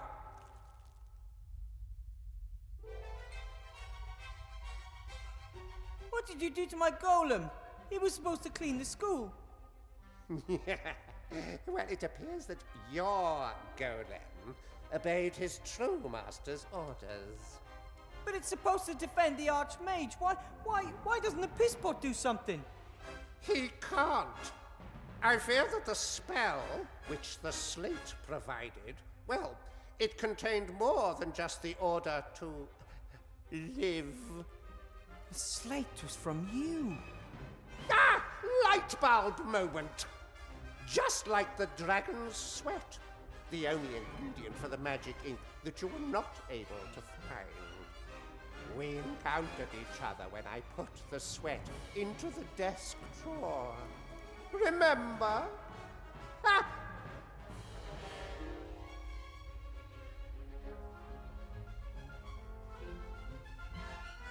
You're a monster. So what are your plans?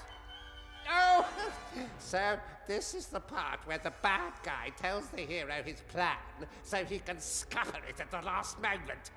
No, not this time. Nothing is going to stop me killing the Archmage. You want to kill Alistair? You don't stand a chance. He's become more powerful than you can possibly imagine. I admit his magical powers are impressive. And he can sense my presence. As soon as I get within a few meters of him, he recognizes my evil intentions. But how are you? Oh. That's right. Not magical powers, young friend. Good old physical strength will be his end. One hit from a machine that is neither good nor evil. He won't even know what hit him.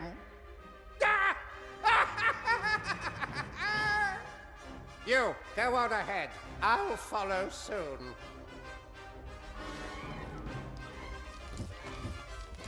No!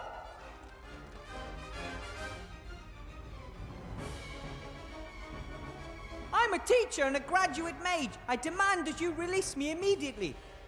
Otherwise, what?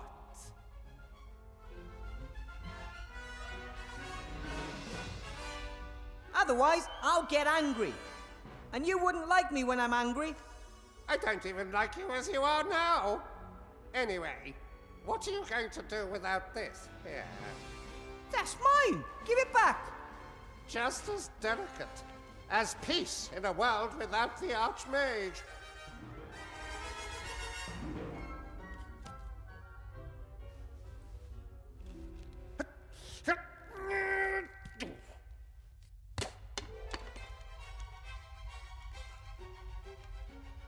Ha ha!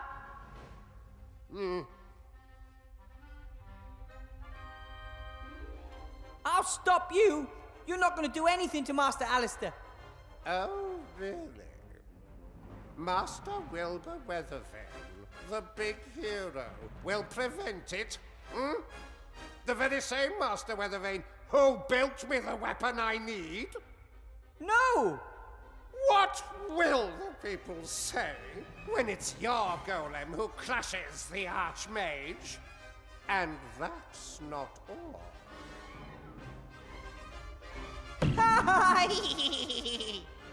No!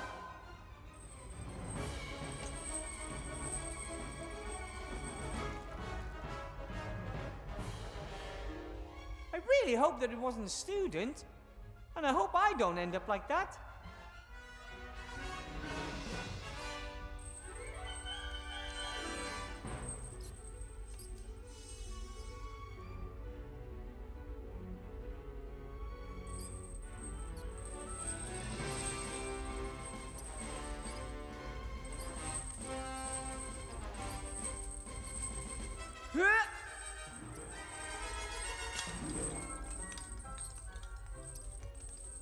I can't get any closer to it, but I got the skull and a little bone that was hanging off it.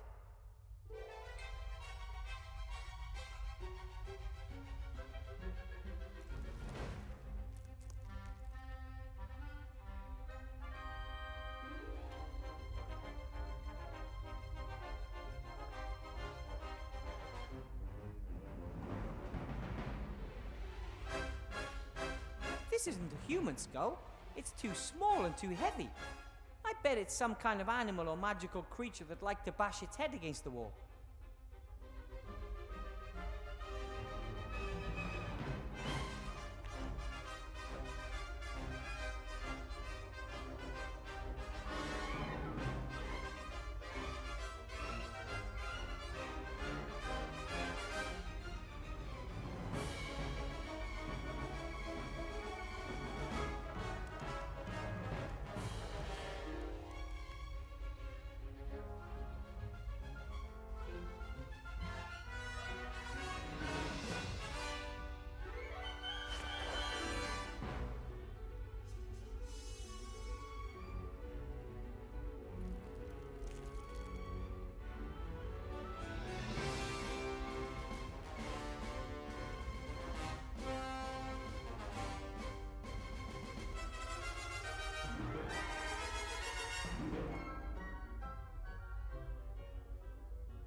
Hey, it makes much more sense when you look at it this way.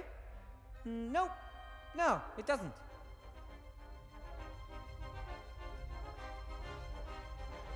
I think that's the key to the shackles. It was given to me along with the other keys when I accepted the teaching job.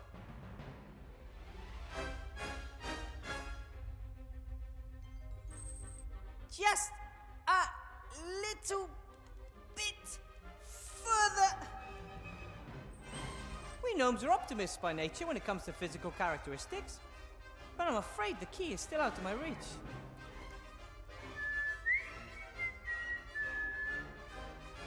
Timmy! What are you doing, Mr. Professor? Long story. You gotta get me out of here, okay? Fast!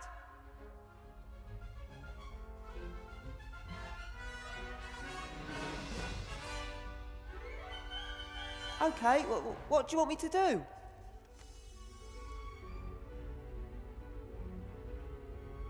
We can do it, right? Of course. The key on the desk, Timmy. Can you reach it? I can't get up there. I thought you were really good at climbing. Yes, but not flying. Well, think of something.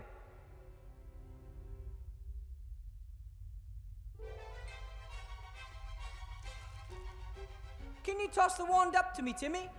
Looks heavy. Try!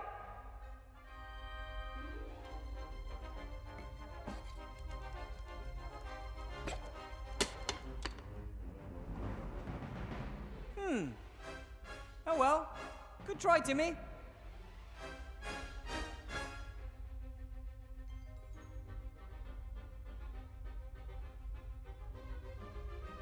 Timmy, a thread from the curtain. Can you bite one off?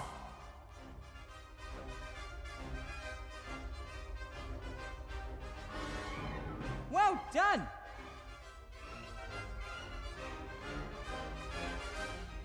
Just do exactly what I tell you. Will do.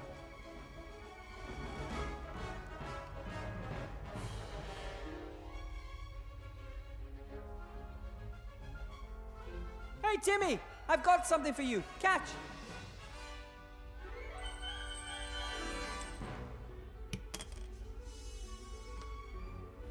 Great! Now, please tie the hook to the end of the thread.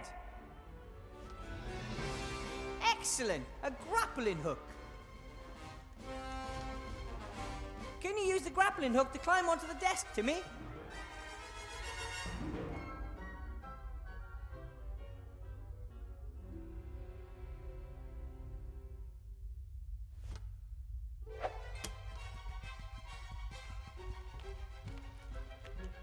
Great! All right, grab the key.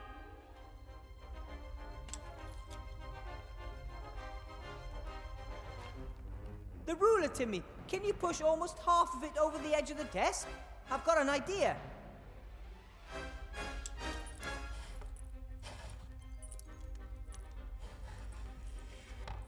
Perfect!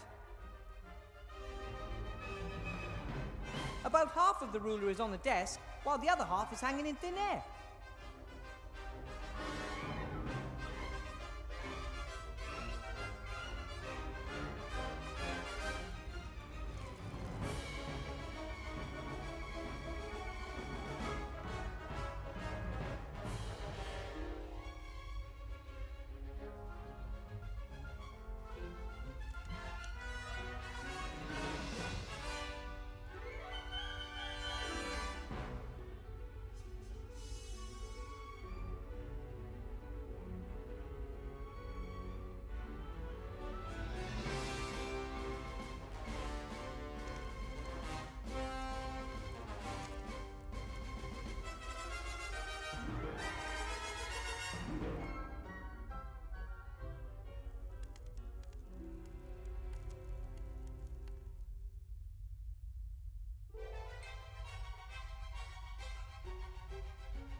Okay, Timmy, this is where it gets tricky. Please stand on the end of the ruler. I know, the chances are 1 in a million, but we've got to try. Time is running out. Ready? Go! Way! Well, how good was that? The shackles, fast!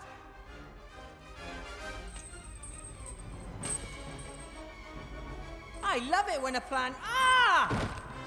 Ow! Well, I'm free.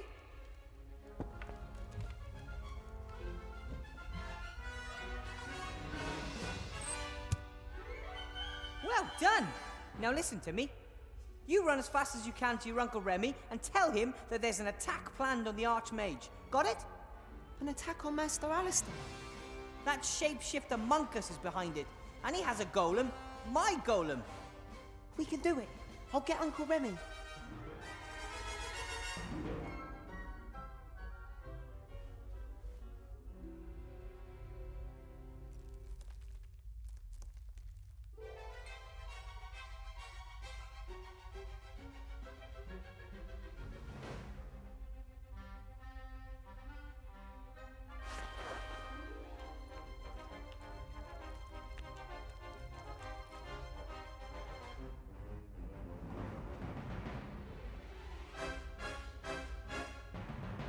Do I have anything in my room that might help me?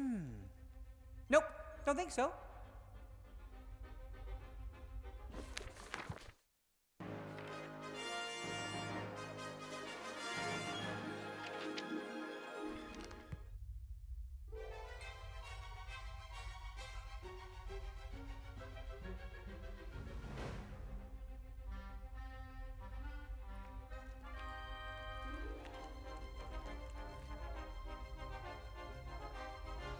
Got it! Let's hope I can do something with it.